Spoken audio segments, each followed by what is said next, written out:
Good morning, everyone. We are live and alive. It is July 29th, 2026, 6:47 a.m. And today we are finishing up the Celeb Summer. What is it called? Celeb Summer Experience and Archetype Inception, which is OC3, just launched today. Of course, because we have Clairvoyance, we kind of knew that the summer event was tying into Ordeal Call 3, but we have, I have yet to like see exactly how. Obviously, it's gonna have to do with like a lot of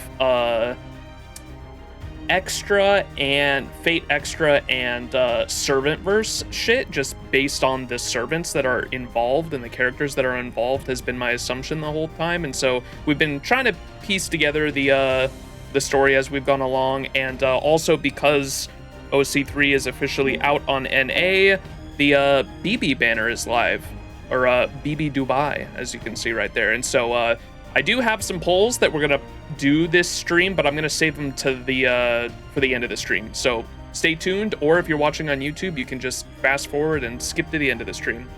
Yeah, that's the plan.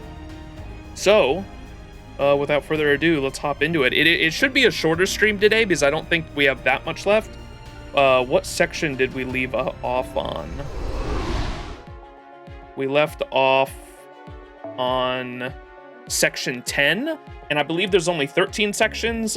We also do have a like, I don't know what you would call that, like a side quest chapter as well we're gonna read that we we started it at the end of the last stream, but then I was like, I'm gonna save that for this stream since I knew that we only had 3 sections to do this stream, so probably wasn't gonna be a long one. So we're gonna do this side quest, and if there's any other side quests, we'll do those, and then just sections 10 through 13, and hopefully see what's going on here and how it transitions into the main story chapter. Excited to see that.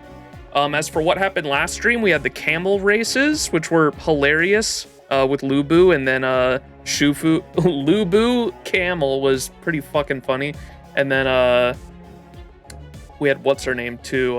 Shufu won the race with the tortoise and hare strategy by literally imagining that Lady Yu was with her. It was like an imaginary friend, and as she was slipping away, as reality crept back into her consciousness, the imaginary Lady Yu left her and was literally like a carrot on the stick to make her go faster, and that's how she crossed the finish line. Absolute cinema. I think that's everything though. But hello to everyone in chat. Iron Valiant, I did see that you got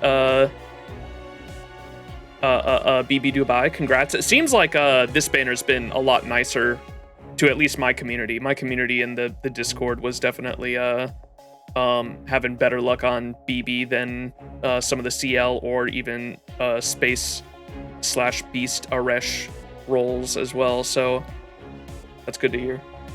I know a lot of people in my community went to pity for Space Aresh, which is never a good time. Desire sensor is not real this time. Praise the Lord. All right, without further ado, let's hop into it. So we're gonna do the side quest first, which is called Battle Mash Kirillite. And I think it started off with Shufu. That's what we saw last time.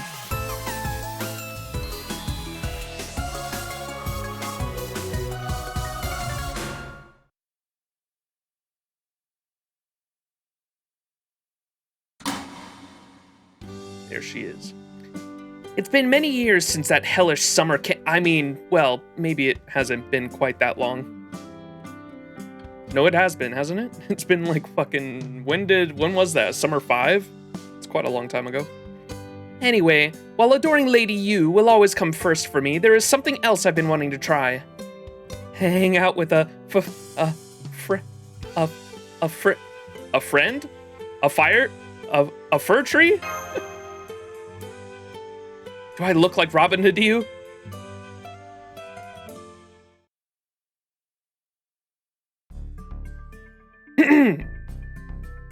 So basically, I want to hang out with Mash Kirillite. So what's stopping you? Then let's all hang out together. What's stopping you? Not many people know this about me, but I kind of shut down whenever I try to talk to a friend. Hey, why are you looking at me like that? Are you mocking me? You think I'm worthless scum?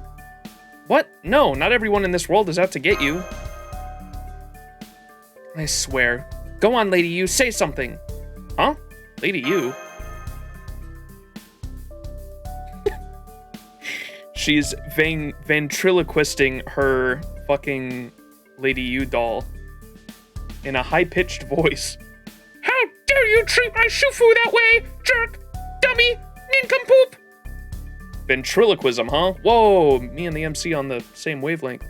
So you're putting on a one-woman show with a doll, huh? Hey, knock it off, I'm serious. Quit looking at me like I'm the world's most hopeless charity case. Anyway, Master, on that note, will you invite Mash to hang out for me? Sorry, you're gonna have to do that yourself. Aw, come on, why not? Yeah, don't be so selfish! Let's say I did, what do you think would probably happen? Eh?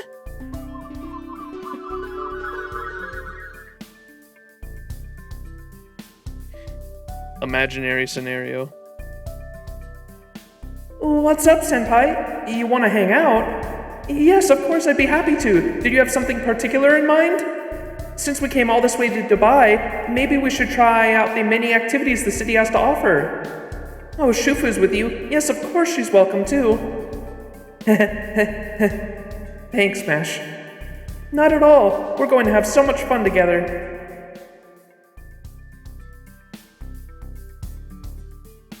So then I was like, uh-huh, tee-hee-hee.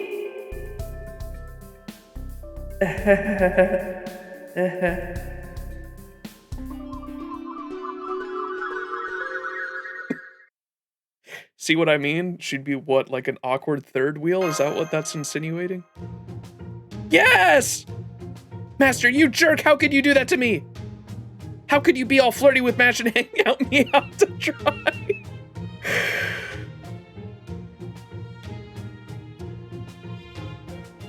What is happening here? Lady U doll in a high-pitched voice. Shootin! Meaning Oni. Mephisto! Read devil. Scumbag! Beardy.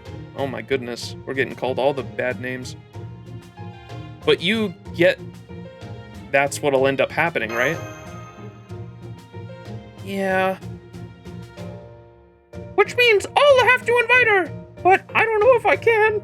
I don't have the guts to invite Mash to hang out. If she turns me down, I'll literally die! You had plenty of guts when you decided to try to drag me into this.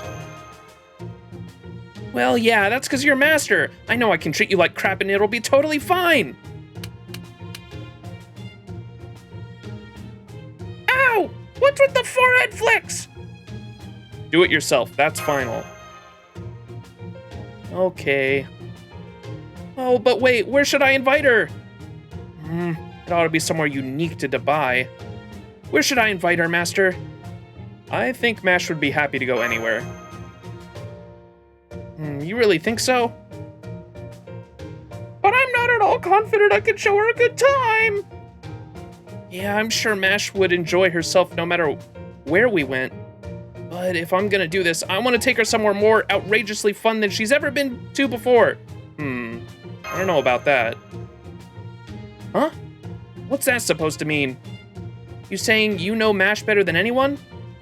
Look at you, humble bragging. I'm so jealous.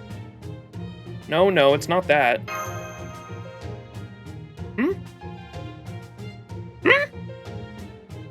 I mean, I think she'd just enjoy going anywhere quiet with you. Somewhere quiet with you. I think she'd enjoy going somewhere quiet with you. I'm saying with you, she'd probably just enjoy spending time together quietly. Quiet? Quiet, huh?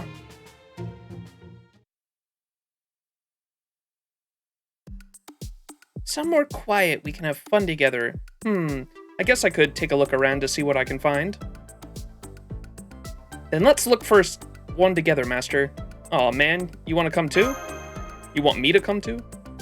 Does that mean you won't come with me? I'm not saying that. Great, then let's get going right now.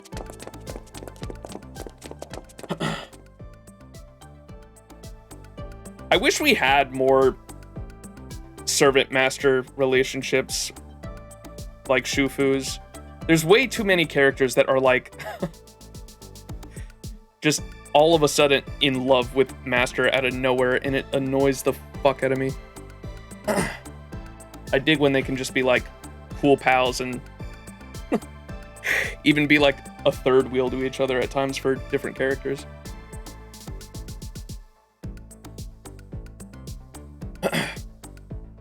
I didn't think it'd be this hard to find somewhere quiet. It's hopeless! What do I do now, Master? Any ideas? Times like this call for a professional. A professional? Master's got the aura. Sup? And Mandracardo, another great dude. I fucking love Mandracardo. The bro. Sup? I'm Mandracardo. If you need help finding somewhere quiet, I'm your guy. You, a professional? I don't like to brag, but I've spent a lot of time hanging out on my own. It doesn't matter if we're in Dubai, the North Pole, or the Caribbean. If there's a quiet, solitary place to be found, I'm sure I can find it. Oh, interesting. So you're sure you can find us a nice, quiet place around here? Sure can. Damn, you really are a professional. You guys are just built different. Totally different! Hey, Master, does that doll have a soul of its own or something? No, she's just doing a one-woman show. Man, it really does take all kinds. All right, Mandracardo and Master, let's try this again.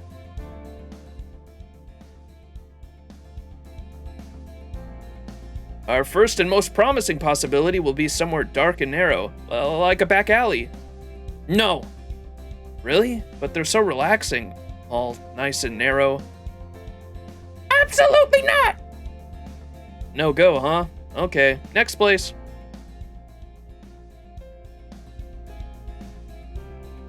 Okay, you want somewhere with plenty of wide open space? Nice and quiet, perfect for small hangouts, huh? How about the roof of a high-rise? You'll still have to keep an eye out for sandstorms, though. I mean, yeah, this is exactly what I asked for, but it's still not right. I think she wants something a little more traditionally outdoorsy. Outdoorsy, huh? Then I've got just the place. The beach, surely. A quiet spot on the beach. What the fuck? There's nowhere quieter or more relaxing than the seabed. Okay, this has nearly looped around to being viable, but hell no! It's nice that we're not drowning and all, but still! It's definitely beautiful down here, but I still wouldn't call it relaxing. It's pretty for sure, but I can't say it's relaxing. Fair. I thought this might be a good off-the-beaten-path option, but I guess it's still a little too much. I mean, it is pretty down here, but I'm just looking for somewhere Mash and I can sit and chat about nothing in particular. I see. Somewhere to chat, huh?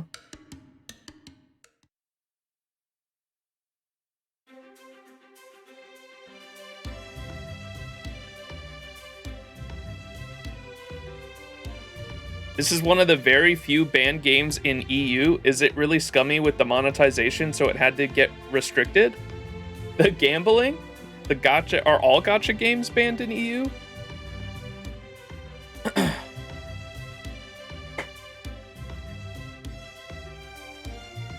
I was gonna say, I haven't heard about that, and there's plenty of EU people that I know that play the game.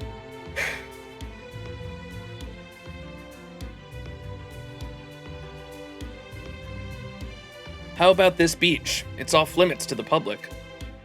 Oh, I like this. This is it. That's great. Glad I could live up to your expectations.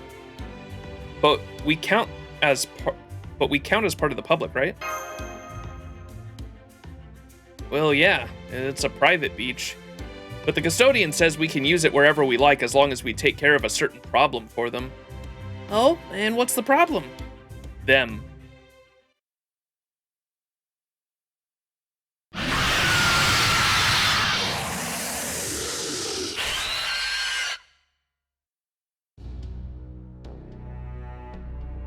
Wait, 3 things that strong are just hanging around here?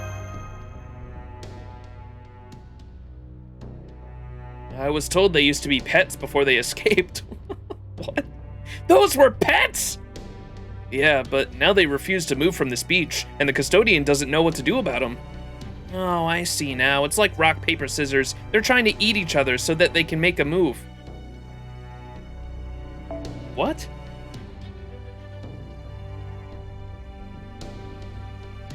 So they can't make a move. But if we can do something about them, then we get to use the beach, right? Okay, got it. Wait, hold up.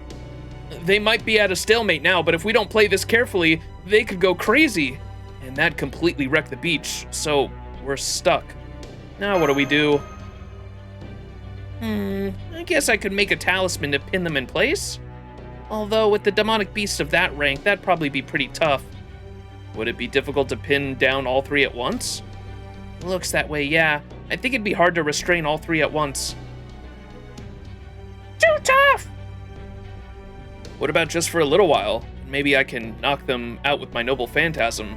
I'm sure you can do this, Shushu. I guess I could. I definitely don't want to give up on this beach.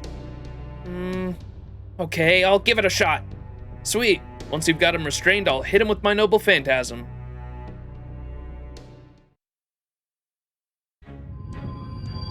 Oh boy. Jinsho, Dongzhou, Huigo, Moshao, Fein Au, Dibu, Sanke, Shintong, Feng.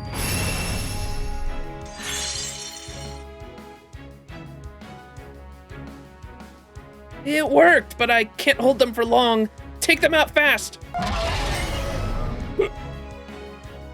You got it. Let's go. Let's do this. Holy moly.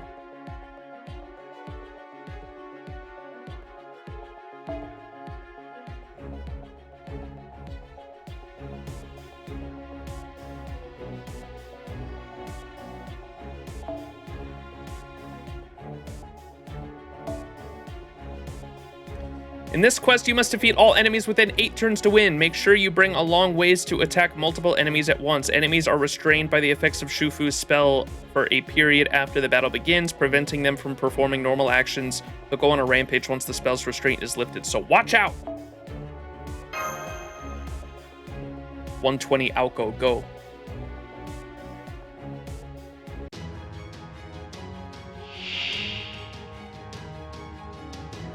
Headachy snake, itchy-legged centipede, appliance-wrecked bird.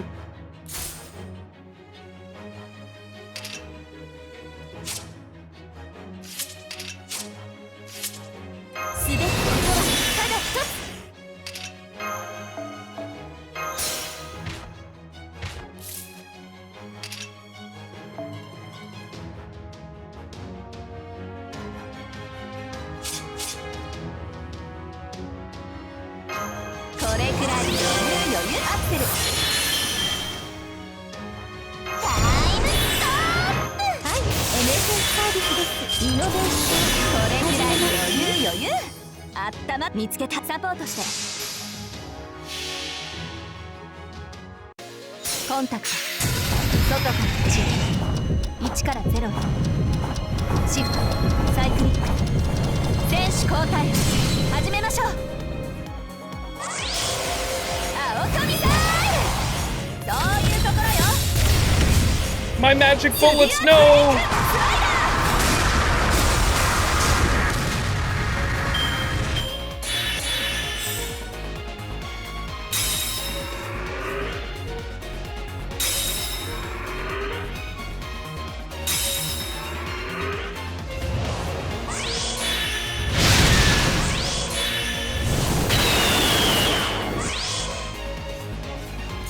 Fucking Zapdos, bro. ポズミザト、私ごとに刺激も反省も足りないようね。なら私が全部満たしてあげる。トラウマから始めよっか。スワープトライド、自称の彼方に行ってこい。愛らしいウサギに狩られる気分はどうですか？盗作的で癖になるでしょう。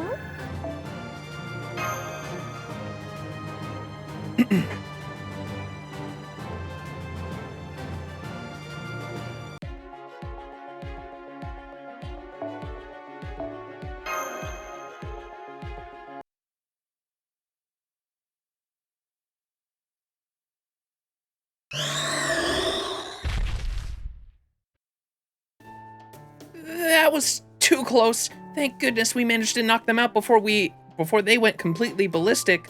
Yeah, and hey, we did it without wrecking the beach.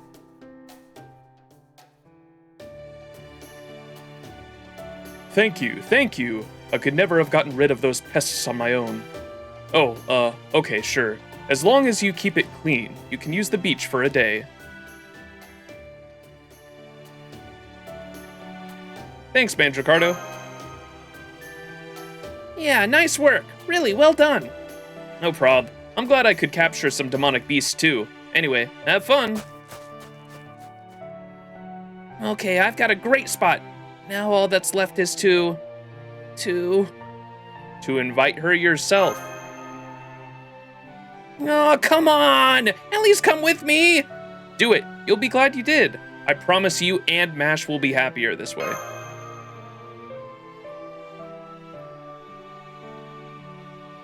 Okay, I'll try.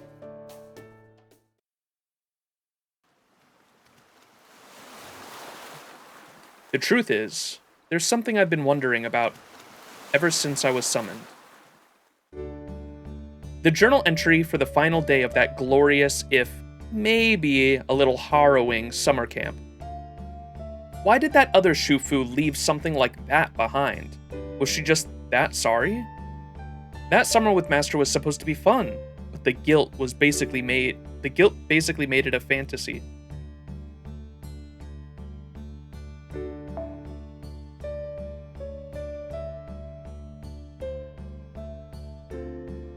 I don't even remember what the was there like a final note from Shufu?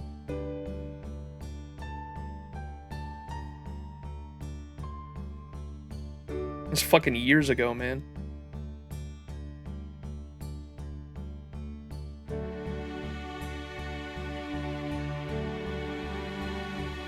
That summer with Master was supposed to be fun, but the guilt basically made it a fantasy. But that doesn't mean she can just leave that guilt to me. What am I supposed to do with it? So saying, because it's a different Shufu. She was a really good girl. From your perspective, since you admired Lady Yu so much, Mash was exactly the kind of person you'd want by your side. If you want to laugh at me for being selfish, go ahead. I've been working hard enough than I deserve to enjoy my time in the sun. The summer sun, most especially. At any rate, I've been thinking about what I should do if I ever got the chance to talk to Mash. I talk about it in hypotheticals, but I've passed up every chance I've had yet. Then you'll just have to do the best you can on your own. And then, just when I work up the courage, Master goes and says that! Damn it, why couldn't you just do it for me? It'd be easy for you. Then again, that sense of ease is exactly why it has to be me. I get that. It's important for me to be the one to invite her. I think that's probably what other summer Shufu wanted, too. Oh well, guess it's someone's... If someone's going to grant my wish, it'll have to be me. Okay, take a deep breath and call out her name loudly and clearly. Then, when she turns around, work up all your courage again and... would you like to, you know, hang out together? Aww. Oh man, I probably came across as super creepy. Let's hope she's willing to see past that.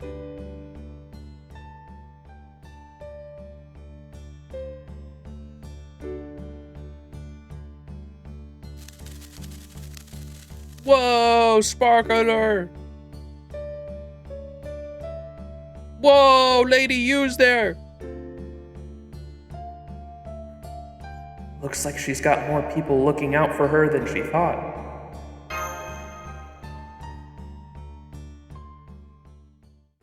Oh, that's cute. That was a really cute little side quest. I like that one. All right. Now back to the main story, which progression-wise, I can't remember where we were. Oh, there was the team meetings at the end of last stream as well. And I can't remember what I think they were just saying that we had to, we're almost, you can see we're at 8,200 points. Yo, Kyle, thank you so much for the gifted sub to the community. Thank you so much. I appreciate it. Hope you're doing well, brother.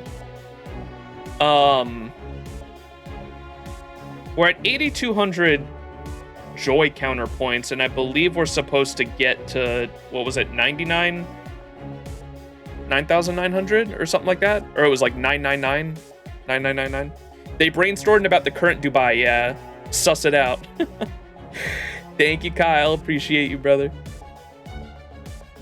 All right, let's hop into section 10.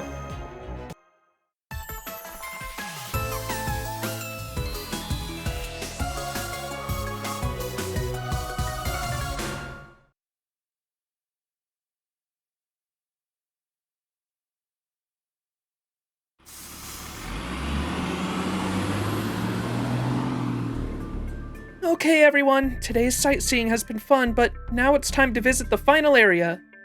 I'm going to miss this trip when it's over just as much as the rest of you. But for now, let's not worry about sad things like that. Let's focus on having the time of our lives.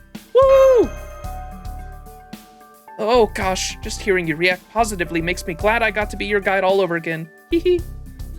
Anyway, we're currently on our way to Old Dubai, one of the city's more historic areas. The old-fashioned buildings are very distinctive, but the area's real heart and soul is in its three major soks. Oh, sok is an Arabic word for market. Anyway, the three big soks consist of a gold sok and the spice sok, which are both self-explanatory. And the old sok, which deals more traditional goods like textiles and handicrafts. Where would you like to start? One of the best ways to tell how prosperous a city may be is seeing how much gold it has at its disposal. So personally, I'd like to start with the place I can do just that. Works for me.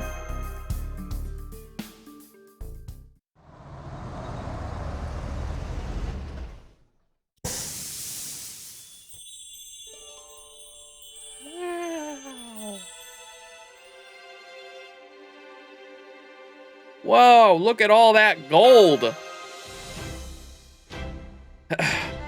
Oh, this is I think there's a scene in the opening for the summer event. The animated commercial has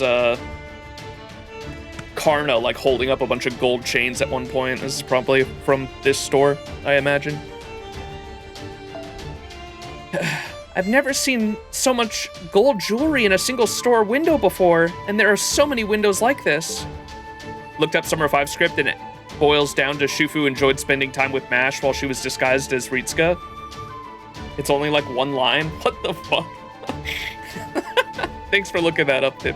That is really weird that they just like threw that in there and kind of expected you to remember. And the line at the beginning where Shufu says like, that summer so long ago, or maybe it wasn't that long ago, and I'm like, that was like years ago, what do you mean?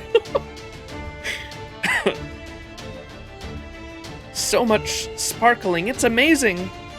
There sure are lots of similar shops all clustered together, though is there a reason they have to be like that? Areshkagul seems the same today as she's been for the last few days. Or at least I get the sense that she's still trying to act like she usually does. Which would mean that she and Master haven't made any progress on the situation either. It looks like we'll just have to stick with the plan of trying to gather information while we enjoy the trip. It looks like Mash and the others are still unsure if a beast even exists. But they're still trying to gather information while carrying out their mission. I just hope no news continues to be good news.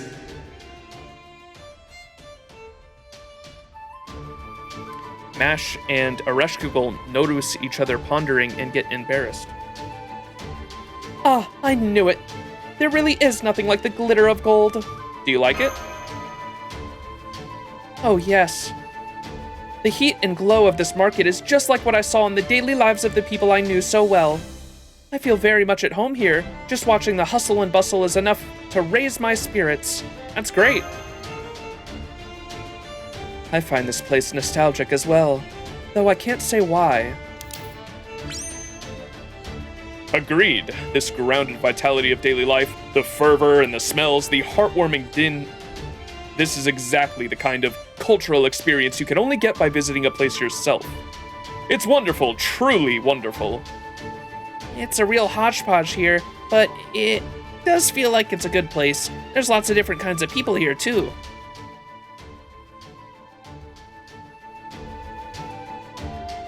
Whoa!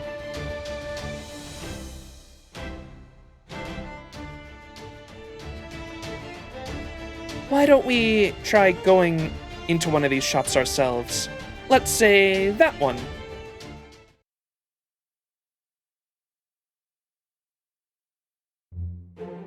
Welcome. Thank you for coming. We're proud to offer high-quality products at affordable prices. In fact, we guarantee you won't find a better deal anywhere. Wasn't Paracelsus mentioned earlier this event? It wasn't, like, super relevant, but it was like, we suspected that something may have only been possible because of Paracelsus. I don't remember what that was, but I could have swore he was mentioned earlier this event, too. It's weird that he just showed up now as a vendor. Let me make sure of something. Yes, of course. Is this real gold? This gold isn't fake, is it? That is a very good question. To answer it, we should have to begin by defining our terms. What is real gold? What is fake gold? Structurally speaking, I can offer my full assurance that our products can most certainly be called gold. Bearing that in mind, is there truly any difference to be found between real and fake gold? Bro, you should know, aren't you, like... in terms of fucking, like, elements and shit? I don't know shit about the actual Paracelsus, but I know that he was, like, a chemist, right? Or a alchemist? He's an alchemist. Like, he should 100%... Like, what the fuck? I guess that wasn't there, like... I think historically, alchemists were maybe some of the first to make fake gold. Maybe that is relevant to his character here. They were about turning things into gold. The implication is that it's all transmuted gold. Okay. Because I think historically, aren't there, like, ways that, like, alchemists were able to, like, replicate some kind of fake gold, too, if I'm not mistaken? Or maybe that's just, like, old notes that I remember from my childhood about, like, fucking fool's gold and shit like that. Bearing that in mind, is there truly any difference to be found between real and fake gold? Is it the process by which their structures came about, hypothetically, even if there was some sort of interposition involved? Okay, thanks for your time. On second thought, we're just looking. It's like if he was selling lab-grown diamonds. Physically identical, but worth several times less. Gotcha. Hey, wasn't that shop... Shufu. Is there... Wait, what's the implication there with Shufu? Because, Shufu had to go find, Mercury, right? For Qinshi Wang? Is there a relationship there because of that? I don't know if the... There's no way. Paracelsus is, like, way more closer to modern times than Shufu was, right?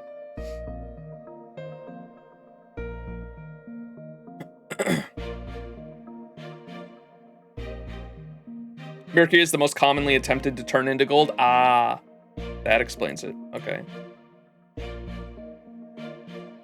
Thank you for the lessons.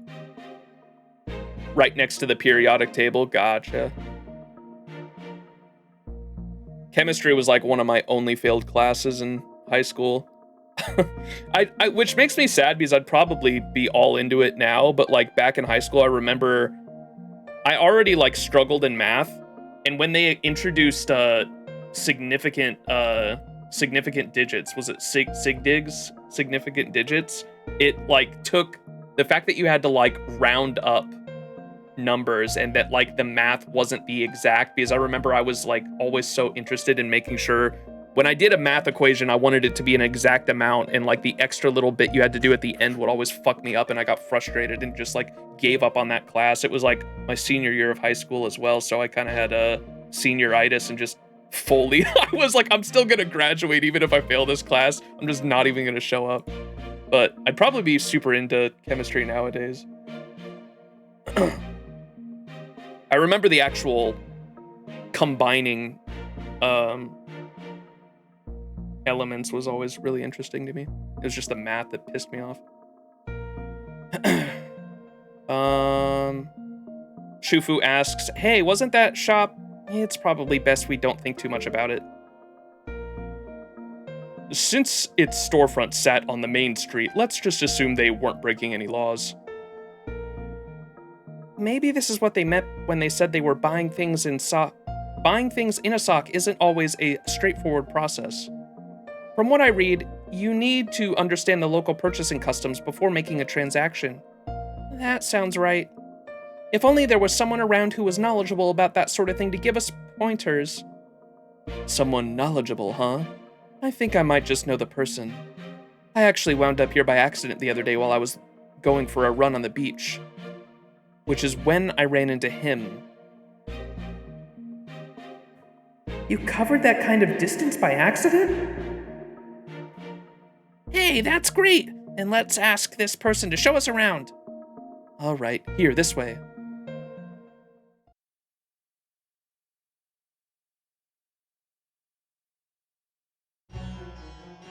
Osvataman! Hey, boss. You sure you can just keep hanging around here? I know, Duryodhana. I know. We shouldn't, but I just can't handle this heat. Yeah, I get you. It's so damn hot in here. It's freaking pissing me off. You know, boss, if we're gonna be swimming and sweating anyway, how about we work up a proper sweat? What, do you want to go back to that gym? Are you nuts? Have you already forgotten what that trainer did to me? When I went there earlier, it was merely to take advantage of their free trial. But then that woman came along with her pleasant smile and her perfectly chosen words of flattery, and subjected me to a torturous training session like nothing I've ever seen. My muscles ached for days. No doubt she's the kind of twisted deviant who gets her kicks out of legally sanctioned persecution of royalty. Achoo! Why do I get the feeling someone's talking about me behind my back?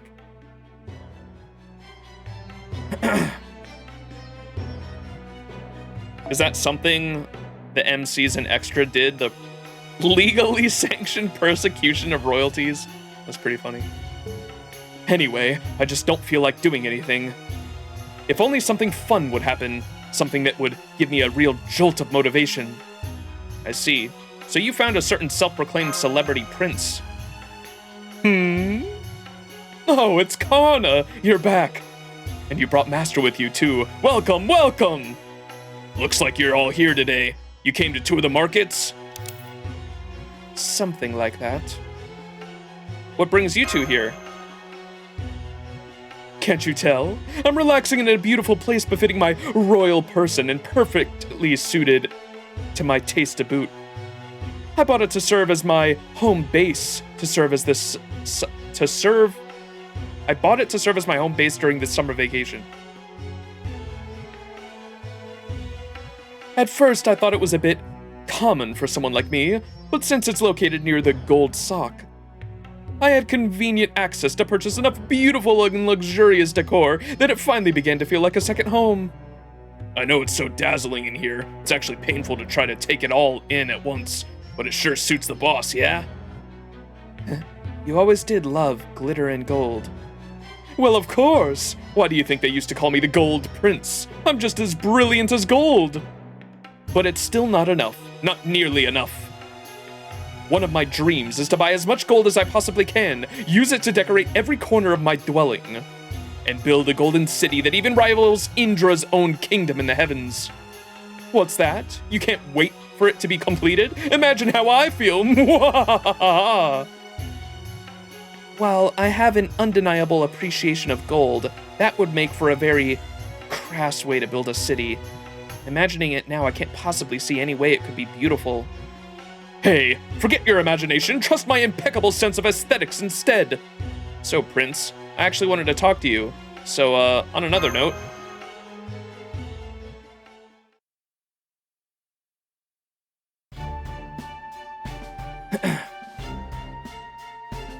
when BB Dubai debuted in JP, Duryodhana fan arts with him wearing Dubai dress were also trending on X. I remember a lot of fan art of just like BB's dress in particular. And one of you posted, I think in the Discord community, that there's literally a fan art book. There's a fan art book of just servants wearing the BB dress, like a ridiculous amount. Like every servant just wearing the dress.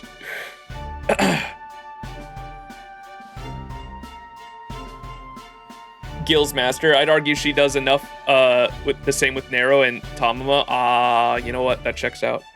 I was thinking of Gil too, but then I was like, oh yeah, we can probably count the others. I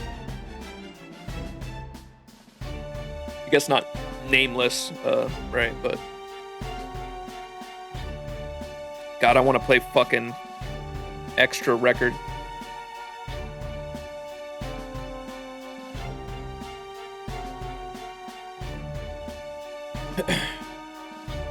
Alright, we're questioning Duryodhana.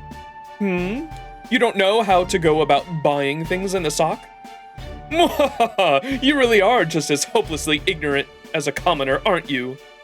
Very well, then I, history's strongest, most esteemed, and master of all trades, including shopping, Prince, shall deign to teach you how to make the most of your time in this market. You must learn the fine art of haggling. That is the key skill you will need here. Oh, that reminds me. Every guidebook I read said that shopping in the sock area involves negotiating the price of your purchases. I think they said a lot of things sold here don't even have price tags. So if you just accept what the merchant tells you something costs, you'll end up overspending every time. Ah, yes. Haggling is one of the most enjoyable parts of shopping at local markets. That said, it can be difficult for those who aren't used to buying things that way. Fortunately for you, I'm willing to teach you my methods. Be grateful for that. I'm glad to see Boss is finally feeling motivated again. I was starting to get bored of just hanging out here, so you'd better believe I'm joining you. Of course, that sounds great, thanks. Fine, I can't say I understand exactly what it is he's planning. But this would hardly be the first time he's gotten swept up in a situation. You can say that again. Man, how long's it been since the three of us were all out together? It's gotta have been ages. So we're adding 2 to our party then? Well, the more the merrier, I guess. Now that you mention it, there are a lot of people here. Too many. The Socks have a lot of narrow paths, and I hate feeling confined. So some of you will need to stay here to guard my home, and gold while I'm gone. I'll stay. Wasn't exactly excited about wandering around in this heat anyway. I will too. I can handle normal shopping just fine, but I'm not cut out for haggling. Oh, don't worry about me. I'm happy to take in the sock experience just by walking around the nearby area. Plus, this should make it easier to investigate the city further too. Then I think I'll do the same. Are you sure? I thought your pirate business skills would come in handy here. Unfortunately, our negotiating skills were more focused on selling than buying. And I'm still used to acquiring my cargo via more direct means. When it comes to getting something out of steel, you can't beat the sense of gunpowder and dried blood on a cutlass. Like any self-respecting villain, I agree. Reach for the sky, your red beans, or your life. Thank you, X-Alter, for the servant verse shenanigans. What's up, King? I haven't done BB rolls yet. They're gonna be at the end of stream. What else was? Oh, I was gonna say. So last stream as well. I forgot to mention. What's his name? Bart Roberts also got a stamp by the little devil. I keep wanting to say Miriam because I only know her from LB6. Kazadrop. Kazadrop put a stamp on Bart Roberts' hand as well. And she also, I went back and looked at it too because I was curious. I was like, what was that exchange about? Because they obviously, she makes a couple comments about he's like really creepy with his fucking bang fetish. But she also, some of the dialogue was interesting because it made, I'm starting to think, because she's only gone after the male characters for whatever reason, just pattern recognition here. She went after Percival, and did she stamp? I'm pretty sure she stamped Karna at the hotel, didn't she? I think. It was the Percival at the beach, Karna at the hotel, I think. And then,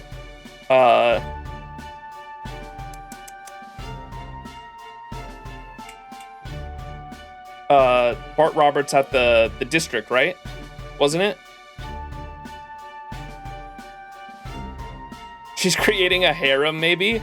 Well, I think, I can't remember what the dialogue was specifically, but I went back and looked at the Bart Roberts one. And it looked like it was,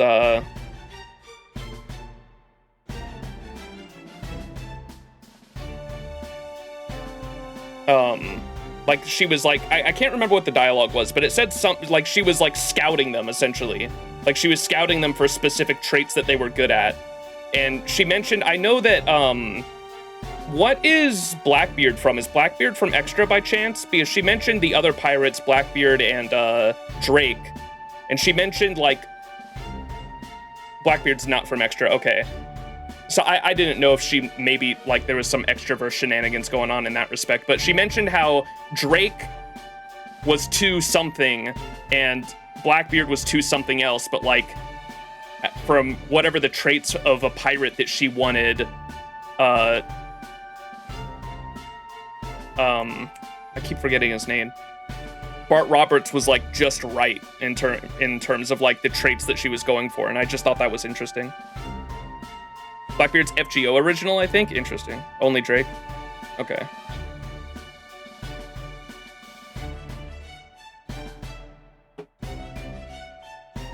Alright. Anyways, let's keep going. Like any self-respecting villain, I agree. Reach for the sky, your red beans or your life.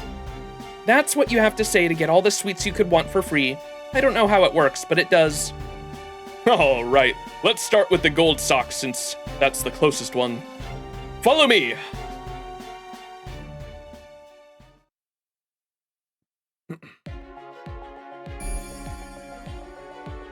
Old Dubai.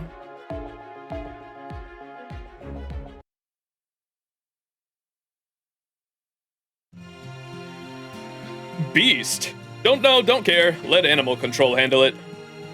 I see? Okay, that's kind of funny. Let animal control handle it. I can smell it around here somewhere, but it's been weirdly hard to pin down. Feels like it's near and far all at once. It pisses me off! Areshkagul slowly tiptoes away. So, Duryodhana, do you really know how to haggle? So, Duryodhana, are you really good at haggling? All right, I know what you're thinking. You're thinking that Boss is the kind of guy who will just cough up whatever the seller asks for without a second thought, right? Well, yes. He doesn't strike me as the kind of person concerned with saving money. In general, Duryodhana only pays the asking price when he's buying something genuinely valuable. Damn straight. He doesn't mind paying for quality, plus he's always happy to show off how generous he can be. But he's also a real sensitive type to being ripped off, or even just when things are marked higher than their own worth. Because just being willing to swallow the sticker price like that means you don't know how to tell quality from garbage. That's when the boss utterly dismantles them with cold, calculating logic. By the time he's done, you almost feel bad for the merchant who tried to rip him off. Hey, Karna, remember the time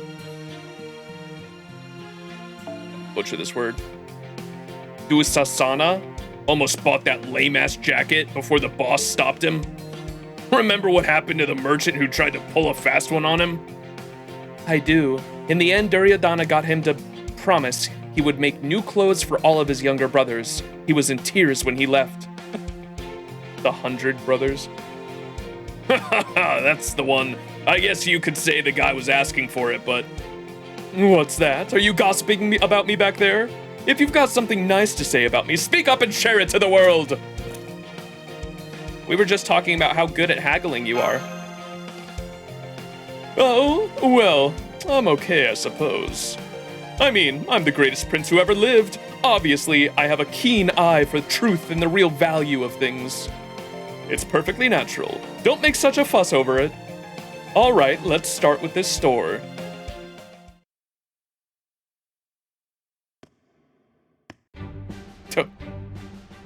Hey there, welcome to... Oh, it's you, Master.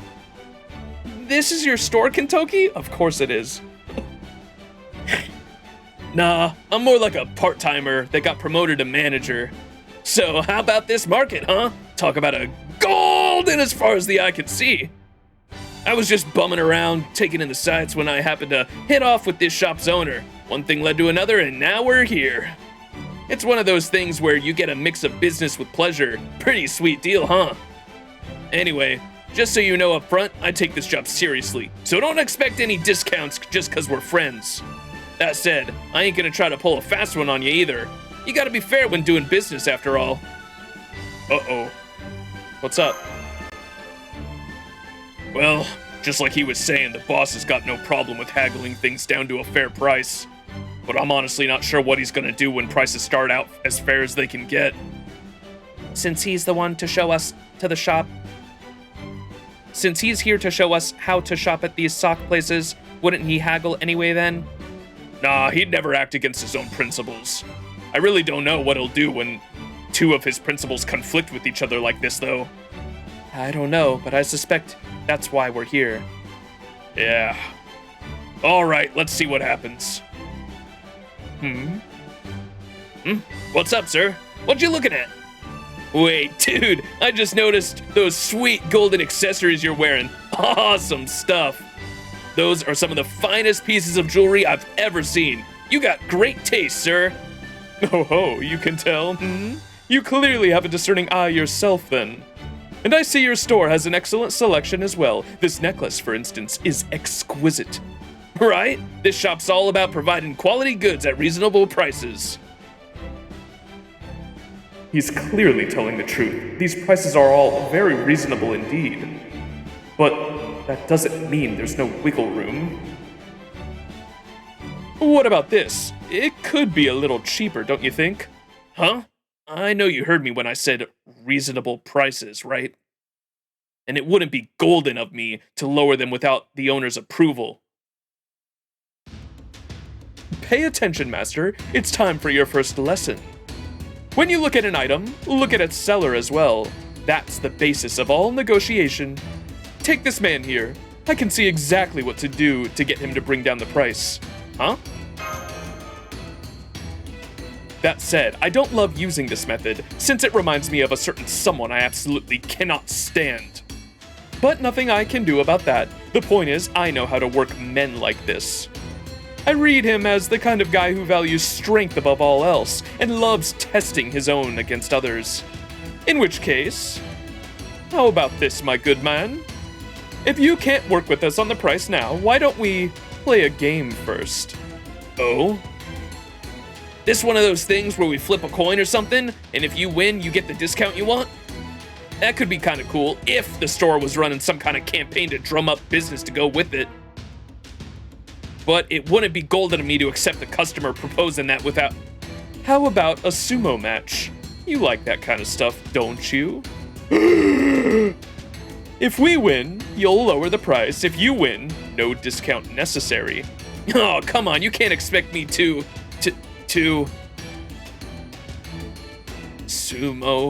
Sumo, huh? Who would I be competing against?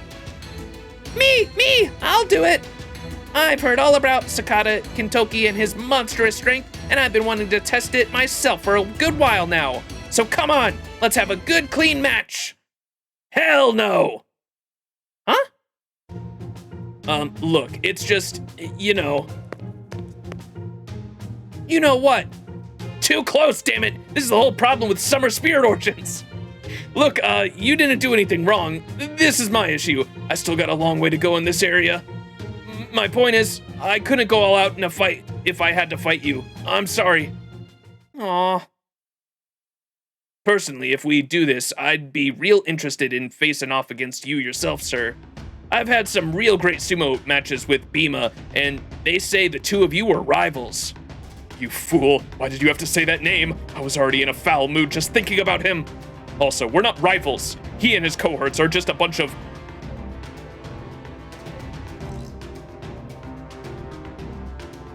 What is that phrase? Ne'er-do-wells? Who refuse to stay in their place. Still, if he can keep up with Bima and his ridiculous strength in a sumo match, then it'd be a real pain for me to face him myself. I mean, I'm sure I wouldn't lose since I'm perfect in everything, including raw strength. But if I did somehow lose, I would look like an utter fool. No little trinket is worth that risk. But if not me, then... I'll handle this, Duryodhana. What? You, Karna?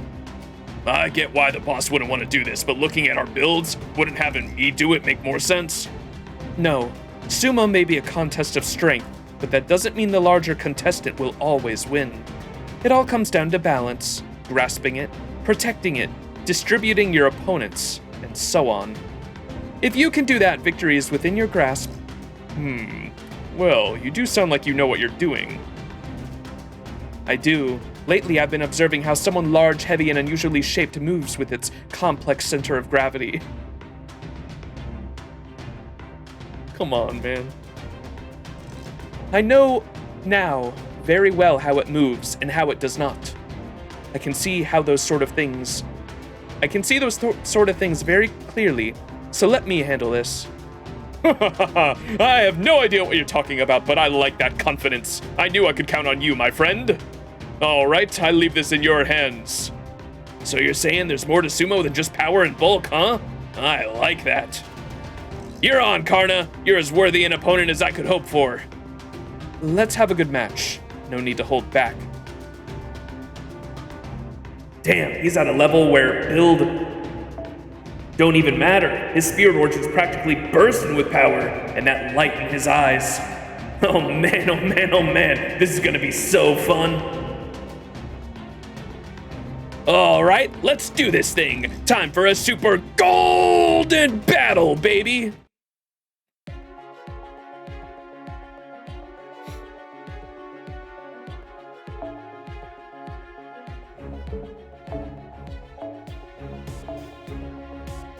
Six, 3. Oh my god, the support's better than mine.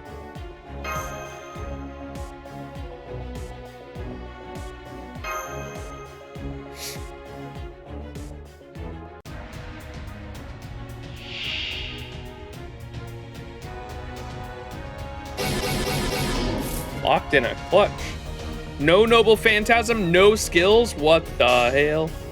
よし、同じものを予約済みだ。無用。恵みの雨とはいかない。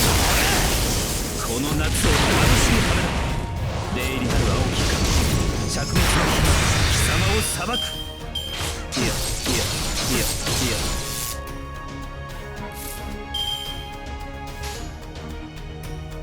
同じものをもらおう。よし、予約済みだ。無用。恵みの雨とはいかない。何をしに来た。霊入りなる青きか。灼熱の火が貴様を裁く。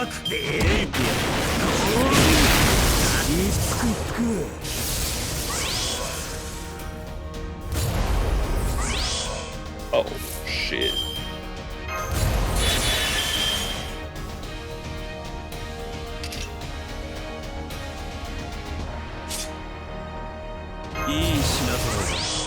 いただく。予約よし。よし、この夏を楽しむ。どうだ。何をしに来た。霊理なる青しか貴様を裁く。時と場合を考える。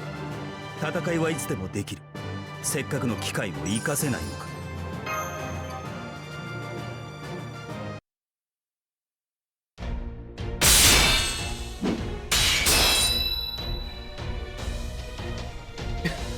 Kentucky has a gasp of realization.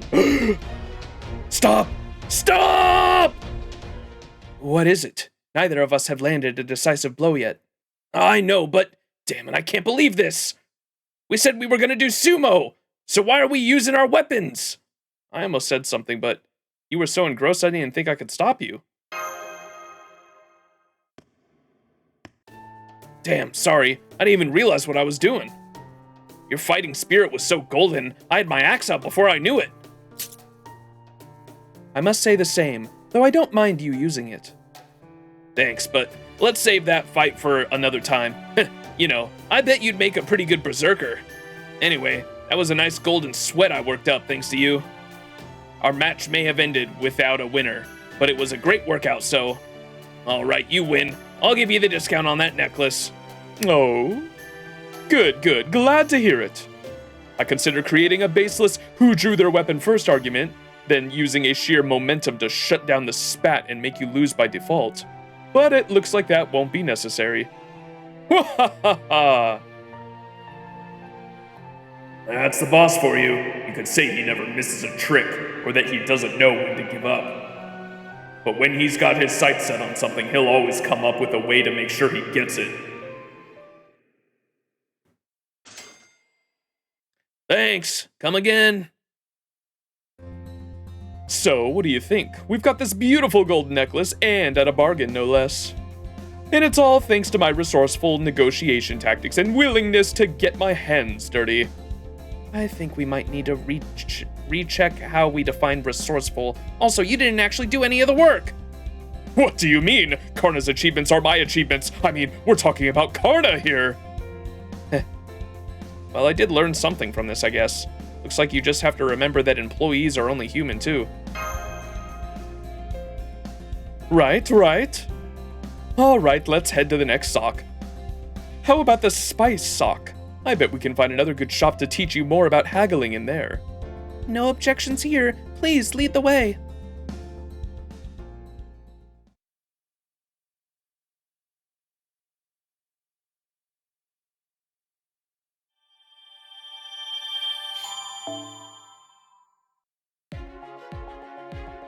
Special tourism quest has appeared. 土曜、牛の日、うなぎ。Yo, flowers? Huge dub.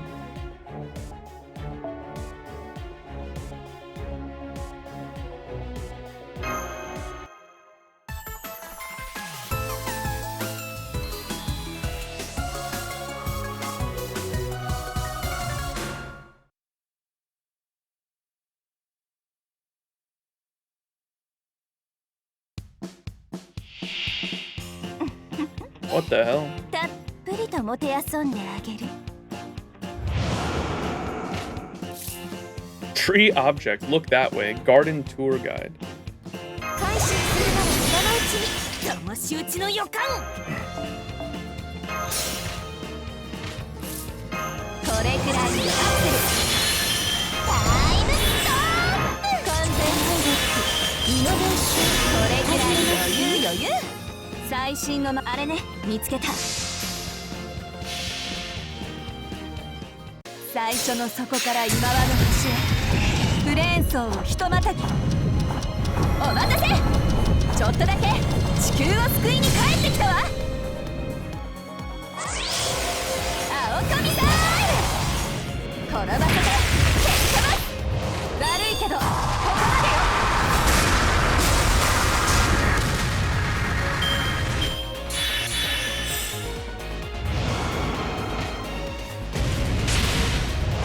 Oh.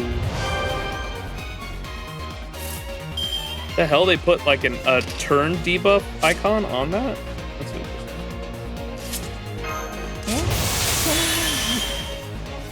interesting. する？まだサポートお願いね。逃げられるとそこで金星まで切ってこい。壊して崩して蹴り流す。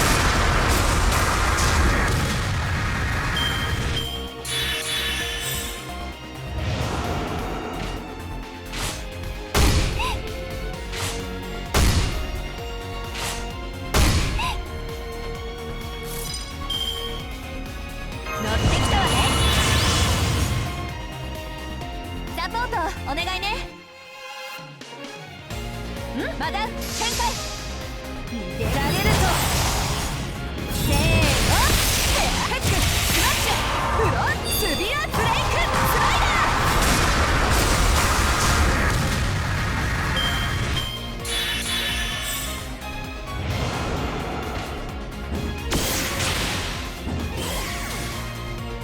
ダー Large flower clock?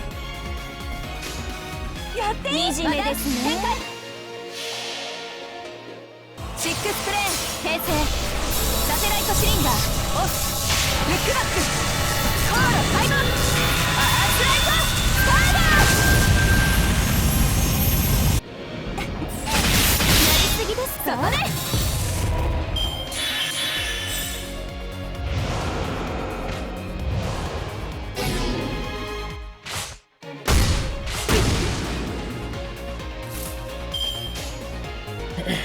困ったアリさんたちですね。私のいかほど残酷に落としてあげる。もう逃げられませんよ。これが欲望の果て。肥大したエゴに立つカーストカッティングクレーター。思い知りました？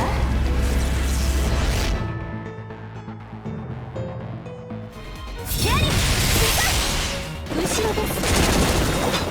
Bro.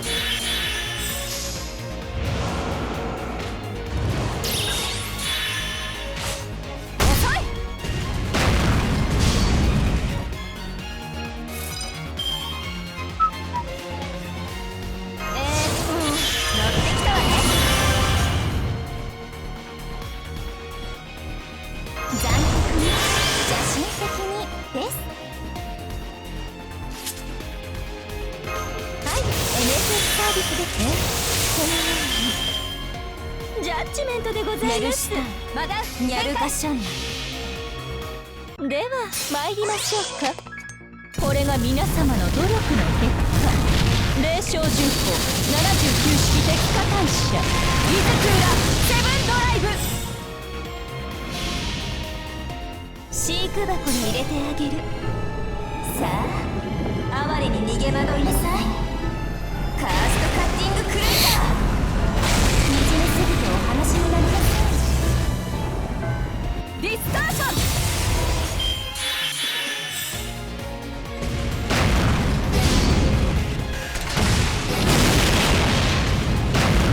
遅い。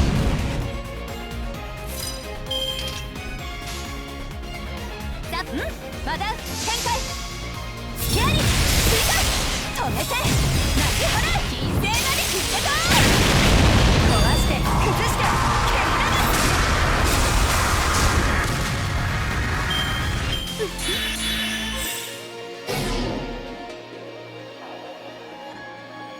す。からかい尽くされた後に惨めに終わる。それがあなたたちにはお似合い That was で a す。 weird node.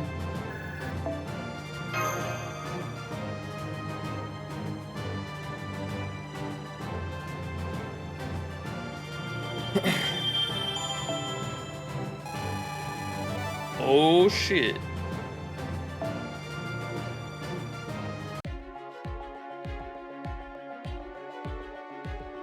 We got the level 90 node unlocked now. Let's start section 11. Old Dubai 2, a spicy dish, and we're fighting a ruler.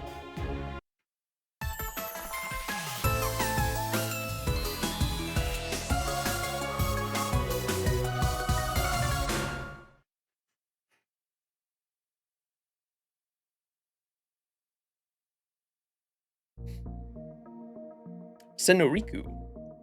Oh, I should have been able to find all sorts of rare and unusual tea leaves here. What a treat. Speaking of treats, Lord Riku, please don't forget to also pick up some dried fruits to go with them. What a wonderful selection of medical herbs. These could be just what I needed for a new elixir I've been cooking up. Hee hee hee. Oh, hi. You guys are here too, huh? You can probably guess what I'm doing here. Don't tell me you're wondering where my fellow spicy food aficionado is, right? She went off on her own. Dino lady. She said something about how such mild spice couldn't be all the world-famous spice sock had to offer. Then she went off to see if she could find anything spicier in a back alley store. She's probably infiltrating some secret spice shop right now to get his hands on the highest seasoning he can find. Anyway, if you see her, give him my regards. What the fuck?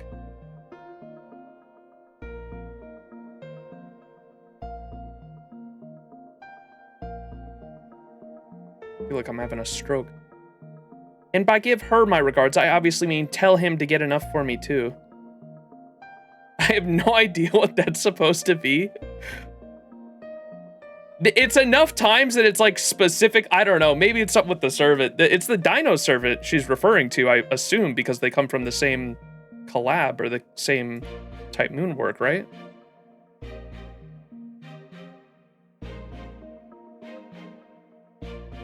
And by give her my regards, I obviously mean tell him to get enough for me too.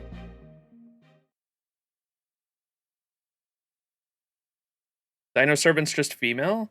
I know, that's what, like, that seems like it happened enough times to where it was purposeful, though, so I don't, no fucking clue.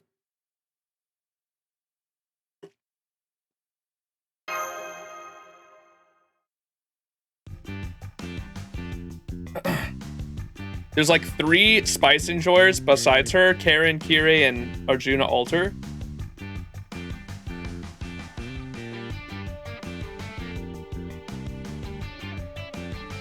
And none of them flip genders faster than Dion.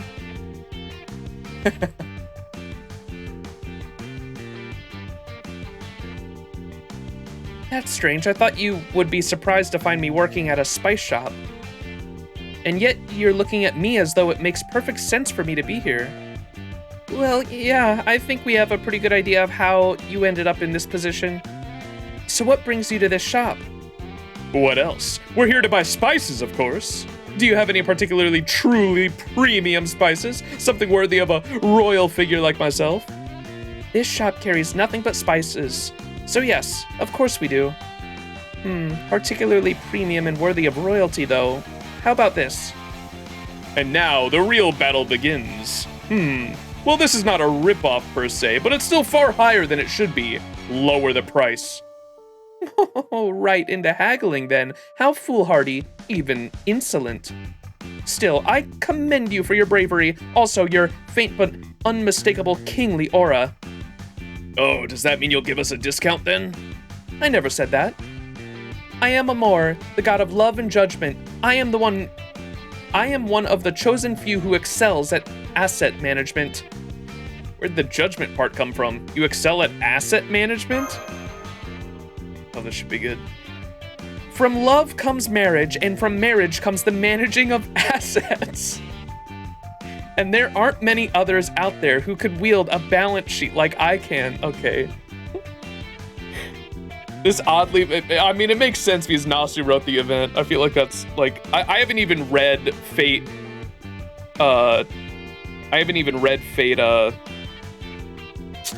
what's the sequel that she's from? I always missay it too. It doesn't even sound like a real word. I don't know what the fuck it means. Hollow-Ataraxia, yeah.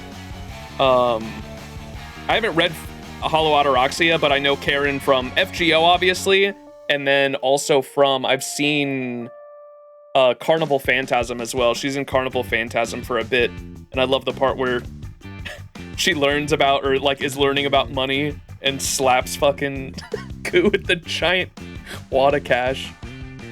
So that's the only little bit of Karen I know, and even from that, I feel like this oddly fits her character. From love comes marriage, and from marriage comes the managing of assets, and there aren't many others out there who can wield a balance sheet like I can. So if you wish to make a request of me, you should know what I'm going to ask for in return, right? Art thou prepared to undergo my trial? I should do this in the echo voice, echoing. Art thou prepared to undergo my trial?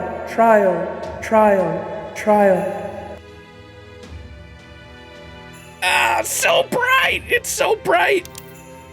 Karna silently puts on his sunglasses. Oh, damn it! I can't see a thing! Can you turn that down and just let us do this like normal people? I was hoping to at least project an air of grandeur and majesty, but oh, fine. So what kind of trial did you have in mind? If you want me to lower my prices, you'll need to demonstrate how much you love spices. So for this trial, I bet none of you even imagined anything so innovative existed. You'll need to eat super spicy curry. Oh, great. Karen is like, or I guess she looks like his wife now that I think about it, but that's Karen is Kirei's biological daughter, correct? I don't know about the weird inner workings about how she came to be, but yeah, that checks out. I'm remembering now because they have that one scene in one of the Heaven's Feel films where they show, I think it's in the Heaven's Feel films, it's not Zero, right? Where they show Kirei's wife, and she does have like short white hair like Karen. Don't worry about it. You'll need to eat super spicy curry. Okay, Master, time for lesson 2. Sometimes the seller will make an offer, will offer a proposition in exchange for lowering the prices. Generally speaking, it's fine to accept them. However, the important thing is to make sure you only do so when you can sweeten the deal yourself even further. So on that note, of course we'll accept. Really? I haven't even explained the basic rules yet. How very brash of you. Anyway, your trial is to eat every last bite of curry, which I will make with my secret stash of spices. I find it extremely mild, but, well, I cannot speak for the uninitiated. Haha, so we just gotta eat some spicy food? Leave this one to me, boss. Asphaltaman? It's okay, boss. I know what you're gonna say, and I already accounted for it when I volunteered. I see. Very well, then. Tell me this, shopkeeper. Approximately how spicy are you planning to make this curry, and how much of a discount are you going to offer? Since this curry is mild for me, I'd put it at a level of 10 in terms of spiciness. I think that's worth a 20% discount. Understood. Then make it twice as spicy, but in exchange, I want you to give us 50% off. That much? Are you sure about this? It's like I told you, Master, accepting the seller's proposal for a discount as it was given is a rookie mistake. If that's all the backbone you can muster, you'll be a sitting duck for any bullshit package deals they want to upsell you. A truly first-class haggler knows how to appear to accept the seller's proposal only to turn it into their advantage. And I had a pretty good feeling the boss was going to say something like that, which is why I told him not to sweat it. I see. Level 20 is just spicy enough that it's effectively dipping a toe into our divine realm. All right, I accept. These numbers sound very abstract. Are you sure about this? The only thing you need to handle when it comes to spice is the guts to push through the pain, and I've got those in spades. No way I'm gonna lose here. The fires of rage burn in my blood and will consume any spice thrown into them. Well said, Asphaltaman, brave son of Drona. This match should be easy for you. Go on then, I'm counting on you. That curry smells really good. It's ready. Hold on while I serve some. Incidentally, I decided to serve it with rice rather than naan. Hey, Master. I'm fairly sure Asphaltaman has this in the bag, but I'd also like to avoid a worst-case scenario, so just in case, Is there anything you can do to give him an advantage? I'll make sure he has plenty to drink. Well, I've heard that Lassus is good for this sort of thing. That's it? What about, I don't know, keeping some hired thugs on hand to jump out if it seems like he's going to lose, and have them mess everything up so no one can tell for sure what the outcome would have been? Well, I guess we don't have time to get that deep into it with them about ready to start. So I guess I'll just follow your lead and do whatever little things I can do to help him out. Okay, it's ready. Dig in. Ha! I've had my share of spicy curry before. Who do you think invented it?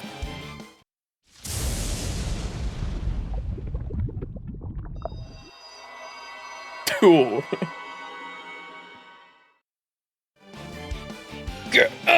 Shiva, give me strength.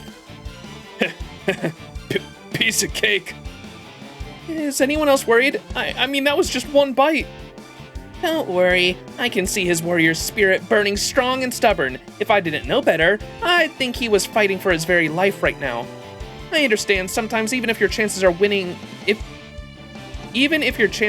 are slim, once you've set foot into the battlefield, you have to fight to the bitter end.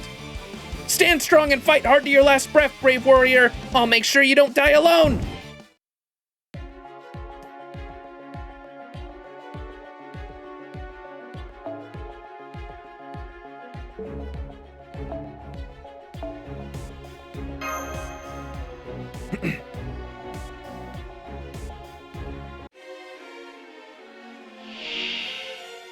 Spice incarnate.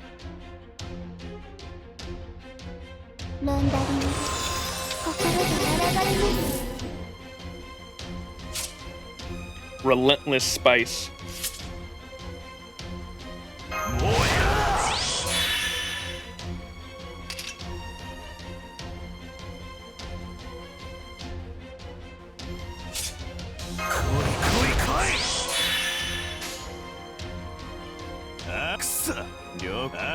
Oh fuck, I missed it.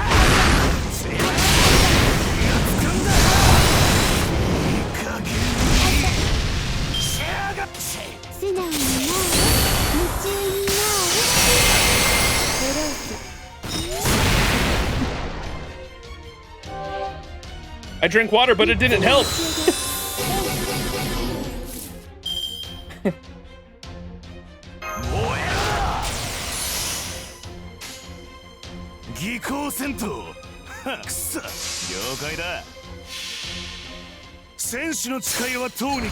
The milk option would have reversed some burn stacks? Ah, that's interesting.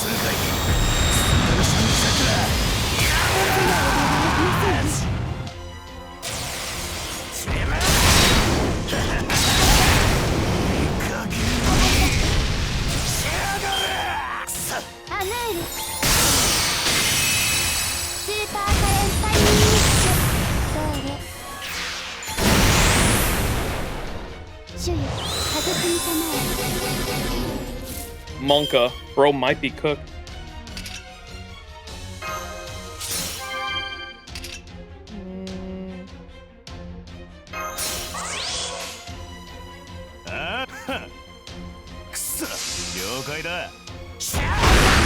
Bro is literally on fire.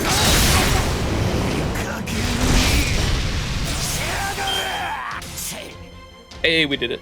That heal definitely saved us. All right.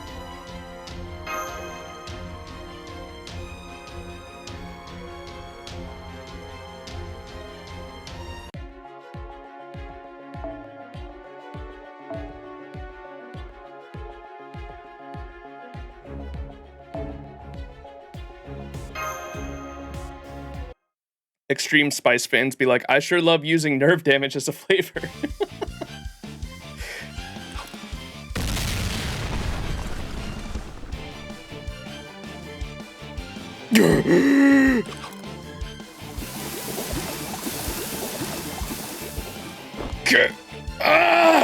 That all you got? Oh, you can do this, Osvataman. Hang in there. I know you'll have it in you. You're as strong as they come. I've seen it firsthand. Then Hey, shopkeep. You mind if I stand up? You know how spicy food just makes you want to get up and move around sometimes, right? I understand. That's fine as long as you don't let go of the plate. Good, she agreed. Boss, master, I got a favor to ask. This curry's a more formidable foe than I thought, but I'm sure as hell not gonna lose. But to win, I'm gonna need the rage flowing through me to burn hotter than ever. That's why I want you to attack me. I know I can beat this thing as long as I've got the exhilaration of combat hyping me up. Are you serious? You'd really go that far? He would. Look at him. That's the face of a man who has never been more serious in his life. Osvataman's more than just an unstoppable incarnation of pure destruction. He's also a first-class tactician, well-versed in the art of strategy. So if this is what he says he needs, it must be crucial to his success. All right, here goes. Just like that? Well, if this is really necessary. I can pitch in too if it's not enough, but I bet it will be. Leave it to me, I'll help too. This gets stranger by the moment, but if this is what it truly needs, if this is what we truly need to do, then all right. Besides, I can understand how encouraging self-inflicted pain can be. Just what I'd expect from you, Karna. Great strike, keep it up. All right, let's dig in. It's actually working. I can't believe it. More. I need more. Don't worry if you're accidentally hitting me for real. It'll take way more than that to kill me. All right, Curry, get ready, because you're going to drown. You're going down the hatch. Jesus Christ.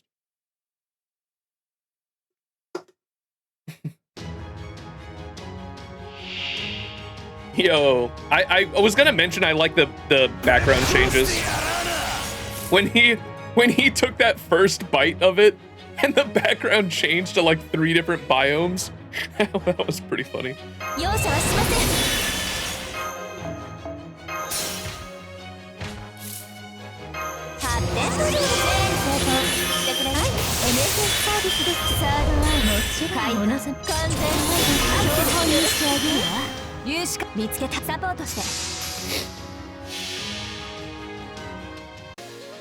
I only started playing FGO year 5, but OC3 reminds me of Part 2, Summer 1, and Part 2 of Summer 1 and 2 so much. Part 2 of Summer 1 and 2.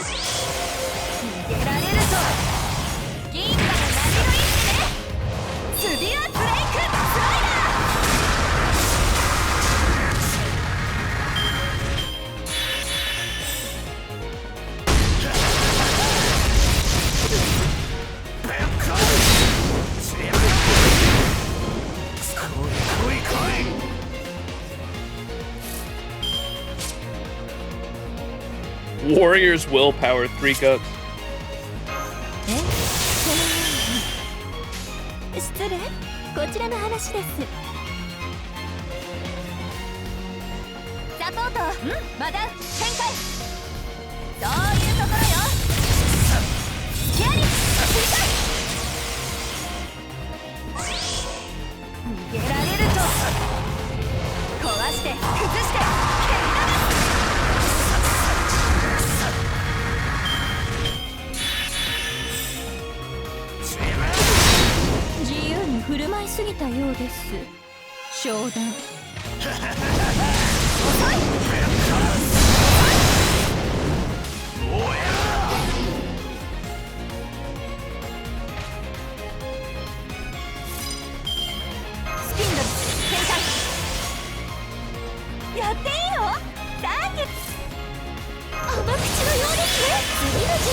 Damn it.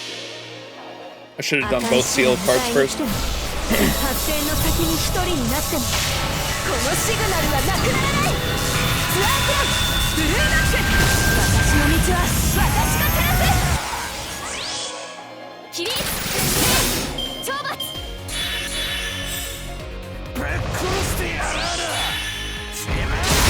Hit seal.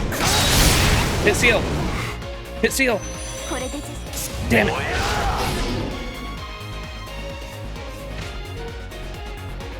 Dobrynia. 良い風だ。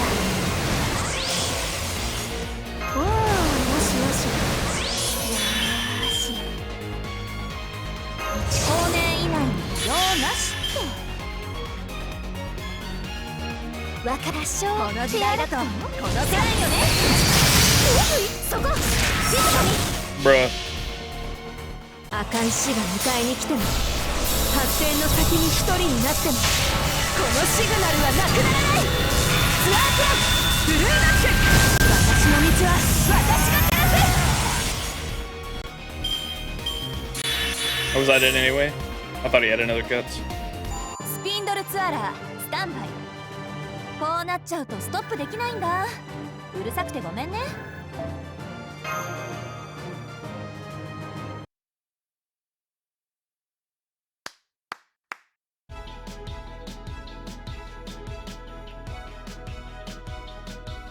And the second half of Summer is something different than the original premise. Oh, okay. I didn't know. I don't know. I know Summer 1 was about like building an island, and then Summer 2 was the race one, right? With the Ishtar, Summer Ishtar.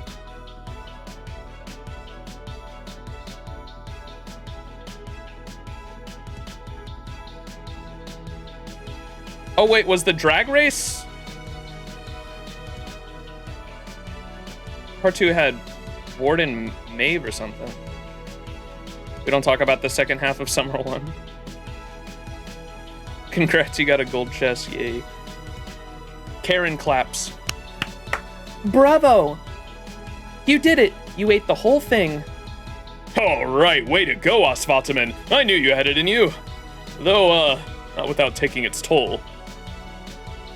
Damn it, that's all you got? I eat spice like this for breakfast. Incredible. He's sprawled out on the ground, but he's still digging away at the floor with his spoon.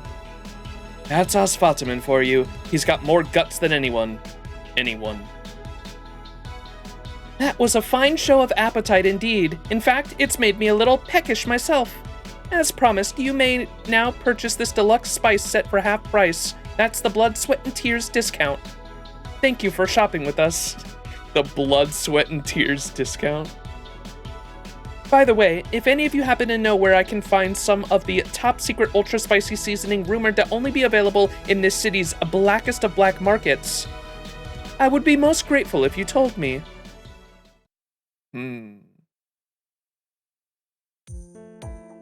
Phew, there. The world's finally starting to look normal again. Thank you for putting yourself through that. That turned out to be one heck of a lesson. I never knew haggling could be so dangerous. I may have employed some unusual tactics, but this now makes 2 successful negotiations in a row. In fact, I'd say I've demonstrated the principles involved masterfully, but it's me, so that's no surprise. Now we can go on to the next event, the Old Sock, in peak condition. The next event? What did he mean by that?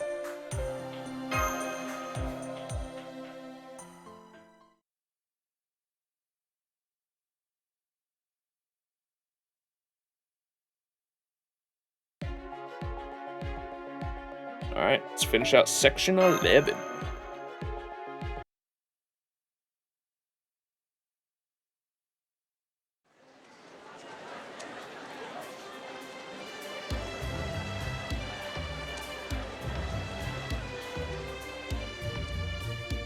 Wow, look at all these beautiful textiles.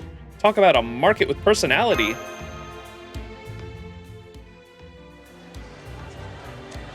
Oh, Abby Cat! And Miss Crane. Vlad, very fashionable indeed.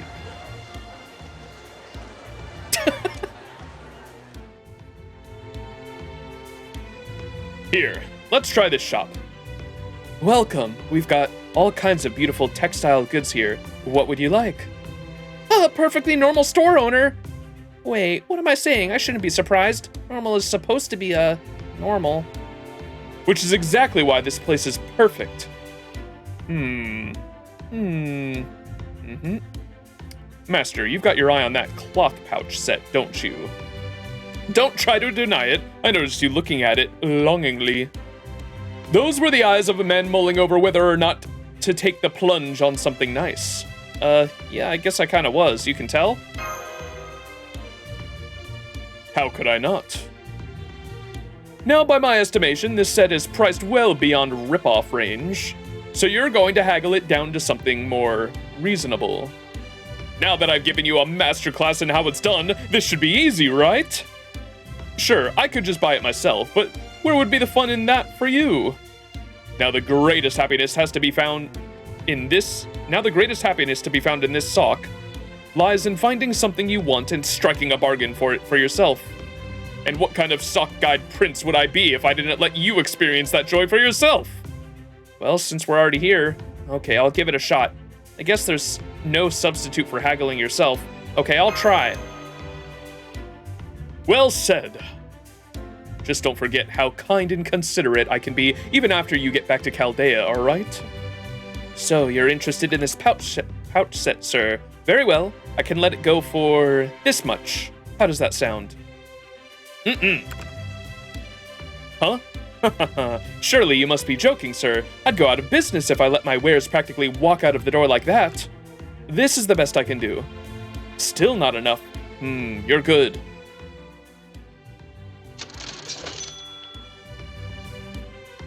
Thank you for shopping with us. Well, what a lovely set of pouches you purchased, Master. So, did you have them gift wrapped because... These are souvenirs for Da Vinci, the director, and all the rest of the staff. I wanted to bring a souvenir back for everyone who couldn't come. What a lovely idea. I'll have to try looking for some souvenirs myself if I can find the time. Every sock we've been to has had such wonderful things for sale, haven't they? I know what you mean. I wish I had stocked up on more chocolate dates when I had the chance. The ones I had bought earlier are almost gone. Munch, munch, munch. This was a very good market, full of life and laughter. Cutting-edge buildings like the Dubai Mall are great. But there's just something about seeing all of these historic shops lined up together that just warms the cockles of my heart. Very well, you've got a deal. Thank you.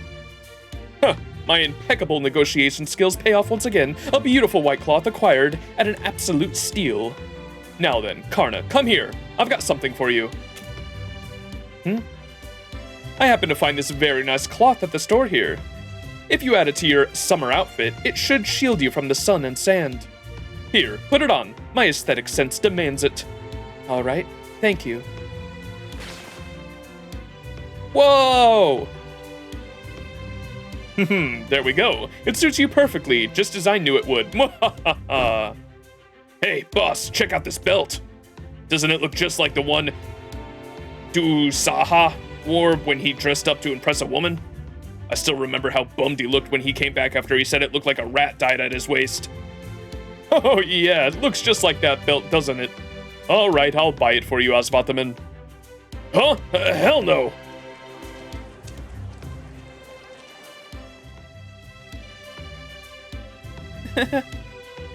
Tenochtitlan was right. It might be our first time here, but there really is something nostalgic about this market. There's so much energy there, it's also kind of relaxing. I'm not sure how it manages to be all those things at once, but it does. I hope I can hone my haggling skills to the point where I can go shopping on my own one day. There's a market like that in Seattle that's very famous called Pike's Place Market. Y'all should look it up if you're unfamiliar. Pike's Place Market, Seattle. It's a farmer's market where people come from all around the like Seattle rural regions around and sell stuff there. There's a lot of it's not just like there are like actual things farmers grow and sell there, but there's also like a lot of like handicraft made stuff like that that's also at Pike's Place. That's really cool. It's very vibey. And it goes back, that's kind of like the creation of Seattle itself, if I'm not mistaken. It's like a very historical and integral part of Seattle. We had a lot of fun at the Sock, huh? It won't be long now before we reach the goal. What was the deal again? We go to the Fountain Plaza when the counter reaches 9,998, and then BB puts on some kind of special show? And then we finish off by going up the Burj Khalifa, right? Yeah, but not today. I'm too tired. Yep, but let's do that tomorrow. I'm Bush today. Good idea. Then let's finish up our shopping and head back to the hotel for today. So I finally finished showing you around all of Dubai. I wish we could have spent more time together. I wonder if we'll get another time loop this year. Uh-oh. Possible foreshadowing? It is a BB summer.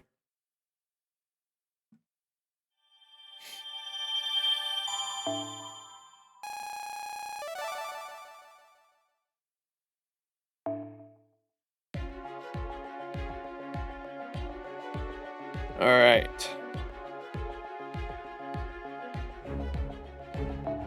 Section 12, last night / preparation.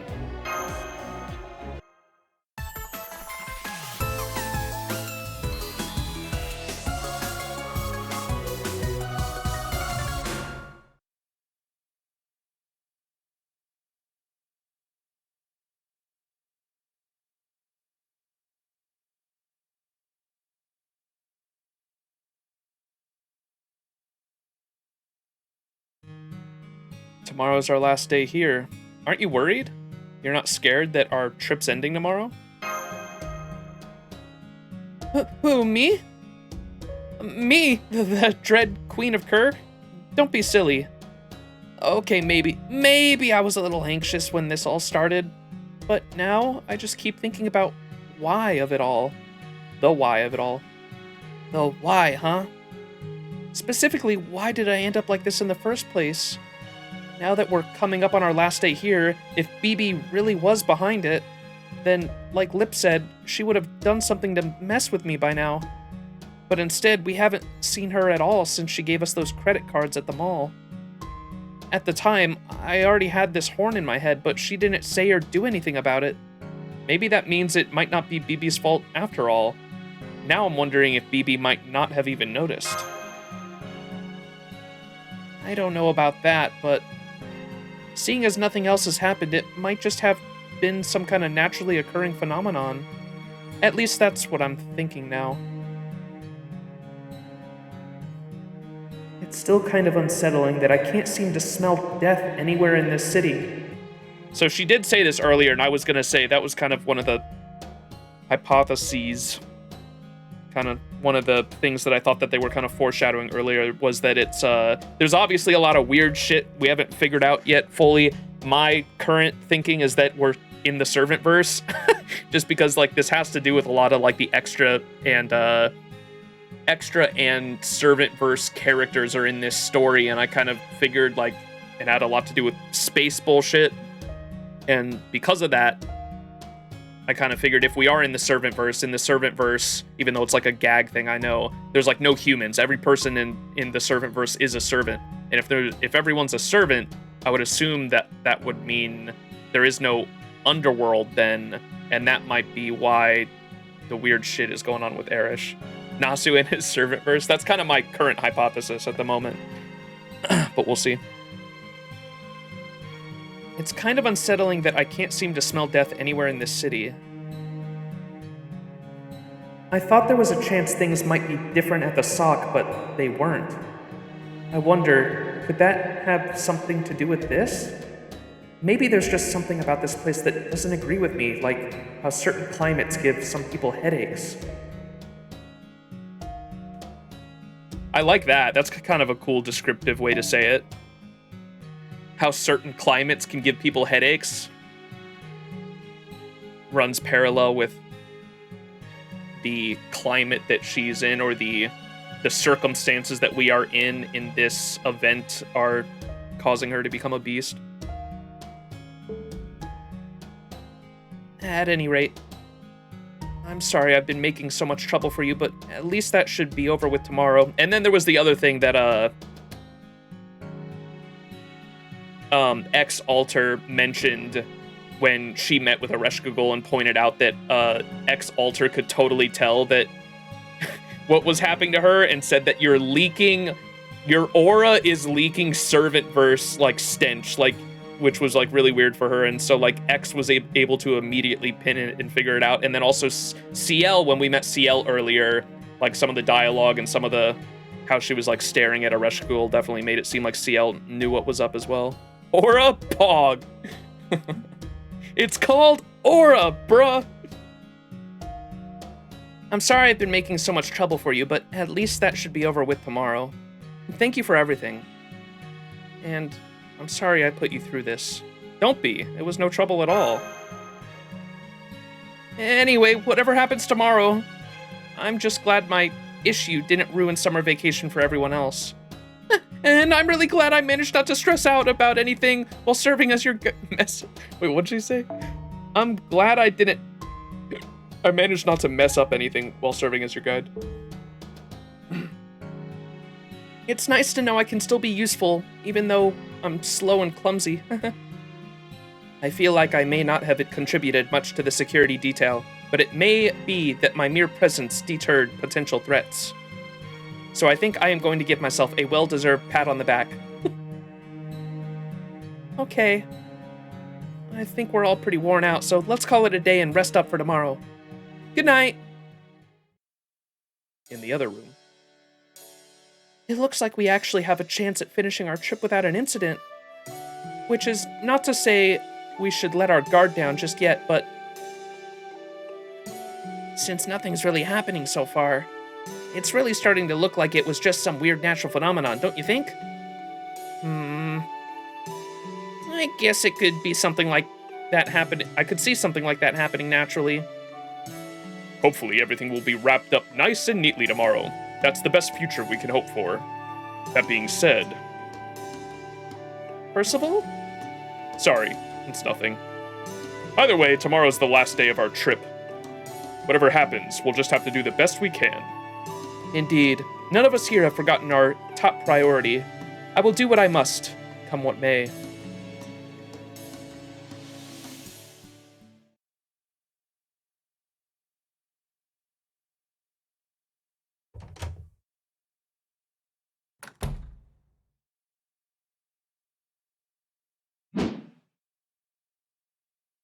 Who's there? Oh, here's where she stamps it. Okay.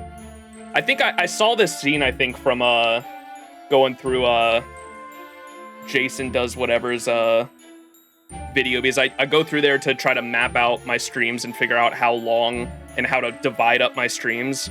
And I probably saw that she stamped him here. But she's stamped every master's or every male character, male servant that has gotten a costume this event has gotten a stamp, and it's only been the 3 males. She's collecting the men. Why is that? Caught. Good evening. It's me, BB Lily. It looks like you all had fun at the sock. You took so long to get here that I took the liberty of waiting in your room.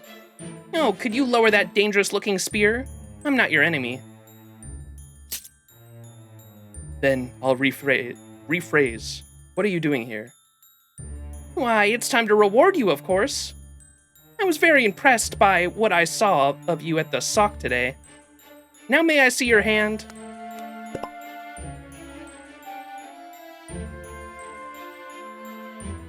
Is that the same emblem that's on the map, the door on the map too? I think we'll have to look on it on the map after this.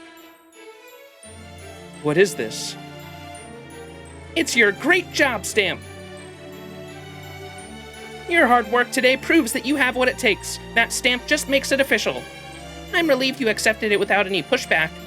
Hehe, I was on the edge of my seat wondering if you might counterattack me with that spear of yours.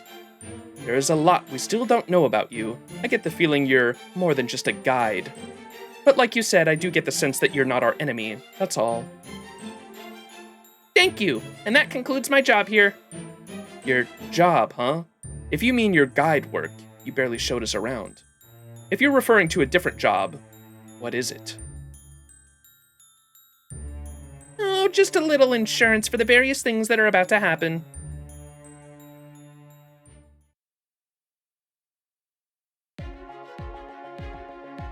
The devil incarnate. Okay,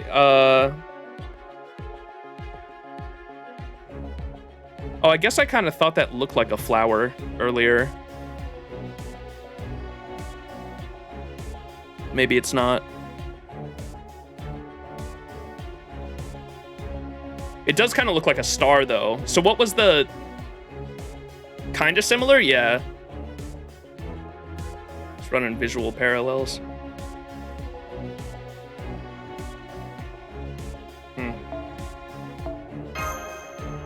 It was like a five-sided star with like a BB flower in the middle or something like that, right? The stamp.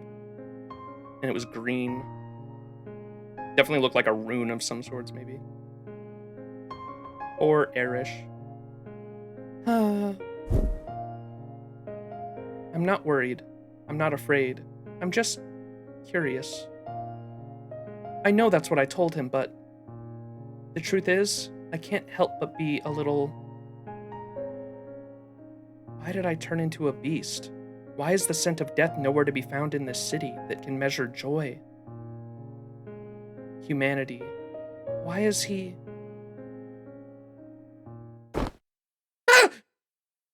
How am I supposed to sleep? I think I just figured it out. You know how earlier... Oh my god, I think I just figured it out. You know how earlier, who was it? The BB Lily, or fucking Murian, or Kazadrop, whatever her name is. She mentioned way back at the beginning of the event that you're like the only human.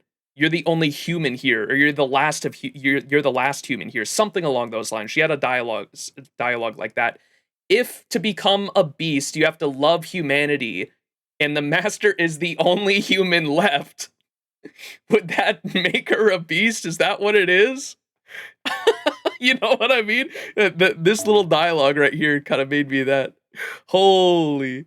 Why did I turn into a beast? Why is the scent of death nowhere to be found in this city that can measure joy? Humanity. Why is he...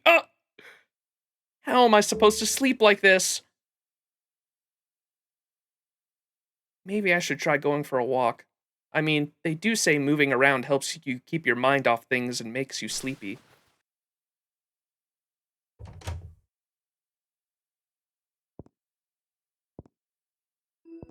Slowly, slowly. I really don't feel like seeing anyone right now, so... Oh, I know. I just remembered this hotel has a gym. Perfect. I'll go there and get some exercise and clear my head.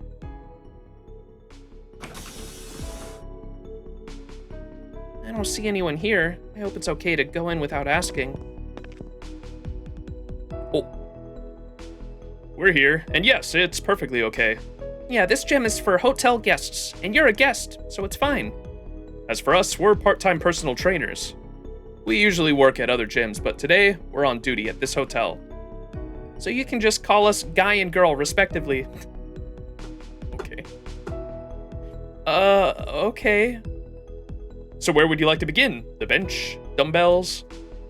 No, I can see from the look on your face that she's here to clear her head. The treadmill is what you need. Follow me. Facts. That's it. You don't have to go too fast. The important thing is to just keep running. Just like life. Gym trainers or servant trainers? I don't understand what they're talking about. But this rhythm I've got is helping me clear my head.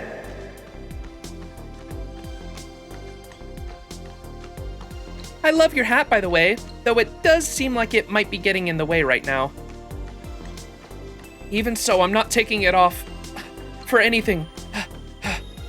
Besides, it's basically my treasure. That's great. It's not often people find real treasure in this city. It's been a very long time since anyone bought or bartered for anything, too. Now that anyone can get what they want, when they want treasure, just doesn't mean what it used to. Damn.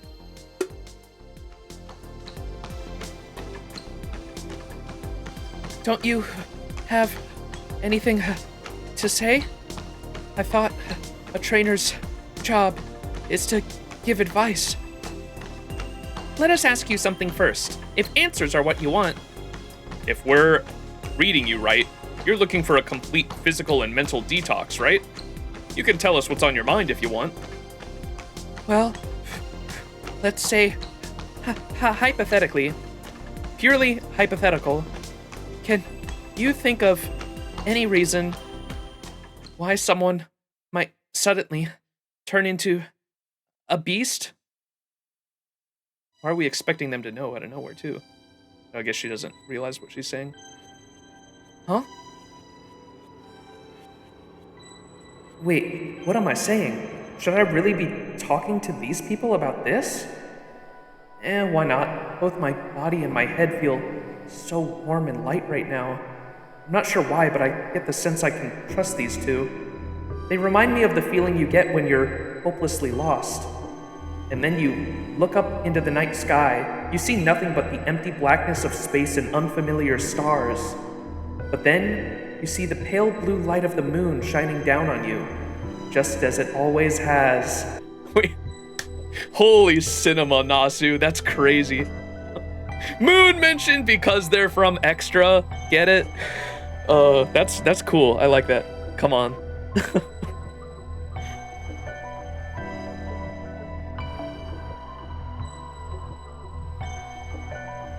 So she says, I'm not sure why, but I get the sense I can trust these two. They remind me of the feeling you get when you're hopelessly lost, and then you look up into the night sky, you see nothing but the empty blackness of space and unfamiliar stars. But then, you see the pale blue light of the moon shining down on you, just as it always has.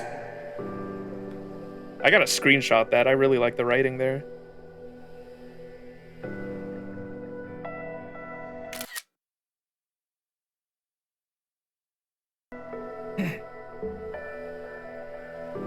And you remember you're not alone. I see. So you're worried this someone has suddenly awakened into some kind of bestial nature hidden deep into their DNA? Well, don't worry, that's not the only way something like that happens. Yeah, there's probably some external factor at work, like an accidental collision from another realm or something. This city is in a pretty unusual state. It's not at all impossible that this person might have unwittingly synced up with a version of themselves from another world. Space, Arushkagul. It could be a form of interdimensional quantum entanglement, or it could be something else entirely. But either way, that doesn't make it your fault. In any case, as long as you don't approve of what this beast is about, I think this synchronization will fade away on its own. You're saying you now. Whoops, sorry, purely hypothetical, obviously. So, it'll go away on its own? I see. That's great. Really great.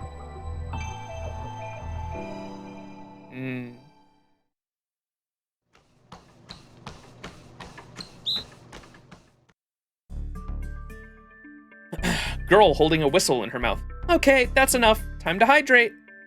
Great job. Huh? When did it get so late? Phew, I must have gotten so caught up in running I lost track of time. That's the great part about exercise. You're not trying to accomplish something. You just do it because you want to. It's the most natural thing in the world. So, do you feel better now? Or is there still something on your mind? I'm sorry, I don't remember what we talked about very well, but yeah, I do feel better, mentally and physically. I think I can get a good night's sleep now. That's great. Glad to hear it. Maybe we'll see you again someday, if there's something else we can help you with. If nothing else, we can always help show you the way. Smile. Can I get a smile in chat?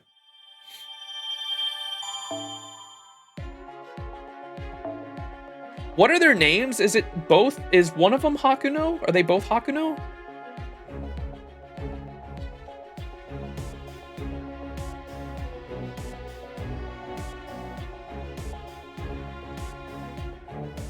Yeah, it's just Hakuno. Gotcha, okay. Similar to Ritsuka Fujimaru. Well, even though like they're both named Ritsuka, we usually refer to is it Gura, because that's like the I think that's like, is Gura like the Mimi version that's like in the comics and shit?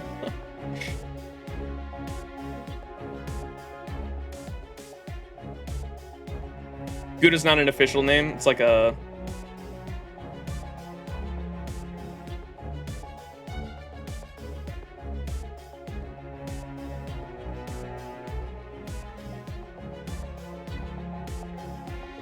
what's the name of the comic books? Yeah, that's what I thought. It's from the Learning with Manga series. That's what I thought too. Okay. The fans stick to those. All right.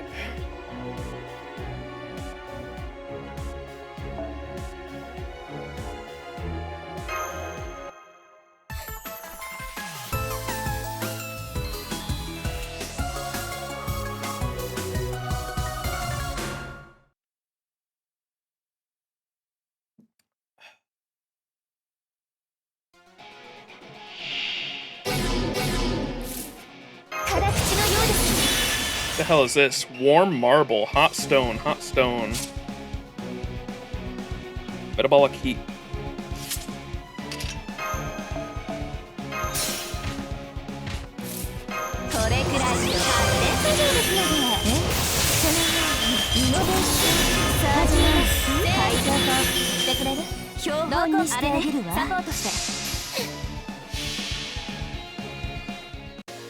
Contact. 外から内へ1から0シフトサイクリック選手交代始めましょう逃げられるぞ The Hakanus also have their own nicknames? Okay, Zabio for male and Zabiko for a female one? Gotcha.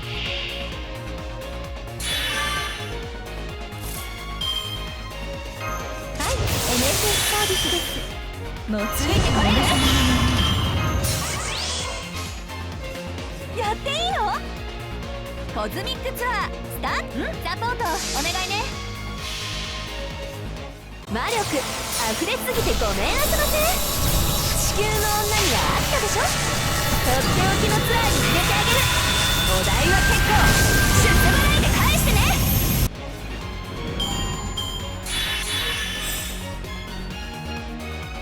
I have not done rolls yet. I'll sleep well tonight. What the hell? スピンドルツアラースタンバイ。こうなっちゃうとストップできないんだ。Are these like little interlude things to unlock the next node, or are they story relevant at all? Or are they referencing something? What the fuck was that?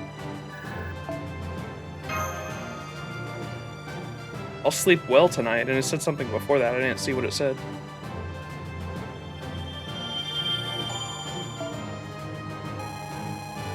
Aw, shit. We're there.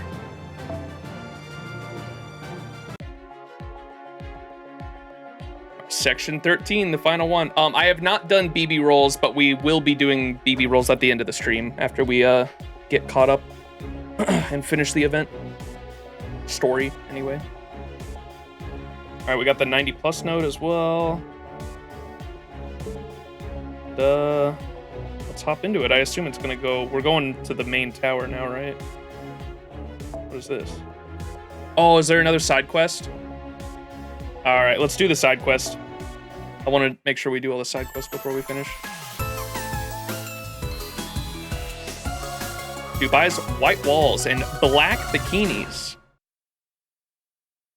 Kitich?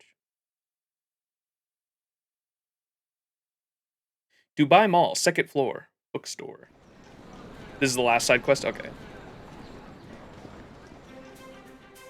Whoa, another incredible bookstore. Brill? It may not be as charming as my personal favorite bookstore, but with such amazing selections, I can only bow respectfully. Yes, that's right. Sir Palamedes used to talk about this all the time. He would say that the planets in the Middle East star system, past the Sandstorm Nebula, were the cradle that cultivated modern civilization and academia. It's funny that that's in servant verse terms, but that is true of the Middle East.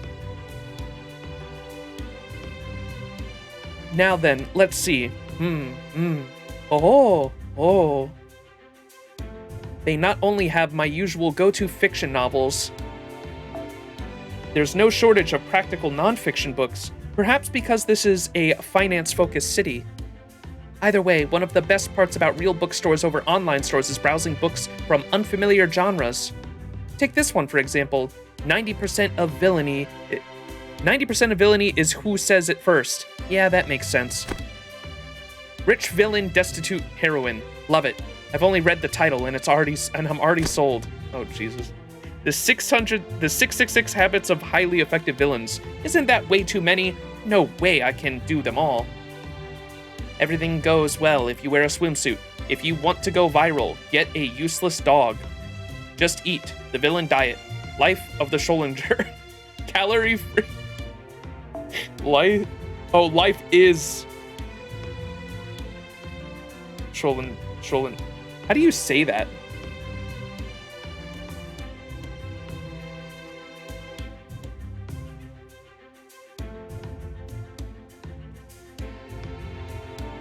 Schrodinger. I always wanted to like insert an L into his name. I don't know why. Schrodinger. Life is Schrodinger. Calorie-free thinking, the life-changing magecraft of eradicating your enemies. How a teen girl went from 0 EXP to the most infamous magecraft academy in British Empire in one amazing year.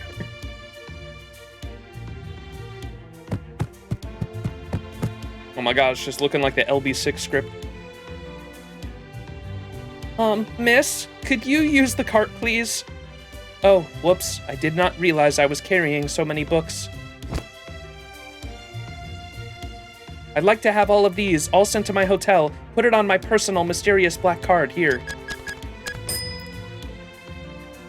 Thank you for your purchase. Very nice. This is the most satisfying shopping I've done in a long time. But it also looks like I spent way too long here. There are still so many other stores I have not visited.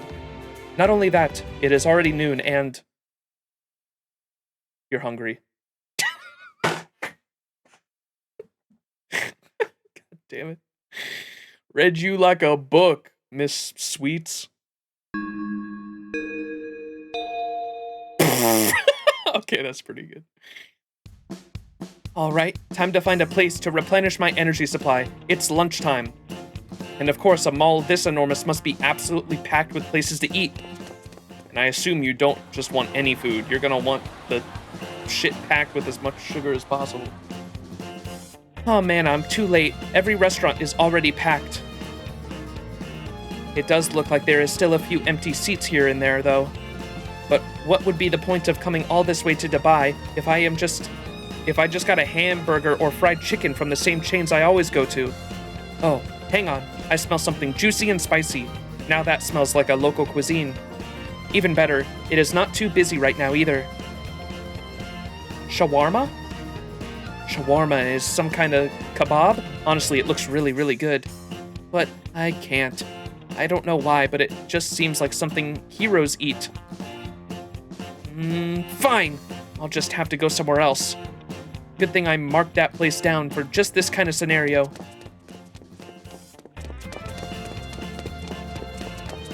Rapidly moving throughout Dubai. I'm so hungry. So hungry. Hungry! Jesus Christ. Damn it. I don't have time to take the bus. It'll be faster if I just run. I remember it well. It was an unassuming food stand. A little shop at the Sock in Old Dubai that practically radiated local gourmet aura. It had something that looked perfectly round, like perfectly round croquettes. Oh, or maybe deep-fried meat dumplings. I almost missed it thanks to all the many new and unfamiliar sweets they had too, but whatever it was, I'm betting it's the king of Dubai's junk food. That stand will satisfy my cravings for authentic Dubai cuisine. I just know it. Old Dubai, Sock area. Whoops, that was too close. I almost went from quick speed to stampede again. But now I've found it, and it's open for business. 1 serving of those freshly fried, crispy, crunchy, round, golden brown lolly-rolly things, please. Little roly things, please. Oh, good timing, little miss. I was just about to close up for the day. That's miss, not little miss, thank you very much. Anyway, is my timing really that good? Well, yeah, you caught me right after a big spender bought out nearly my entire stock. What, you've never had falafel before? Well then, how about a little taste? Oh, thank you. Don't mind if I do. Crunch, chew, chew, swallow. This is good. Really good, but not at all in a way I'd expect. Right, right. Your face says it all perfectly. That taste and texture are like nothing I could have predicted, and this exotic aroma is utterly tantalizing. I also thought this was made with meat, but it doesn't seem to be, and this almost gritty mouthfeel doesn't seem anything like potato croquettes either. It's unabashedly spicy, yet it's also mild and easy to eat. You said this was called falafel? That's right, there's no meat in it at all, but you'd never guess that from how satisfying it is, right? It's made by mixing mashed chickpeas, onions, and lots of different spices together, and then frying them all up. Give me just a sec, and I'll fry you up a fresh batch. Now I'm hungry, chat.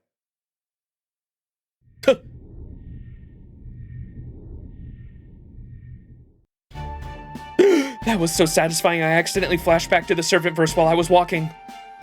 Ah, delectable. I'm so glad I didn't compromise and go with some other, more convenient shop. I don't buy that man's modest insistence that it was just another regular food stand for 1 second. Not to mention, I was surprised to hear the big spender who nearly ate him out of stock was a guy with sunglasses who looked like a big White Castle wall come to life.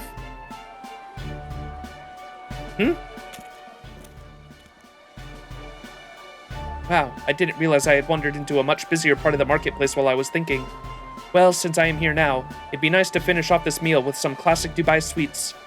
I'm fairly sure I saw a bunch of sweet shops all around the old sock too. At least, I thought I did.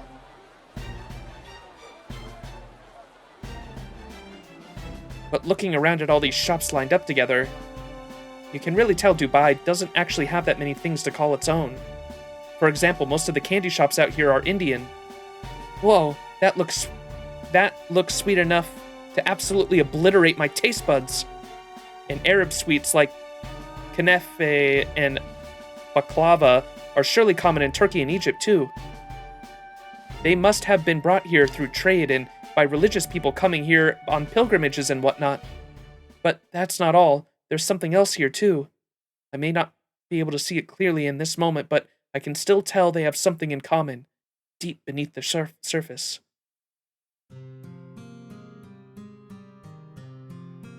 A past where these countries were defeated by a greater power and forced to submit to their rule. Those wounds always leave scars. Scars I'm fairly sensitive to. Their lingering feelings and pride can be sensed in the shadows of daily life, the architecture, and even in the subtle details of sweets they adapted. The number of countries who have never been ruled by another are the exception to the rule, by a wide margin. It's nothing to be ashamed of. If anything, countries like this should be proud of how they managed to flourish. According to the history book I flipped through at the bookstore, Dubai was originally a small fishing village. It also explained that it eventually became home to pirate forces strong enough to rival European nations. I would have thought these people were desert citizens through and through, but they were actually pirates. Villain that I am, I cannot help but be intrigued. I wonder if there's somewhere I can learn about what happened to this city before it became so rich. What's he doing here?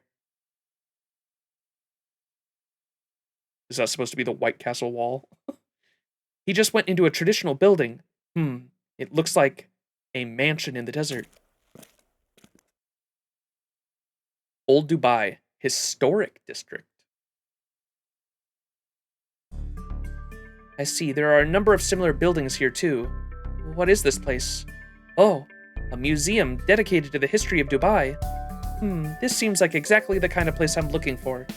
My stomach is still craving dessert to cap off that delicious meal, but I think it can wait while I check this place out.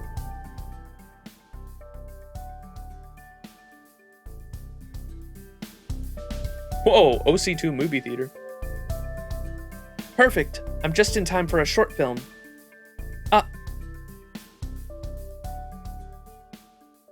Bro, what are you doing?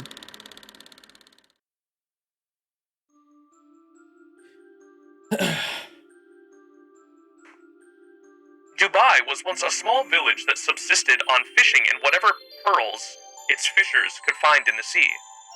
The oval-shaped town was surrounded by earthen walls, goats and camels were kept as livestock, and many of the houses were made with palm leaves.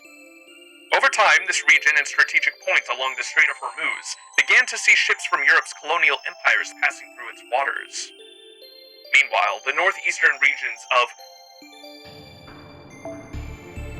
Ras Al Khaimah and Sharjah organized a military fleet to oppose the British East Indian Company. Not like this, the Strait of Hormuz talk.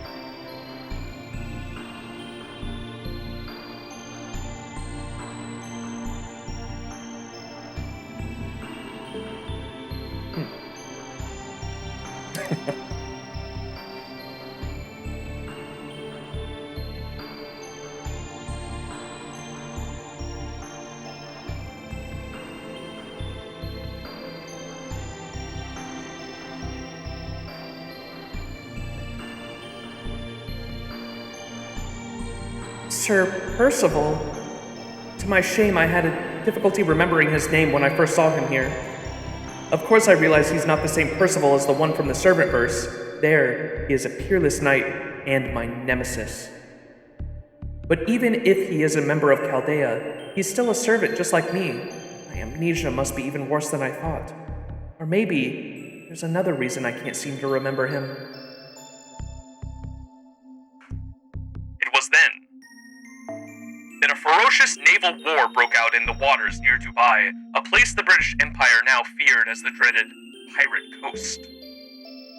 When the situation escalated to the point where they captured British merchant ship Minerva was refitted as an Arab flagship, Britain ultimately decided to send out 2 major expeditions which would prove decisive. I actually don't know any of that history. That's interesting.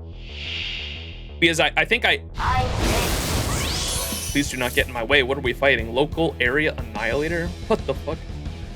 I looked up, I did know that Dubai used to be, or it started as an old fishing village. I know that it's obviously like part of its wealth is tourism, and then being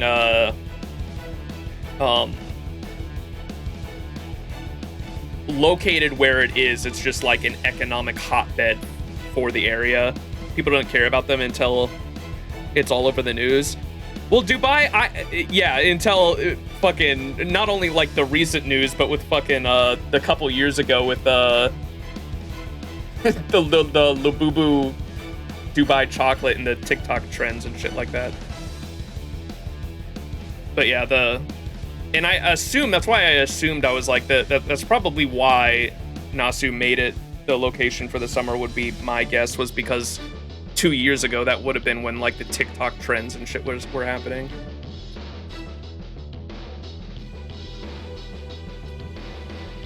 Look at these buffs. Summer Time Traveler.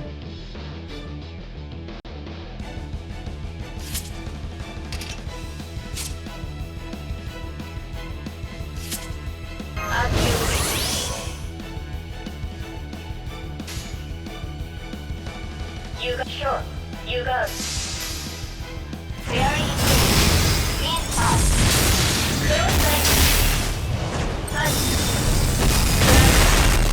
Holy moly. That was like, the disc throwing reminds me of, I think Castoria has a move like that too, but it's like the Dark Souls, like, magic disc throwing. It's kind of cool.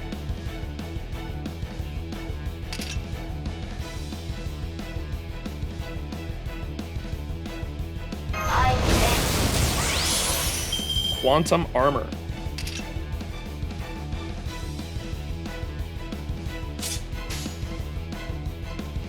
You got full shot.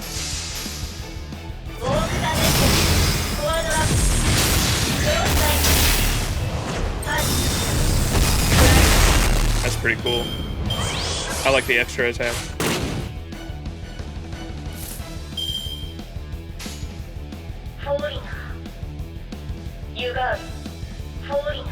Foreigner. Sure. With the MH XX reference. You got it. Foreigner. Sure. You got it. Sure. Genesis flash disorder into chaos. 禁断の一撃を Forbidden strike.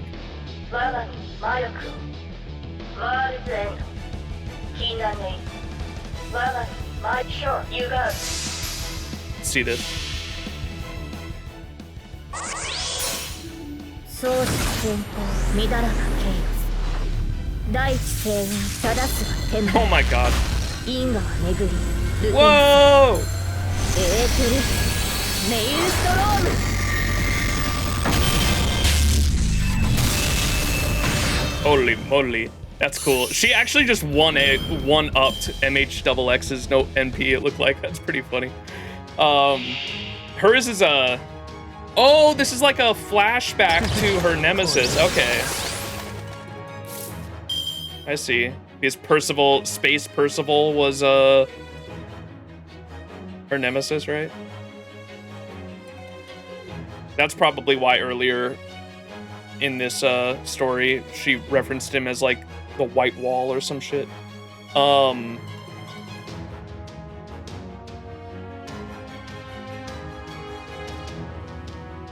What's the name of the knight in Notes that MHXX's Noble Phantasm references? Because this one kind of does that same thing where it's like the two kind of vertical things coming down as she grabs it. Kind of makes that same stance at least.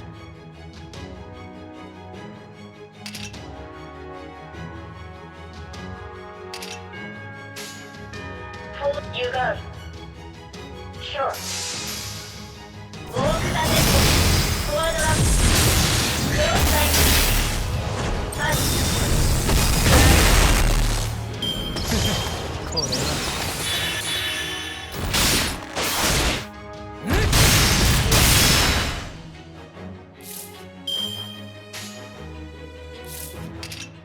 As you Whoops. 我が身魔力を Sure. You got it. You got it. ブラストを隠されしペンドラゴンの名において七天の罪と最悪をこの手中に行くまでを星々我に従いネビュラ Damn.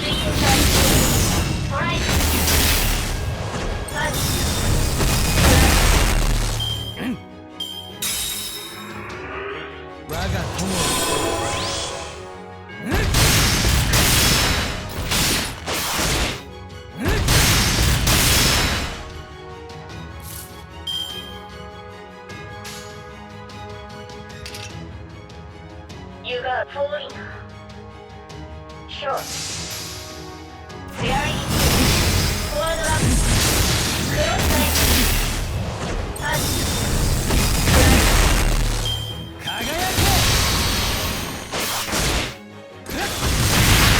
No! Damn it.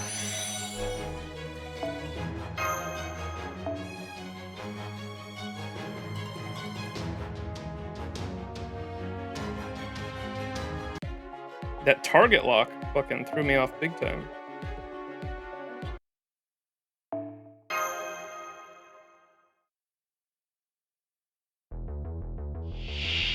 As you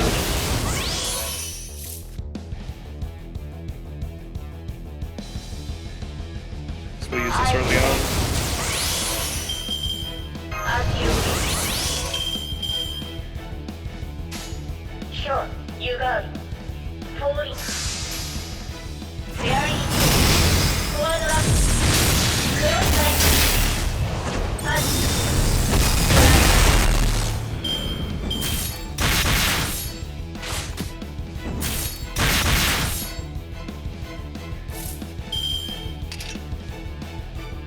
I sense.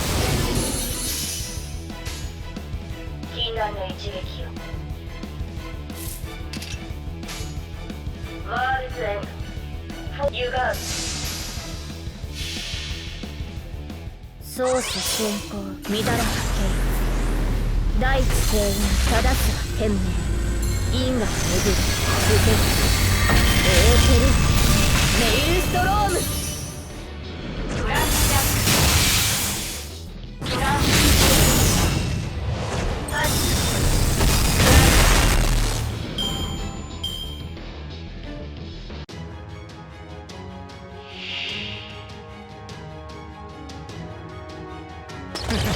これは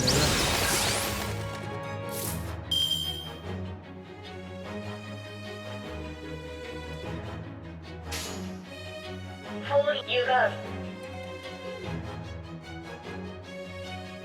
Sure. You put sure. Very forward up. Close leg. Touch.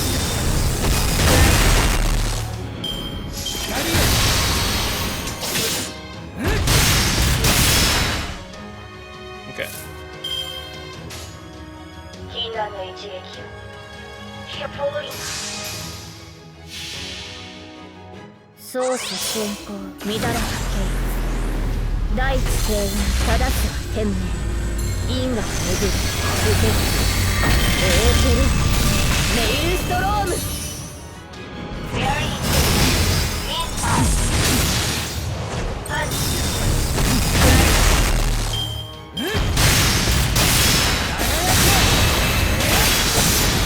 Damn, bro.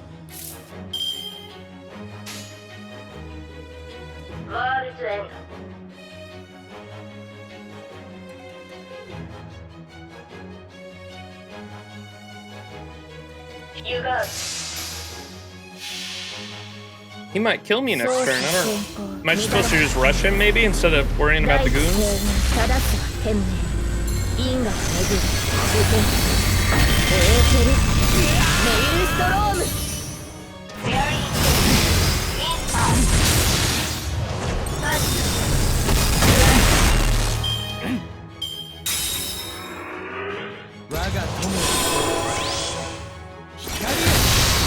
Damn it. Okay.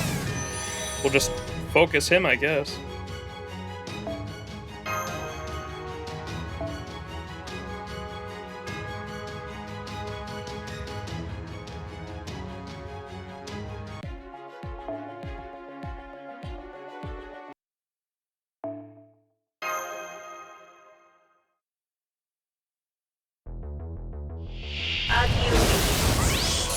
Maybe we save the invincibility for the next stage too.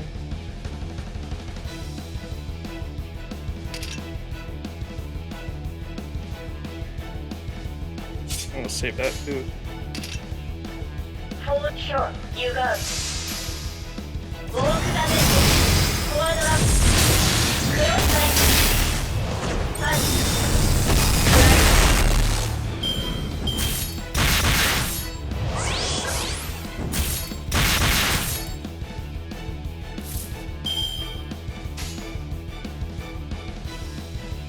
Short, falling. Short. Very inside. Close leg. Touch.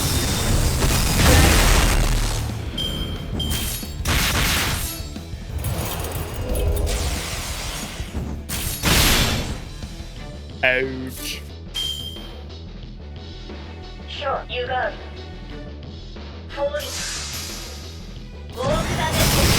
Forward up. Right. Touch.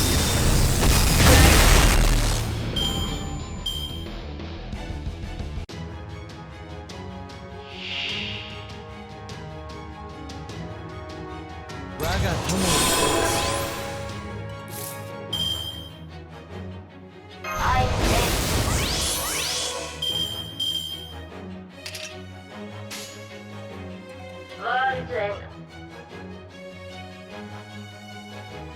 You falling.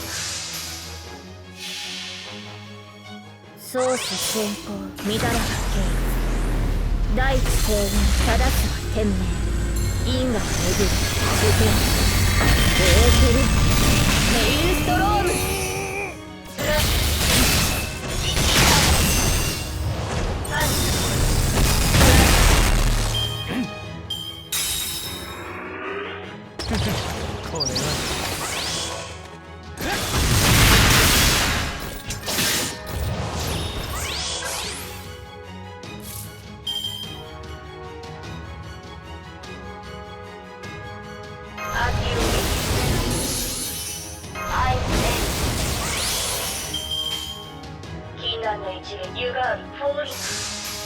Bum bum bum. 相思先行乱らかけ大地平原正すは天命因果を巡る受けエーテルメイルストローム What's up, cool guy?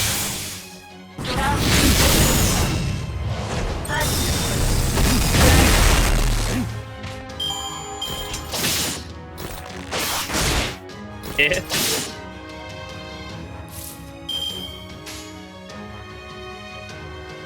You got fully sure.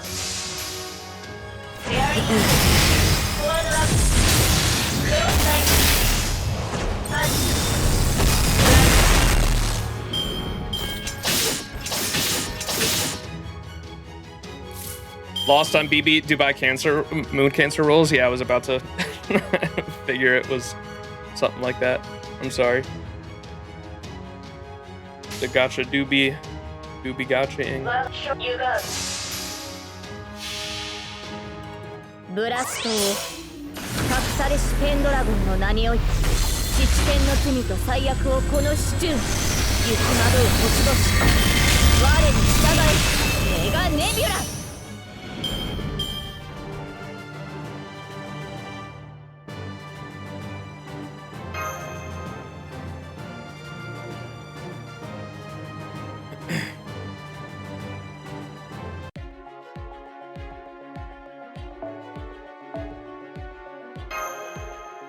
White walls and black bikinis.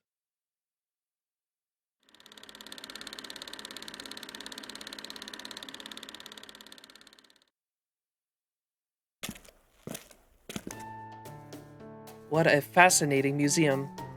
I especially like the hands-on corner where you could smell the different kinds of spices commonly used here. That ambergris stuff was particularly potent. Hi there. Hello. I thought that was you. You seemed quite engrossed in the pavilion's exhibits. Forgive me for not saying hello sooner. Not at all. You were simply being considerate, not disturbing me, right? Miss X, was it? Yes, that's right. I'm X. Hee hee. So what were you doing in this museum, Percival? Well, I first started researching this city so I could better guard Master and ensure this mission's success, of course. But over time, I developed a personal interest in it as well. I didn't end up having much free time to pursue it, but I thought I could at least take a look around the places I was most interested in when the opportunity arose. I see. So you're a serious sort, perhaps too serious. As for me, I came here in my search for more local sweets. And speaking of which, it's snack time now. I was planning to look around the sock again and see if I could uncover any new dessert roses. So you're off in search of an even greater sweets, huh? Wonderful. And from the look of it, you already have your eye on a particular shop or two. Very interesting. Fortunately, I still have some time of my own. Would you mind if I accompanied you? The pouty face. I guess that would be okay. But I don't want them running out, so I'll order first. Otherwise, I'll have to fight you to the death for whatever they have left. From what I see, Percival, you tend to eat too much of a single thing. If I were in your shoes, I would prefer to sample many different delicious things, never eating my fill of any one, so that I was left with nigh infinite unforgettable memories. That sounds challenging, but also like a great learning opportunity.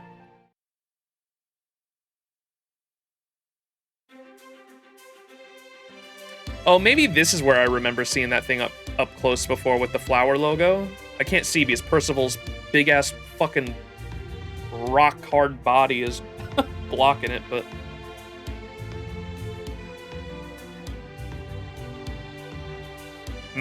I've never tasted so many different flavors in such a short time before. That was delightful. I should have a great many interests of stories to share with Director Gordoff when I get back too. I think this bounty of flavors may be a result of people drinking far less alcohol around here. Of course, there's no reason a grown man should feel bad about enjoying sweets, but I do appreciate it not being an issue here. By the way, X, there's something I'd like to ask you. What do you think of this city now that you've seen it for yourself? What do I think? Is that part of your research too? It is. I can't possibly give a thorough evaluation of the place all on my own, after all. What stood out to me most was how the almost solemn cityscape built on a foundation of peace, the rich, diverse cuisine, magnificent art dedicated to God, and the way it was so warmly welcoming of tourists while it's still maintaining a sense of discipline. But now, I would love to hear what you think, if you don't mind. Good question. If I had to pick, I guess the thing that stands out to me the most is the sense of loneliness. Loneliness. That's just my interpretation. Feel free to laugh at me for going against the grain. I would never. Please, go on. It's a loneliness tinged with nostalgia, envy, and pride. That impression only grew stronger after I learned more about the city's history at the museum. Their submission to another country's rule under the guise of protection after they lost a war, the imposition of an unjust peace after their future was stolen. In the end, everything came down to a military force and other great powers unilaterally acting in their own interests. I can only imagine how the people in this city must have felt after being forced to submit to such an overbearing reign for 150 long years. I wonder, what would have become of this city if oil had never been discovered here?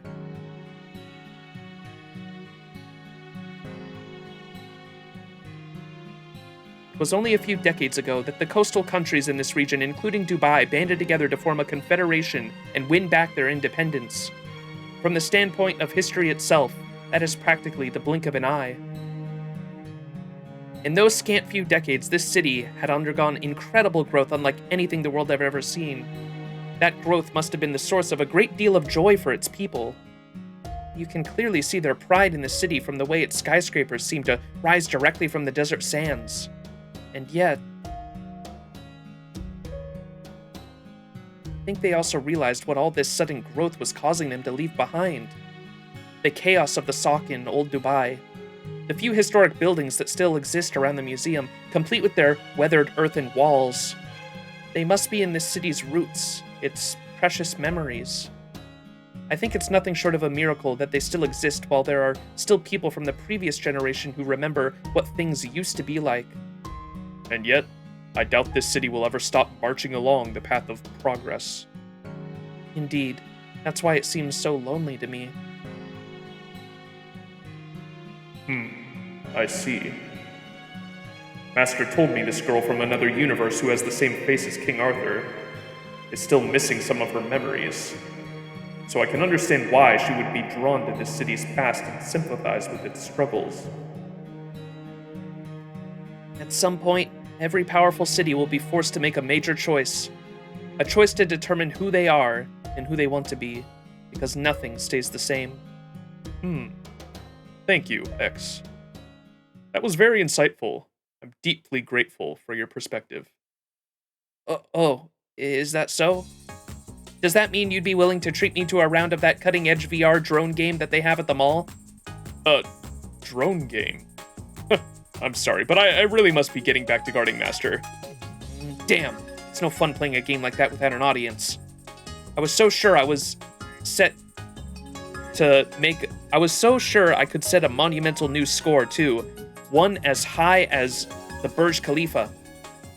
Oh well, I understand. I suppose I'll just have to be content with sipping lemon mint juice by the hotel's night pool while I dig into my new books. That sounds as far from loneliness as one could get, at least to me. Well, I never said I was on Dubai's side. If I get the chance, I'm considering seizing control of it and turning it into my own base, filled with gold and gourmet delights. Is that so? I see. Then it looks like I'll have another thing to keep my eye on in addition to guarding Master's, my guard duties. Ha ha ha.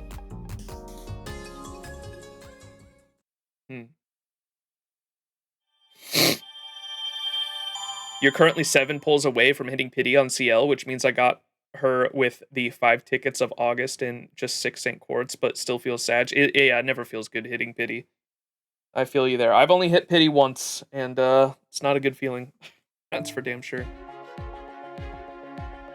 Especially when you're like getting like like closer and closer. That's why typically, unless I'm willing to go to pity on a character, I usually stop around 400 to 500 Saint Quartz. Because like if you get to the point where you're like over 600 or 700 Saint Quartz, like at that point it's just like, it just feels sad. It's like either I get it in the next couple hundred Saint Quartz or I'm hitting pity, and it just doesn't feel good regardless. Like fuck.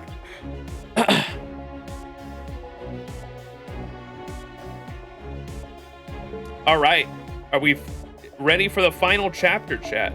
Here we go. Section 13, Dubai Fountain, at the top. Let's close it out.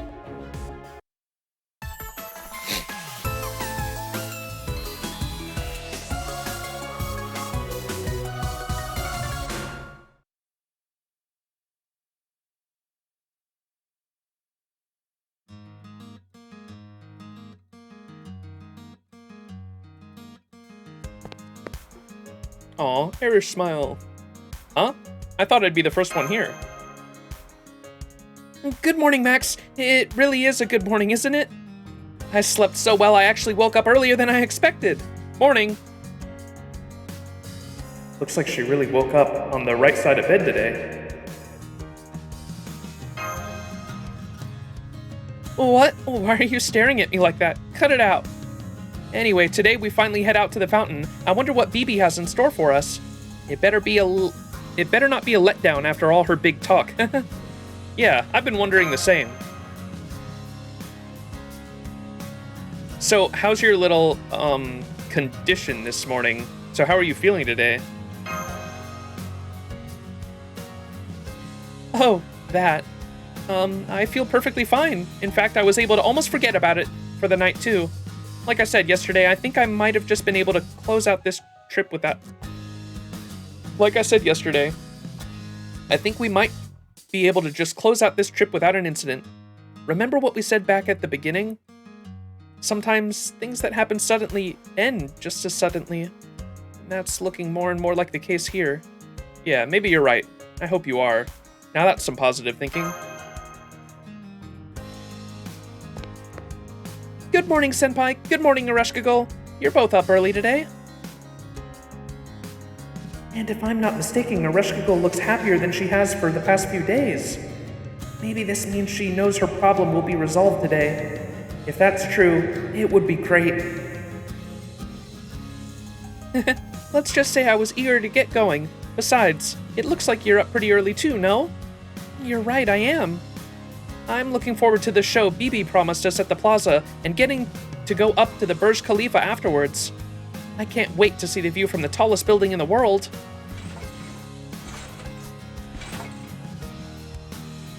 Good morning. I can't believe it's already the last day. But no more of that. I'm just not gonna let this bring me down, no matter how heavy I might be. As long as I have this swimsuit you gave me, Max, I'm the best, most dependable guide in all of the Sakura 5. You've done a great job showing us around, Lip. You sure are. I hope you'll stick with us until summer breaks over.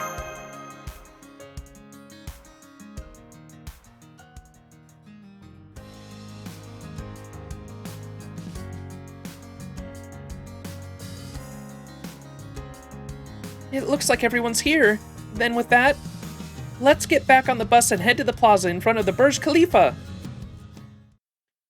Here we go. I'm interested to see like what the BB points were specifically, because like I'm sure she was having us like gather energy for some evil plan. I mean, it's fucking BB, right? Hey, the seal's broken. Nothing's stopping us from going inside now. By the way, now that it's the last day, so now that our time in Dubai is almost over... Yes, Master? I don't think we need to keep any more secrets from each other. I think we can all stop pretending we don't know what's going on. Huh? Huh? What are you talking about? I figured as much. Mash, since you could tell something was up with Master after spending so much time with him, it only stands to reason that the reverse was true as well. Put differently, we should have known there was no way we could hope to hide this. So wait, doesn't that mean our attempts to be considerate to each other ended up twisted into something weird? Did we really need to keep quiet all this time then? Of course we did. Keeping up appearances can be important, way more important than you might think. The main thing is that we all shared a common goal, enjoying summer vacation together. And because we all worked together, we succeeded. I think that about sums it up. But hang on. Tamakazuki, that's the name she gave the master, right? Which means like priest, if I'm not mistaken, and I looked it up. If you're bringing this up now, it must be for a reason, right? Of course. Bibi is Chaldea's ally, but she might not be this time. Bibi's been on our side in the past, but I'm not sure she is this time. If we have to fight her, it's important that we're all on the same page. I didn't want secrets or pretenses getting in the way if we have to fight her. Understood. So you're prepared to oppose her, even if you haven't ruled her out as an ally yet. Got it. A plaza next to the water feature and a bridge. I see they clearly referenced a certain first-class water-top city when they built this place.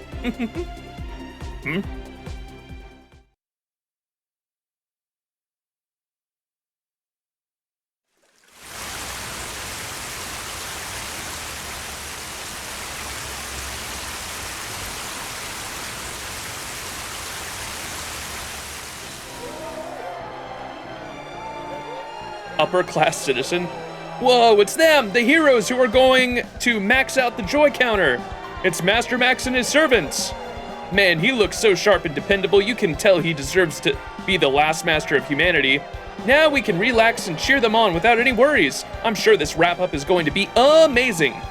Bravo, brave Chaldeans. Bravo, our perfect goddess Bibi in Dubai. Bravo, Earth's legacy, our newest and greatest modern city. They're all so excited about this. I guess they must be here for the ceremony. Bibi said she would show us the Burj Khalifa's observatory once we maxed out the joy counter, right? I think we would have enjoyed our trip here even without that, but I certainly don't mind being celebrated like this. Was it the final area where we fought Bibi when we had Summer Bibi and what was that, Summer 3? Wasn't that also at an observatory? Just remembering that now. There's like an observatory up on the mountain that we fought her at. I think we would have enjoyed our trip here even without that, but I certainly don't mind being celebrated like this. This is how ceremonies honoring cities ought to be.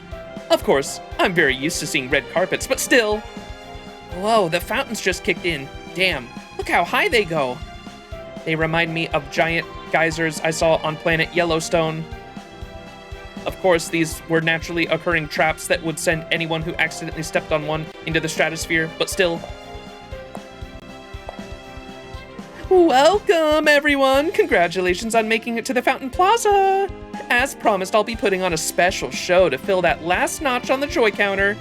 And after that, I'll show you to the Burj Khalifa's observatory myself.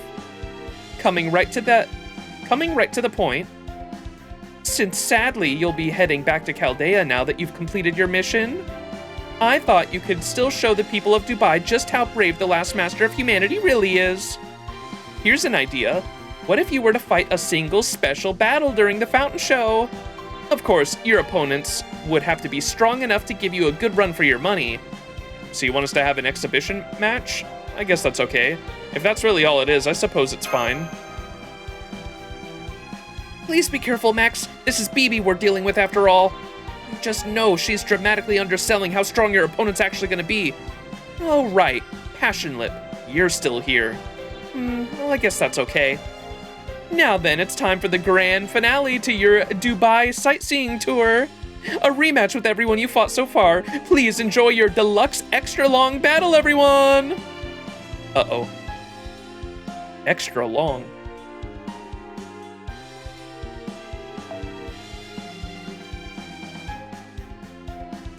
What does she mean by extra long? That makes me want to use the invincibility comp. Are we stalling? What are we doing?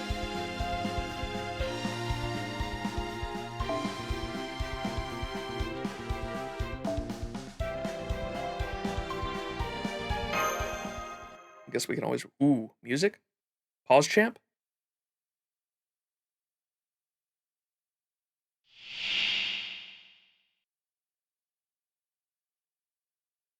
No music. Oh. Whoa! Grand finale. What the hell? What is this background? What the fuck? What the hell?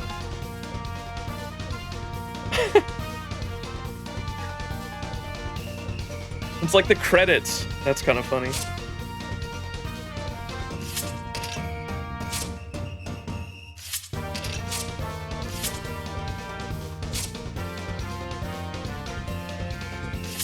Up.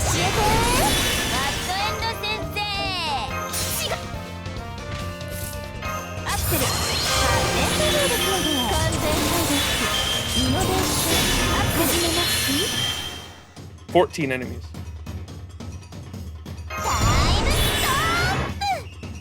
最新のあれね。サポートして。It is pretty distracting. It's kind of fun to do for a note though. Maybe not for a long battle, right? But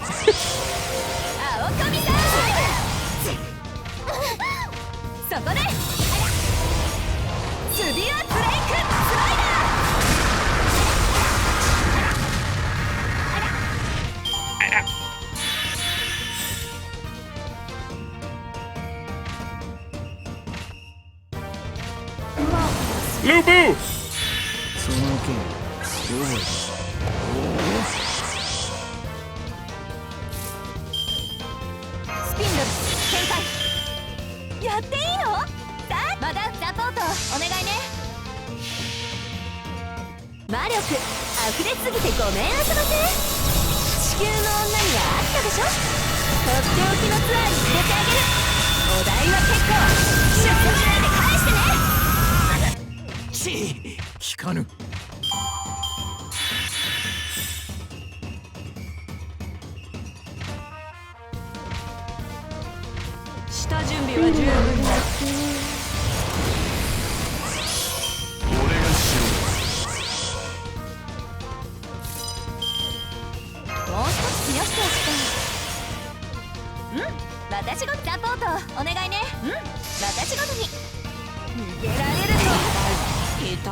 Wow! それがあなたたちにはお似合いです。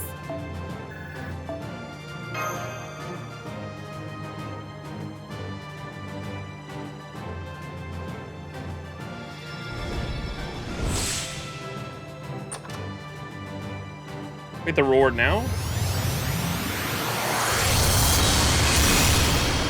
Holy smokes! It's over. I'm surprised we didn't fight BB herself there. Nikitich herself chose the swimsuit she wears in her first ascension, the Koyan Skaya of light and dark in her spouse, respectively, chose her outfits for the second and third ascensions. Nikitish's request for her swimsuit spirit origin was ease of movement and breeziness. Without exception, even in her swimsuit, she remains battle ready, so her armaments are pretty formidable. According to legend, Dobrynya Nikitich fought the evil dragon naked.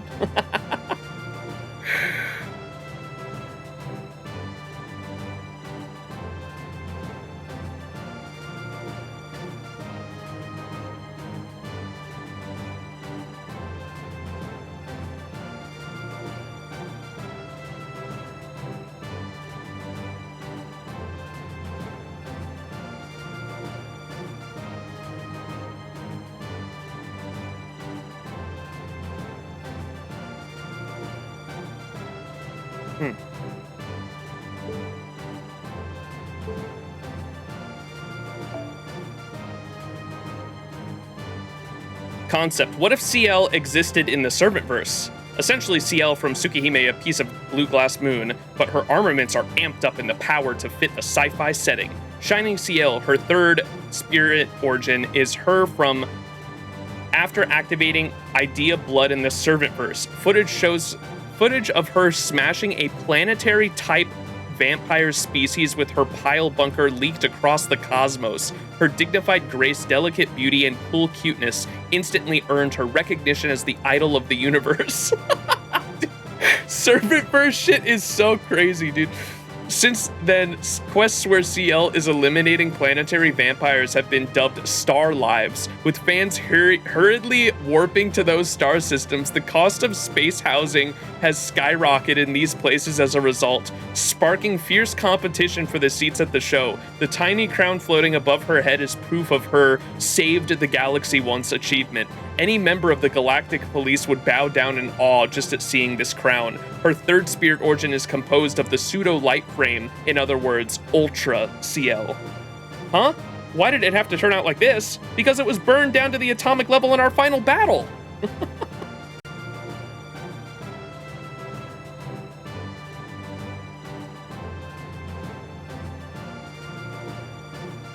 Original Sin, NP type, anti-personnel, noble phantasm, range 20 to 99, maximum targets 1. The 7th Holy Scripture, death by execution, restores a portion of the space 7th Holy Scripture to its original form, transforming it into a massive ballista before firing. CL's all-out one-shotter, a strike that defies reality. Its sheer destructive power, space-time penetration alone is said to be capable of piercing a planet, though outside the Sapphire Galaxy, it is scaled down to a more conventional scope.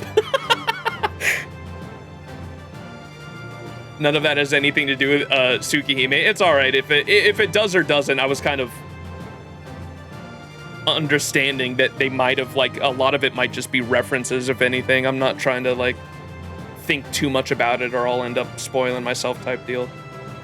Idea Blood Guillotine. Idea Blood number 25, a grand magecraft devised by the Executor CL when she defeated her own sword teacher. Known as the Star of Calvaria, a guillotine of light that deploys a magical created reflective mirror in the stratosphere, concentrating and releasing sunlight. As long as the target on the ground can see the Star of Calvaria, there is no way to evade the guillotine that falls faster than an eye blink. Wait, that's so sick for a vampire hunter? Holy shit, that's actually so dope. Huh. You have like a vampire-esque type guillotine that literally like takes a sun's power, takes a star's power and beams the sunlight directly onto the vampire and call it a guillotine. That's sick. Cool concept.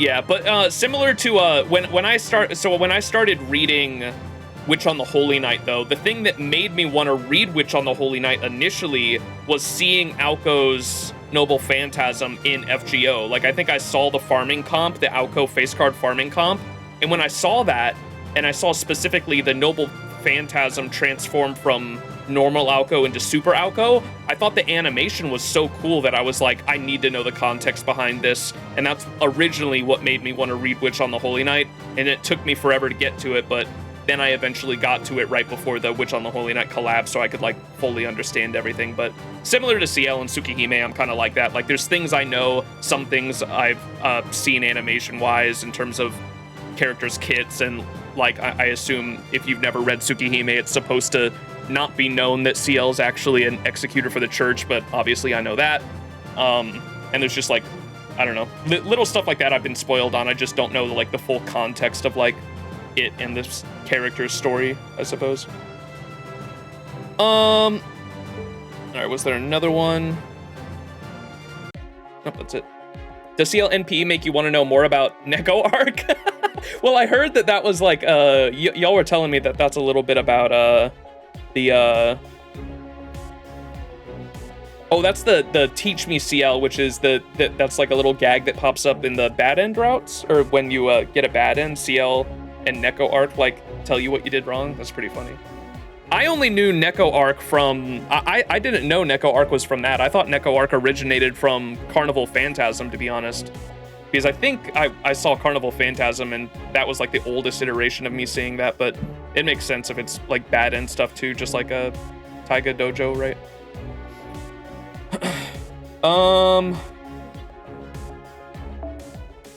All right, we are not done yet. Okay, I was gonna be like, wait, we didn't find out anything. I thought that was it for the node. Okay, now surely this is the final arrow, right? Section 13.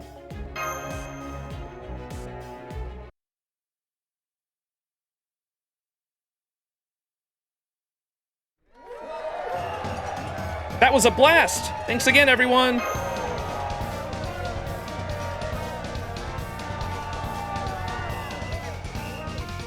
That was incredible! I felt like I was watching one of those premium sports matches you have to pay to tune into.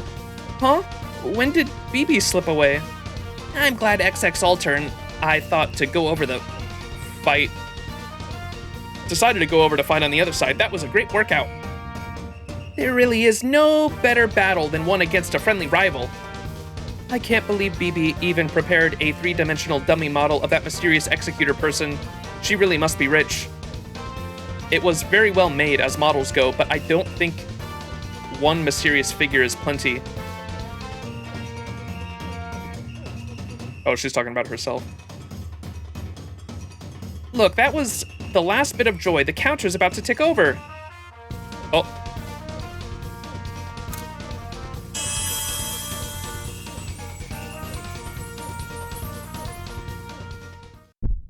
Oh. Uh-oh. See, I was wondering, I was like, are the points, surely the points are like symbolic for like something that BB wanted us to farm so she could unveil her master plan. Like we were doing something for her the whole time with those points. Eresh! Ereshkagol! Ereshkagol! Uh-oh. Whoa.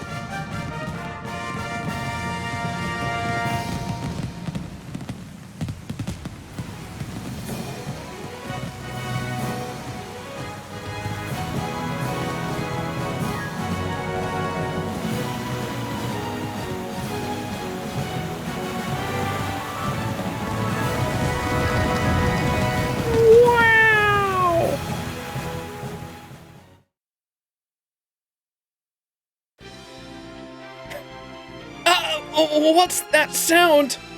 It sounds like it's reverberating throughout the whole city. It looks like every joy counter in the city is going off at once. I'm also hearing party poppers and seeing lots of star mines, read fireworks, going off. Congratulations! Congratulations! You did it! You finally did it! Humanity has completed every last task. Now we can finally move on to the finale.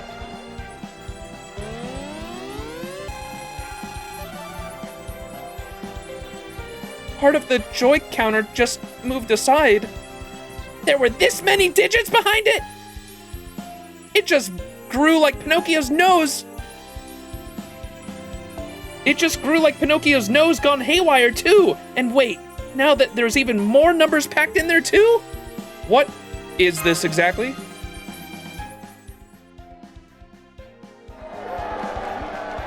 The total joy of all of humankind has been maxed out. There's nothing left for you to do. Now, at long last, you can all go away for good. Congratulations, congratulations, congratulations, humanity, on your graduation.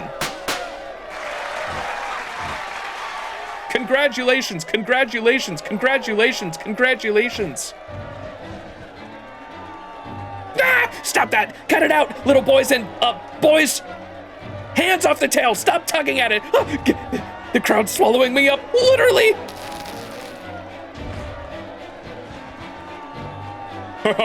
Stop that! No touching, please! No tugging at my tail. No getting on my back, either. This is well beyond acceptable fan behavior. That's enough. Stop that. Stop it. Stop! Blue Boo!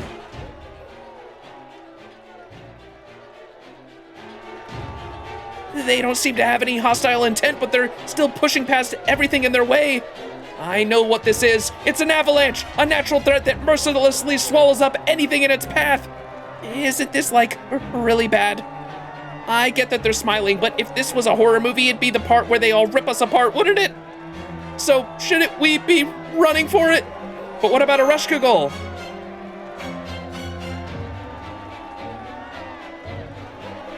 She's definitely in no condition to fight. I'll leave her in your care. Support her until we've reached somewhere safe. Of course. Thanks, Karna. How are we going to get out of here? The way back to the mall is already blocked by the crowd. I don't know why they're doing this, but they're still citizens of Dubai. I'd prefer to get past them without hurting them. I could fly back to the airport on my own, but of course, I would never actually do that. What about your giant robot, Tenochtitlan? Couldn't we use that? Don't be ridiculous. I have to be on green Earth to form my heart of the city. I might have been able to use that if we'd use the heart to travel directly to Dubai. But even if I could form it now, it would be impossible to push these people aside without hurting them. I can only use my fingers delicately on Palma Kazuki. Any other human I try to pick up would just go splat. So it's a matter of motivation, huh? I understand. I can't perform at my best unless it's with someone of my type either. Isn't that right, Miss Shufu? Even in a crisis, your hair is still as beautiful as ever. Hey, there's a thought. Let's leave this creep here here's a thought. Let's leave this creep here as a distraction while the rest of us escape. Oh, I just thought of a place without any people. The path to the Burj Khalifa. The citizens are all coming from the mall, so the Burj Khalifa should be deserted. That's it. Come on, everyone. We'll make a run for the Burj Khalifa. Well, that's convenient.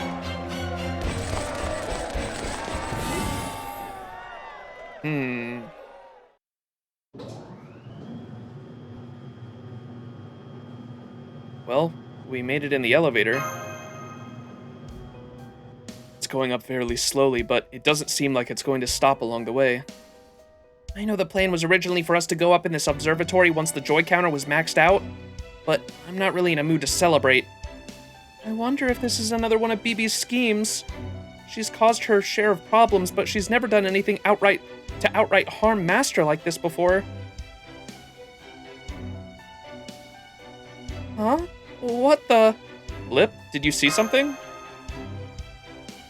Take a look outside. This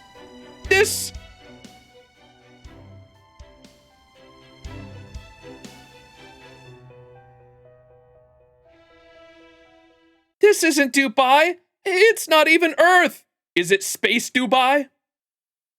We're in Italy. We're on the moon. The whole city of Dubai is fake and it's on the moon.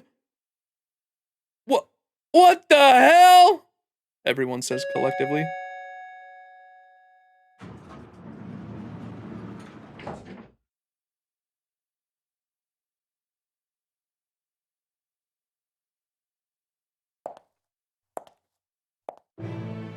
Well, hello there. Welcome to my room, everyone. This is your final destination for this summer, a museum from which to oversee humankind's final moments.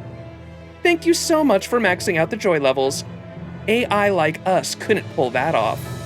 Which is why I decided to have a human from the 21st century, that is, you, help us. Now at long last we can begin the election to decide how humankind will end. Oh, but I can see from the looks on your faces that you don't know what I'm talking about. Well, basically, thanks to all of you, we now have permission to eradicate humankind.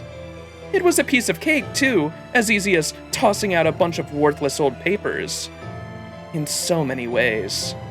It was a perfectly pathetic annihilation for such a perfectly pathetic, intelligent being. Who are you?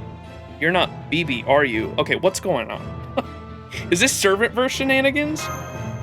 Is this servant-verse BB? Ouch. How could you say that? Of course I'm BB. I'm an AI created by humankind to preserve and manage it. Come to think of it, your goal was to come home to Chaldea, right? To return to your homeland where the rest of humanity's biosphere is, right? Forgive me for laughing, but that's hilarious. I can't think of a funnier joke. No, an entire comedy. You want to go back home? What home? This is the year 3019? You're in Moon Dubai, a city built on the lunar surface. I'm afraid there's no one left on Earth anymore. Is that, remember when I said earlier, like how she said it took you so long to get here? And I was kind of assuming that some weird... Oh! Holy shit. Ordeal Call 3.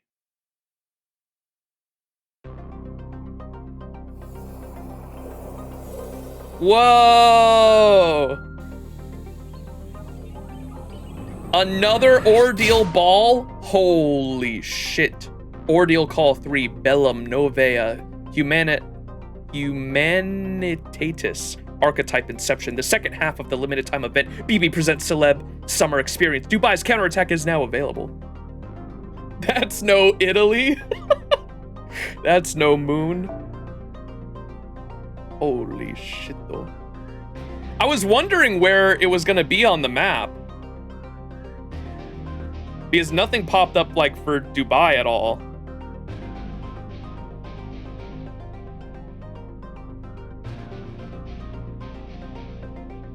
It's crazy. All right. And that's how it ends?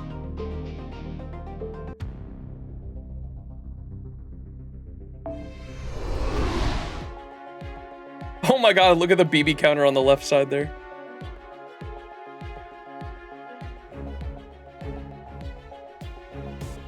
It is the moon all along. Are you going to start OC3 this stream? No, we'll start it next stream. The I'd like to have my stuff organized just for people to watch the VODs on YouTube. So was that it? That was it for the summer event? Yeah, I think so. We got the Grail and everything. Oh yeah, there's the challenge quest. Now we're gonna do BB polls though. God, I can't wait to look at that map again. The map change when we went up on the elevator was really cool. And now I can grind the 90++ indeed for 34 more days. What match does the 90++ drop this time around? Can easily be done with a Zerk, Ibuki, Castoria, and Draco? Hell yeah.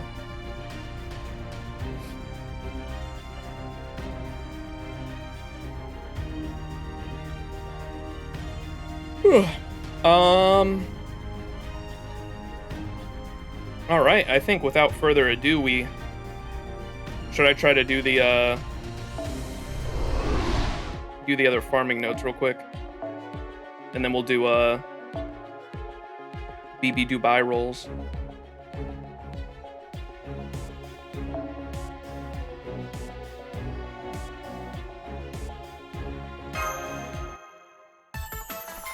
CL double Koyan.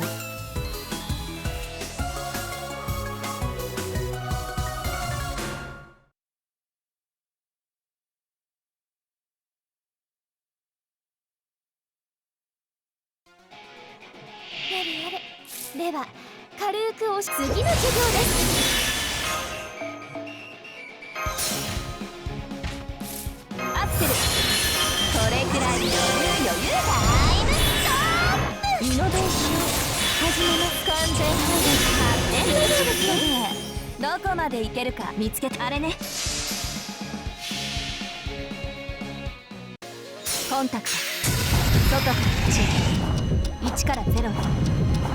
シフトサイクリック、選手交代始めましょう。逃げられると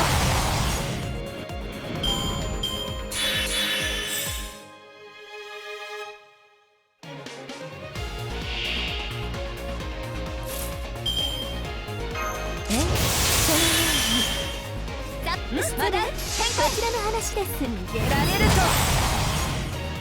そこで邪魔、そして邪魔。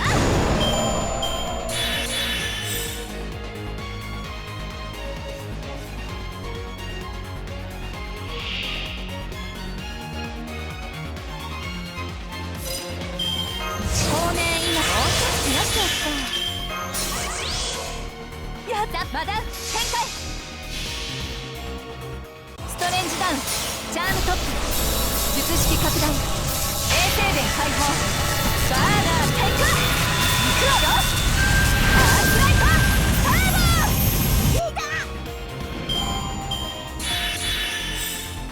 ボ。スピンドルツアラースタンバイ。こうなっちゃうとストップできないんだ。うるさくてごめんね。Ooh! Yo, look who it is! Bunny Vamp herself.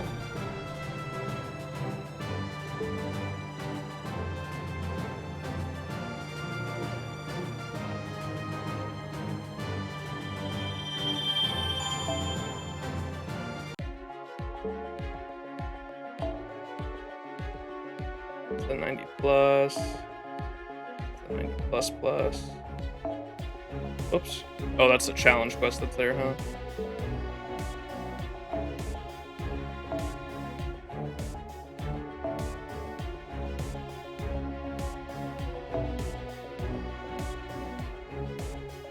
Let's see if this comp can do the 90 plus.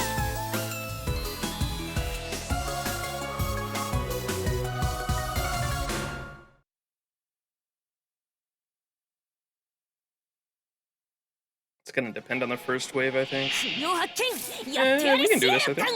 容赦はしません。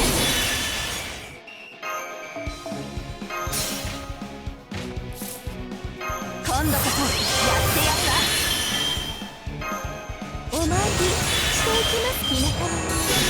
カイサードこれくらい余裕標本にしてあげるわ。サポートして。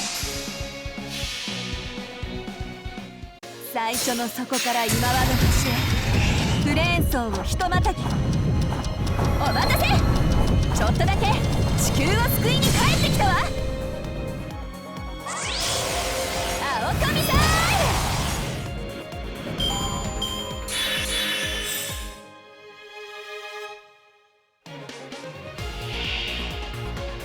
Master Grill Chef.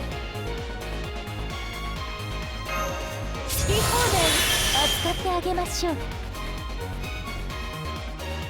サポートお願い。サポートお願いね。バッバッバッ。せーの、ブローニング。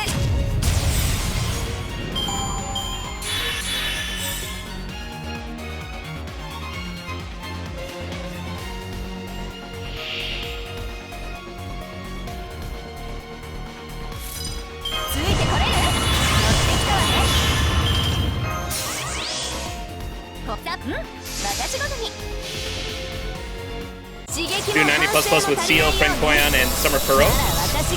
Suzuka. Summer Suzuka's fun to farm with. There's a couple different comps I've done with her in the past. Yeah, she's got that team-wide NP, I think, right? Or team-wide buffs. She's like a cool sub-DPS.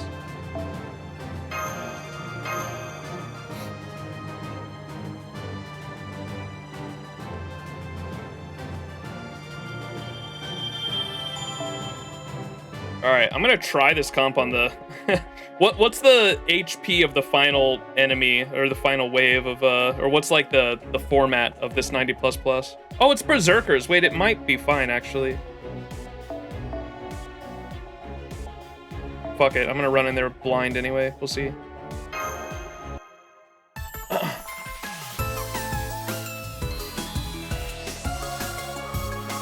It's a 3-1-1? Okay. So just 3 enemies on the first wave. Hopefully it's not. It is typically the first wave is like what can really fuck up the Alco comp. If there's like a one really high HP enemy on the first wave.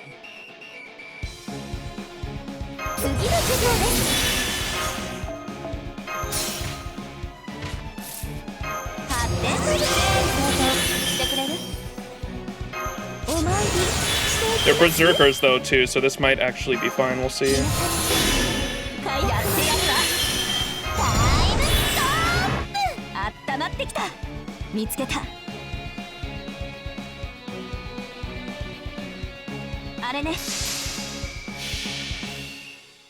$500K on the second.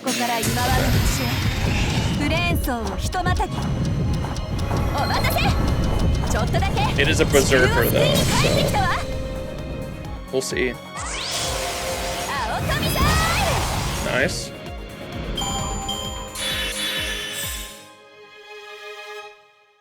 I need to be able to save the Noble Phantasm for the end. We'll see if a combo can do it.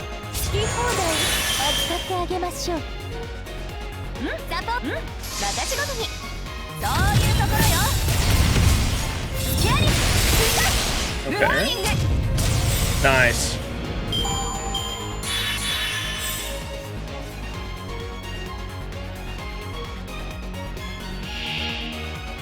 Alco's just too good. I love her so much.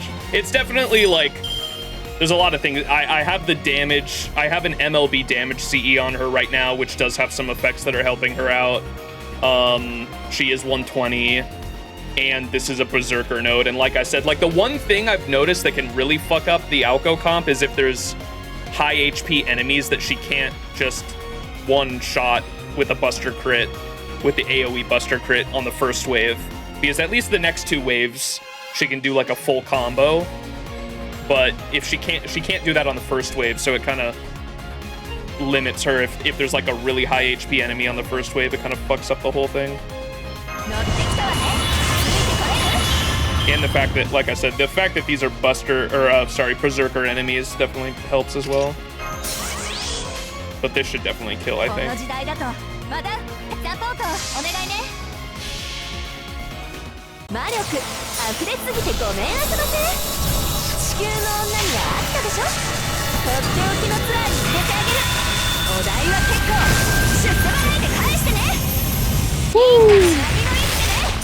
Dub.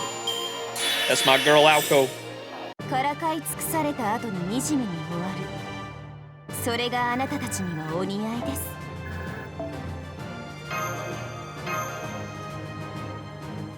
Now do it without the damage CE. She might be able to, because she didn't even use the extra attack on the second wave. Or it's that's a 200% increase though, maybe not.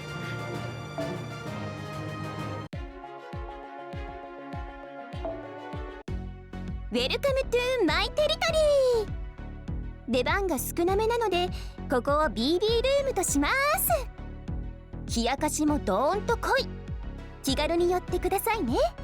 マスター。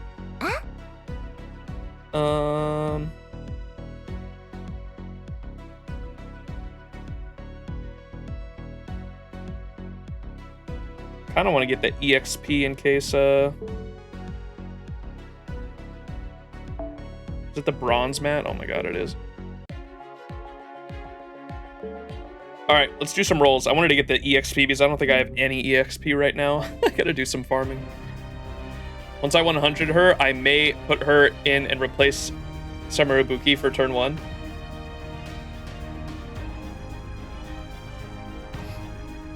Thank God do BBI came early, but I'm out of embers, so I could only get her to 50, unlock her skill 2 to plug her in and boost Alcas NP. Allows me to clean kill Beowulf. Hell yeah. Yeah, this is it's a cool 90 plus this time around for the fact that it's all berserkers. I'm always a fan of the best farming node being all berserkers, because then it gives you a little bit of lenience for what you can bring there. That's always nice. All right.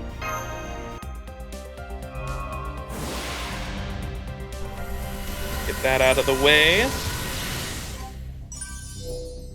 Dub, weekly missions completed. 昨今夏の惰性で達成か慣れた頃ほど油断しや All right, rolls time, chat. So just so everyone knows, I'm actually not aiming for BB Dubai myself. I actually want the 4 stars. So if we can get out of this with getting the 4 stars and like I don't get a BB Dubai, I'm actually okay with that. Because if you guys remember, for anniversary, I got both the other 5 stars, the recent 5 stars, both the anniversary beast / summer / space Arushka goal. I got her in the first multi, and then I got NP2 in the second multi. And I wasn't even aiming for her. I was just going for CEs because I thought the Jalter Dante CE looked really cool. And then for CL, I have 10 USOs right now, 11 I think. I've got 11 USOs, and I was planning, because I wanted to get CL specifically for the Alco farming comp, the Alco face card farming comp. I was planning on using those 10 USOs, but because I wanted the 4 stars on CL's banner, I was like, I'm not going to use the 10 USOs on CL. Let's see if I can get some of these 4 stars first. So we rolled on the CL banner, and I literally got her first multi again. And then I got an NP2 later on as well. And so, like, oh my goodness. I have not had great luck when it comes to aiming for the 4 stars and, like, wanting to avoid the 5 star at all costs. I got you. I didn't get any 4-star rate up on this banner, only Beebs. I wish you the best of lucks. I got lucky and got 4 stars and not BB Dubai for once Desire Sensor wasn't active. Yeah, so same thing with me here, but we'll see what happens. Surely I don't get her on the first multi like the other 2 banners, summer banners recently. That would be fucking crazy, right? Surely that doesn't happen again. But let me show summon history. No summon history here. Let's hop into it.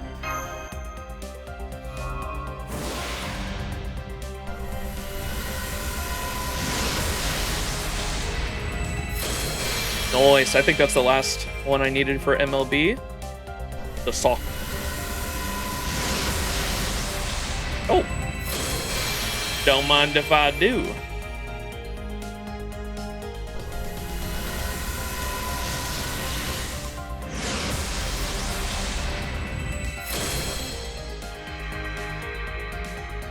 Sock.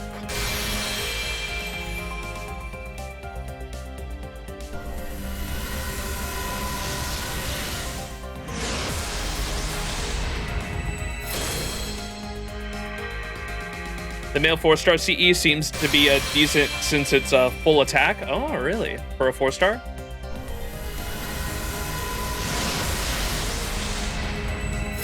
I don't think I had any of the copies of the male ones except for the 3-star.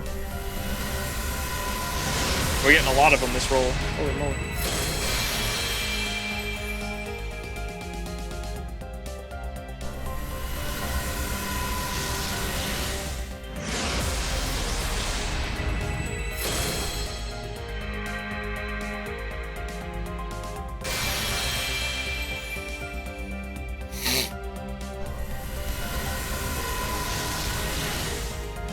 I swear it has increased rates. I got a ton of them too. It's like every CE was a event one. You're so Emperor starved this month. I got all my targets. Kama Assassin, CL, Bunny, and Dubai, and was also 2 spooks on Butta Marte and Altera and all the SRs. Oof, yeah.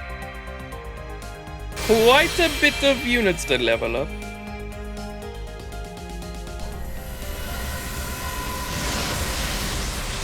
Hey, there's the 4-star. Nice. I would not accept that drink.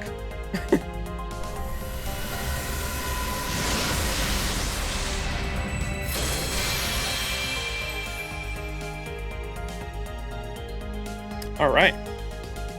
Min roll starting off strong. What's the effect on it? Oh, it's called Queen Killer too? That's crazy. Increases NP charge by 1 time, NP strength by 5%, and NP gain by 5%. Okay, and it's full attack scaling too.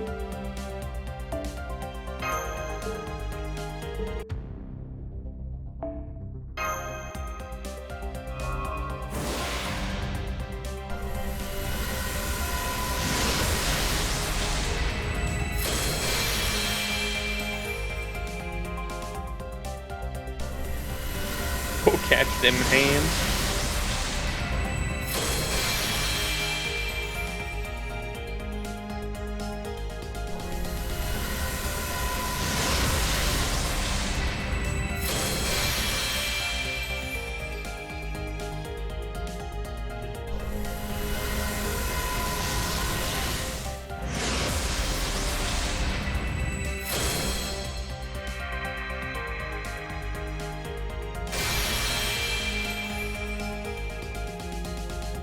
Yeah, that Tomacat CE is crazy.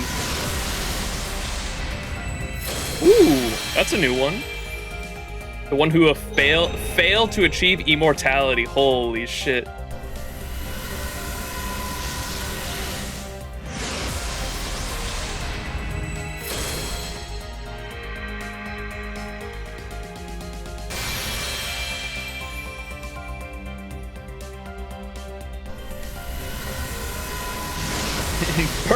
Burn Zoken.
Inflict skill seal 2 turns and curse 1000 damage 10 turns to the enemy killer when you are defeated.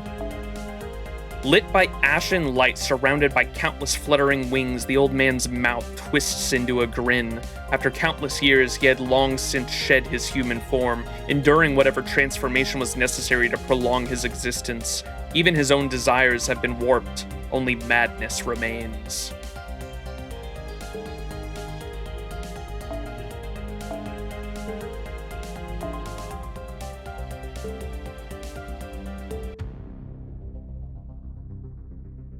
I think I know a catalyst. I know a catalyst for X.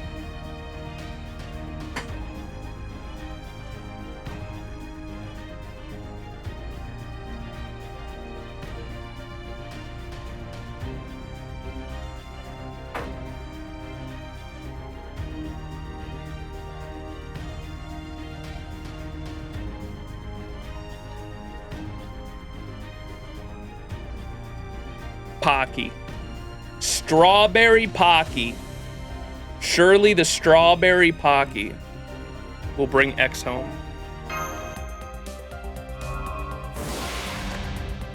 Absolute cinema. Ooh. We take that. No red bean paste, Pocky. She'll never come at this rate. Hey, we're starting off strong with a 5-star and a 4-star for the first 2 pulls, though. Right here. Pocky, come on. Damn.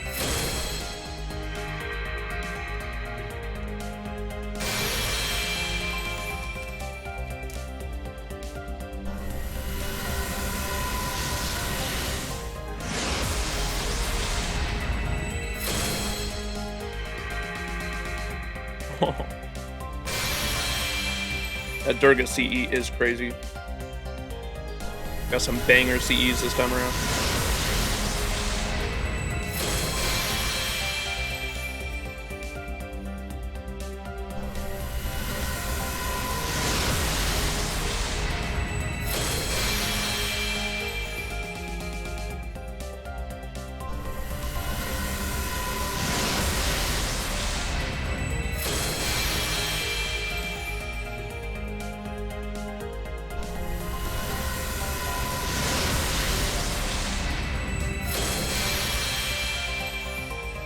My summoning ritual for BB today was suffering overtime to do summons on a coffee break. Worked pretty well.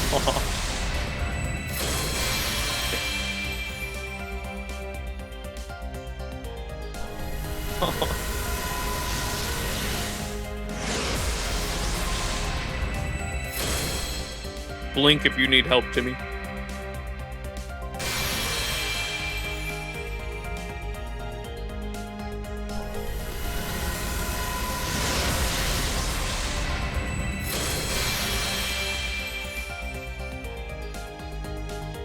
Damn.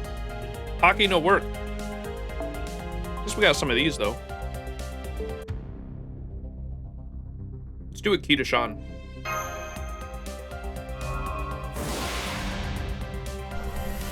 One.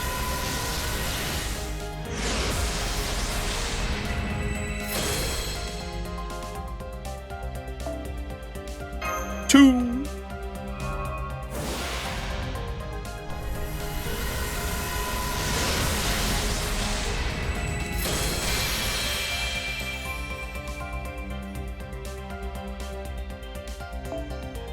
Three.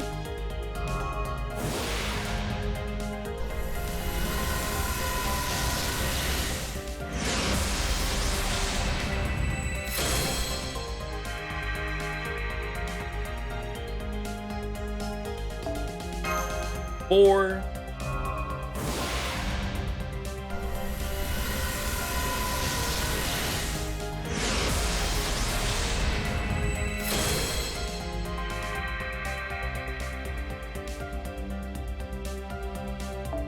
And 5.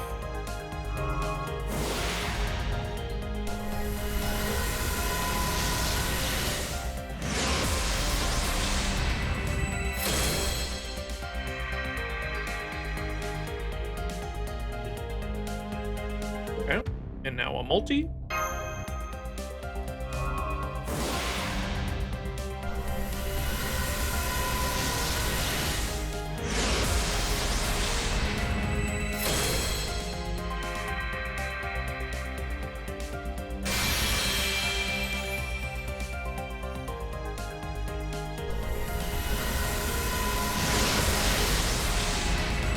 Did you get 6 BBs yet? No, nothing yet, except for some CEs. Got some more CEs at least.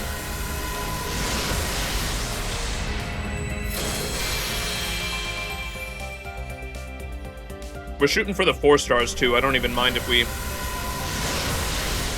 don't get BB. BB was not on my list of servants I wanted to get this year. I just wanted the... Oh, there's a gold. Come on, foreigner. Oh. What class is what class is BB?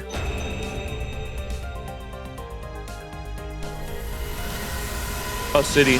Also Moon Cancer? Oh, it's a double Moon Cancer banner? Okay. I thought that was about to be BB, bro. While I was talking about that.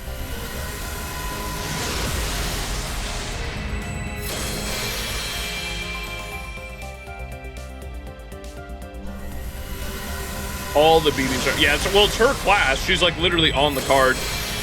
So I would hope so, but I was just asking because it surprised me when it was Lilac.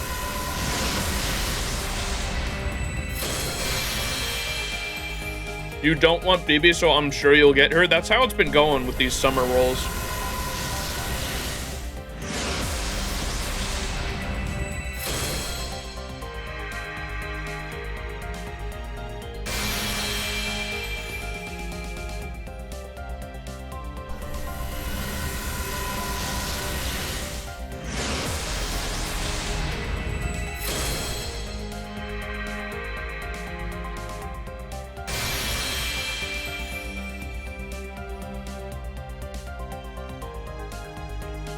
私のトラマカスキなら当然ですね。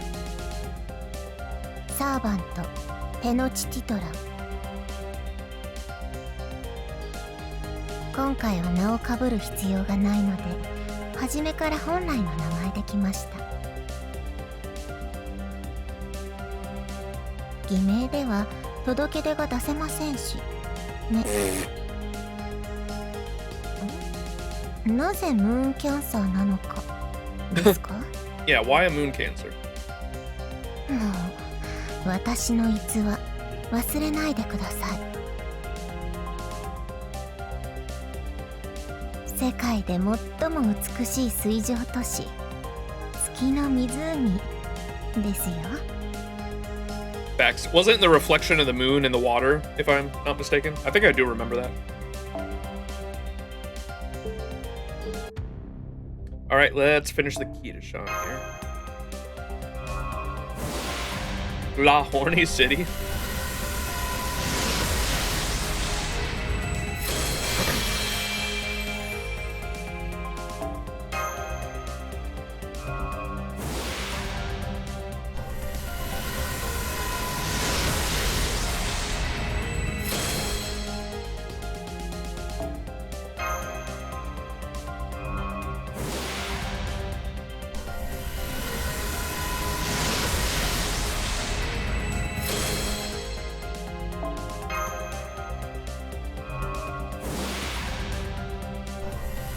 Gold? Foreigner. Bruh.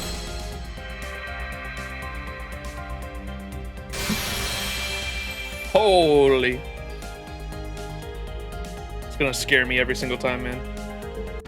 Alright, blue button. Blue button, chat. Blue button.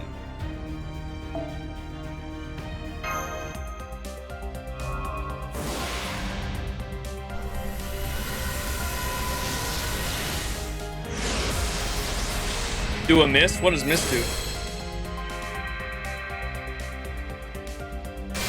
Blue button in short, BB.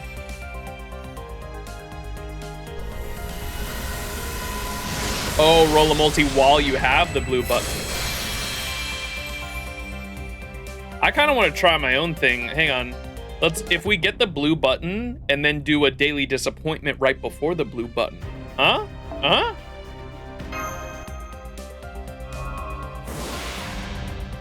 Because you only get one daily disappointment per day. Surely. Surely that's the secret sauce, right?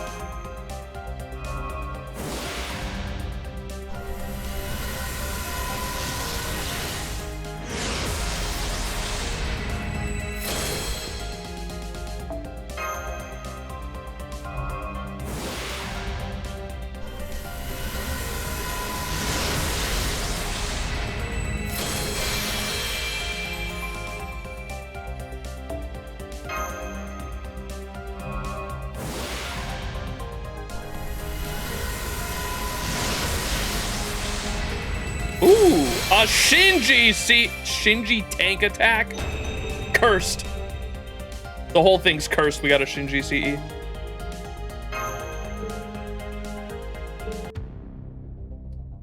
One more and then it's halfway, I think. Do another key to Sean.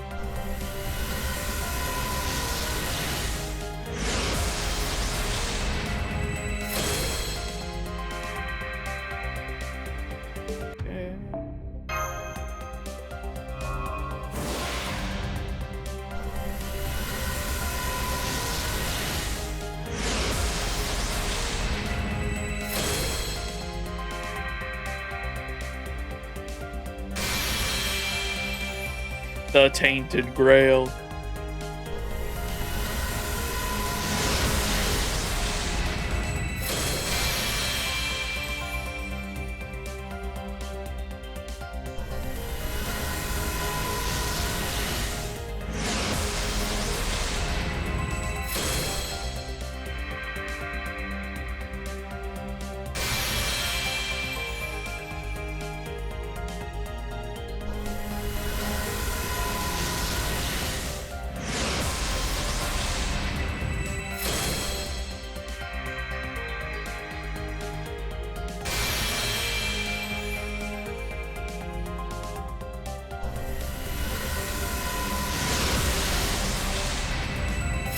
I thought for sure the pocket would work.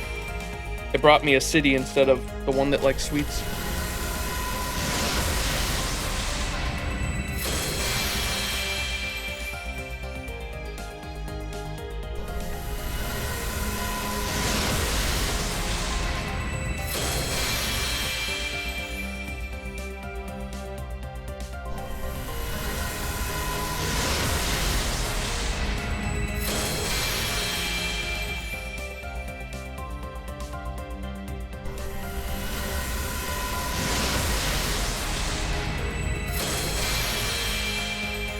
need a Shiro!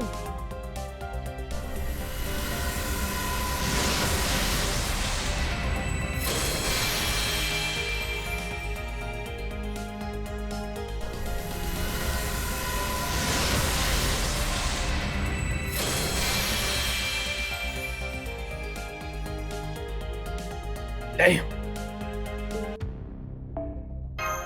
Alright, we'll get the blue button and do Daily Disappointment. See if that works. New Catalyst. New Ritual. Okay, okay.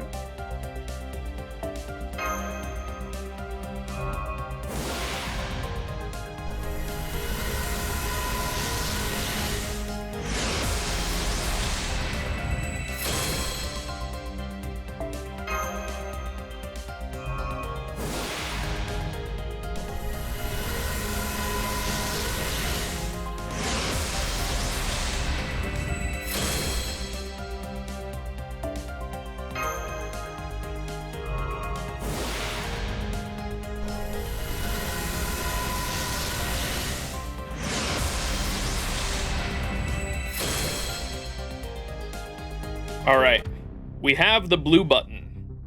We're gonna try a new ritual, which is a daily disappointment when the blue button is active. We'll see if it works.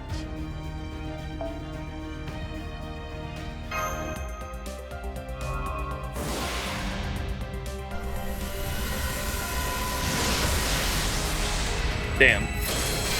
But maybe this works the other way around. Maybe if you do a daily disappointment right before the blue button, it works? Surely.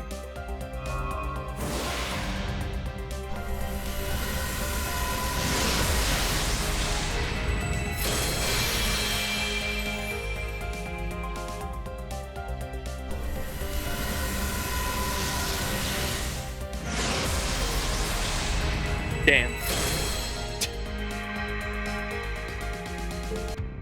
Alright, 2 more multis.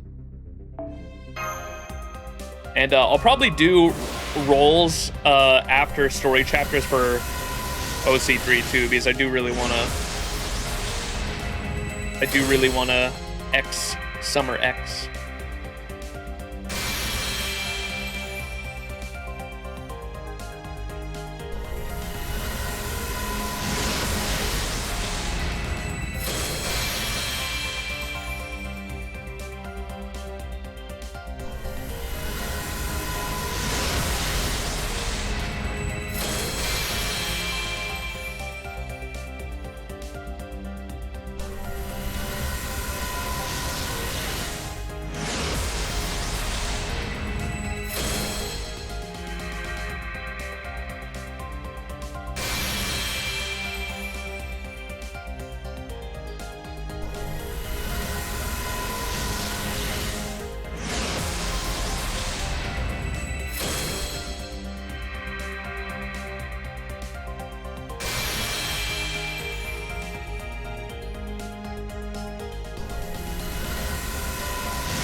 No, not another Shinji CE.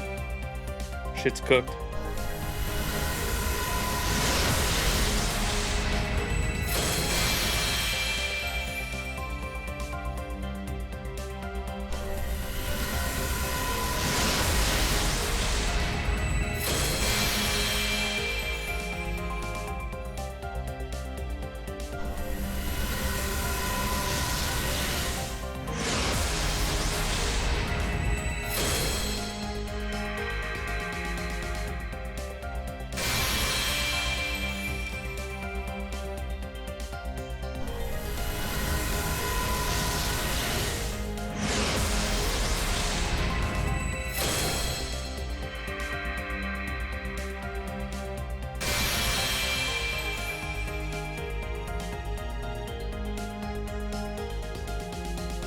Damn. All right. Last multi. Let's do my classic that 10% of the time it works all the time. Try to go for 3 bronze units in a single 10 pull on the friend point.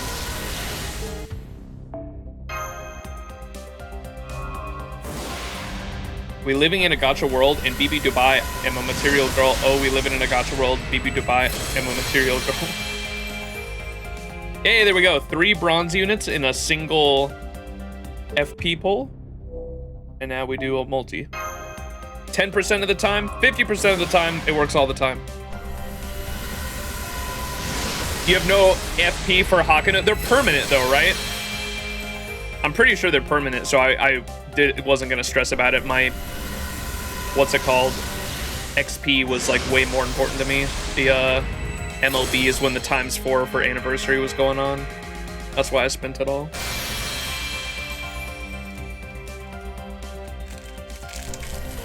They get added later. Okay. Either way, I'm not too cut up about it because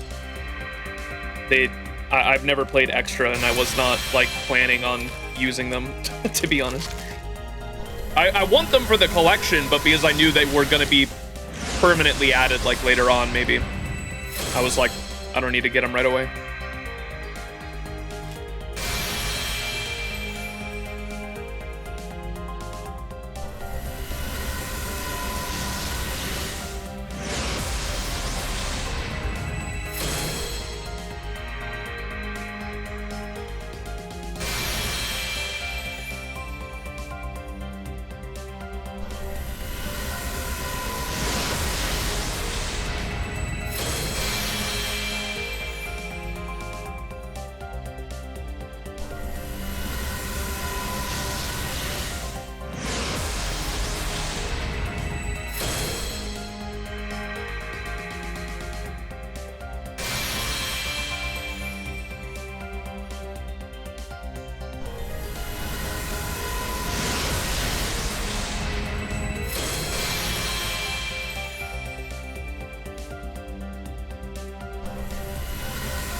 Max, I did it. What did you do, Eris?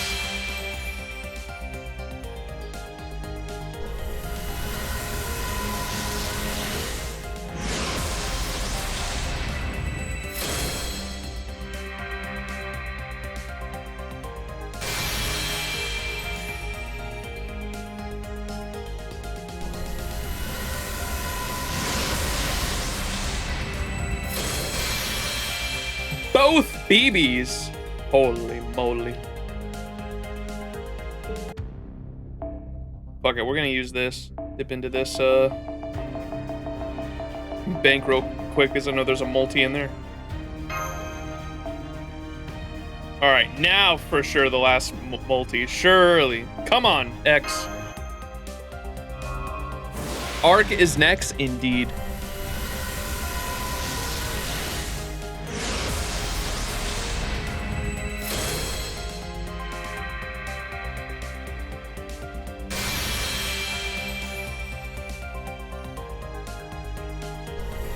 Oh!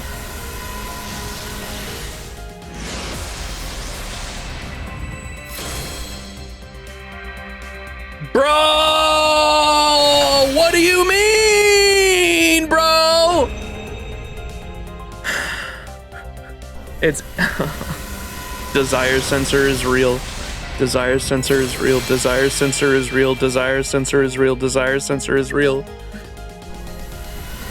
No, I wanted X. I have the city, and I have the city, and I didn't want BB either. I was trying to just get the 4 stars.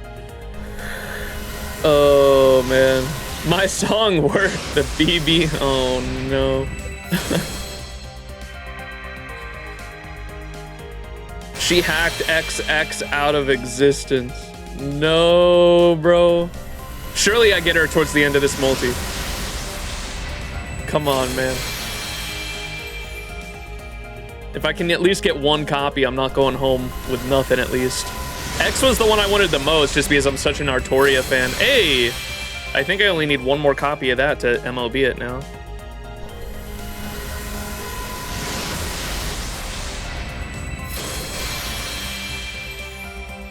Your SQs is BB's best friend.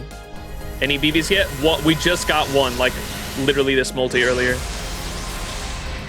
Twitch clip that. I think there's a new voice thing you can say on Twitch where if the streamer says that, Twitch will literally clip it, and it's a thing you can like turn off if you want, turn on or off. Ooh. Charlie.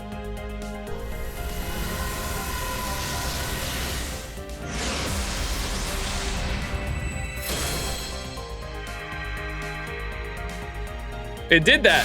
Hey, it did it. Clip that. Clip created from your stream using the clip that voice command. Oh, I hope I didn't do it again. I thought you like have to say it. 人類最後の楽園、未来のドバイにようこそ。私は BB ドバイ。快適な都市観光を約束する最大にして最上級のセレブリティ AI です。私の手は安らかなベッド。 What? 私の胸は理想のファーム。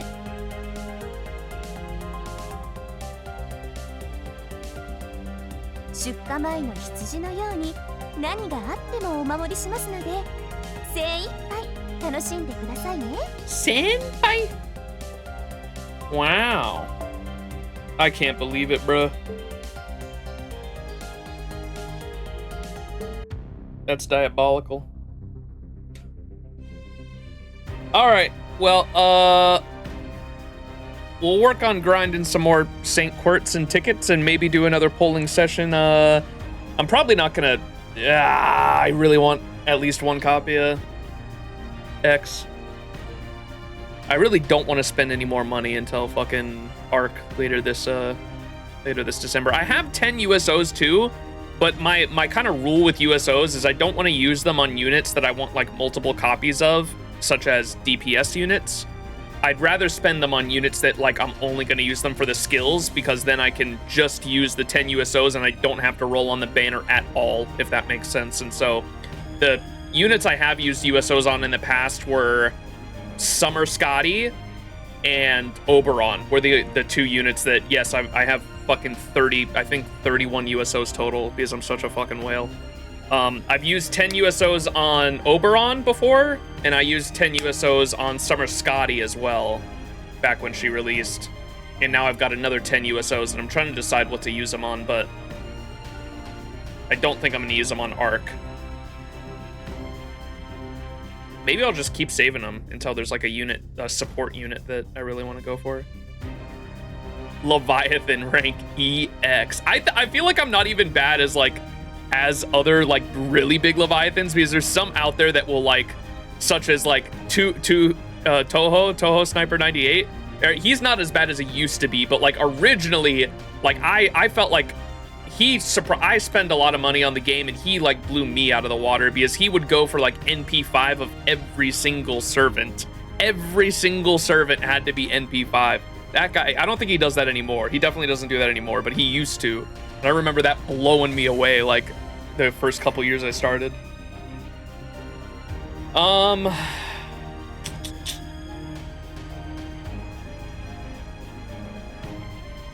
Unlimited wallet works. Yeah, we'll see. We'll probably do another polling session at the end of one of my OC3 streams. So look forward to that. But we'll be starting OC3 later. Apparently OC3 is split into 3 parts. I didn't know that until it said so this morning, which kind of surprised me. So you can see how it says Ordeal Call 3, Archetype Inception Part 1. It's actually split into 3 parts. There's nobody left on Earth anymore, a kindred world that has reached its goal. In the city of the future without mortality or strife, an unavoidable doom will be defined. As they multiply out of control, moon cancers compete in the grand election for the world's highest honor. Expose the cancer festering in the heart of many schemes on the moon. Bellum Nova Humanitatis. Archetype Inception. The true enemy threatens the moon. Its name is... Bum bum bum. Part 1 is 10 chapters, part 2 is 4, and part 3 is 8, so a total of 22. Okay. I feel like 10 might be a lot for me to do in one stream. I can try to split them, the streams, into all those parts, but it kind of depends on how long they are. There's a YouTuber by the name of Jason Does Whatever, and I can try to see if he uploads anything this week, but I usually go based off of the lengths of his videos, and I double whatever the time of his his videos are. And so if there's like a 6-hour long full story playthrough on his channel, I'll usually double that 6-hour story length to like 12 for myself, because I yap a bunch and there's gameplay obviously too. Only Toho thing I noticed lately is plushie flaming it for 1, plushie calling him a new B-ace pity system garbage, 2 Toho to quote tweeting plushie's tourist for criticism when FGO's pity's way worse. Plushie say, yeah, I don't even touch the fucking content creator drama bullshit. It's also goes away in 30, so you spend 2 months and then wait until January. Oh, for it to be a main interlude. Yeah. I that part I did know. I just didn't know they split it into 3 parts.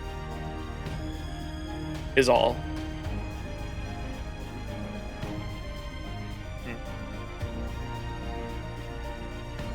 Scheduled to be added as a main interlude. Yeah, it says it right there.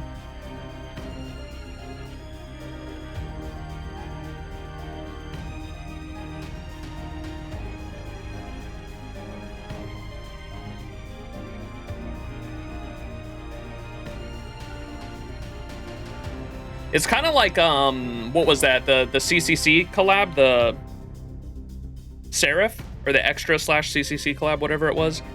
Seraph was kind of like that too, where it was like, it also is funny how like Ordeal Call is kind of like a 0.5 collection of chapters, and then so was the,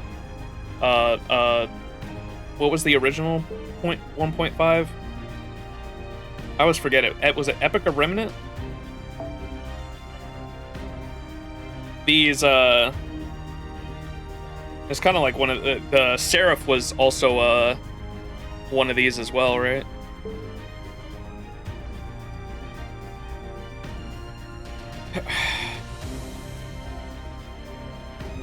And the Hakunos, 3 whole months, really, bro? Okay, thank you, Max. I did another 10 and got BB. Holy moly, Eris. W. Alright, I don't think I have anything else to say this stream. So I'm gonna be planning out. I don't know exactly how, because the OC3 being split into 3 parts kind of threw me for a loop.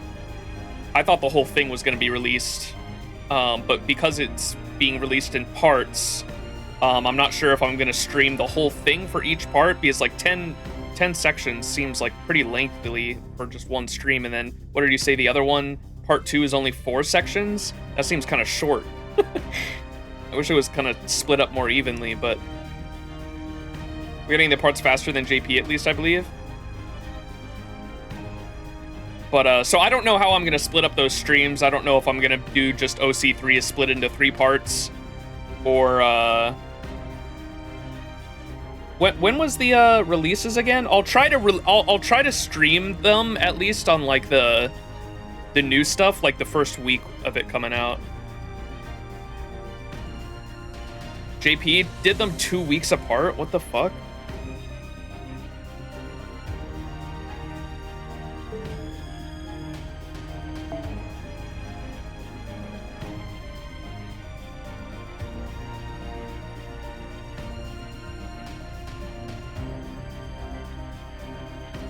Why doesn't it say like the actual date on there? Oh, here we go.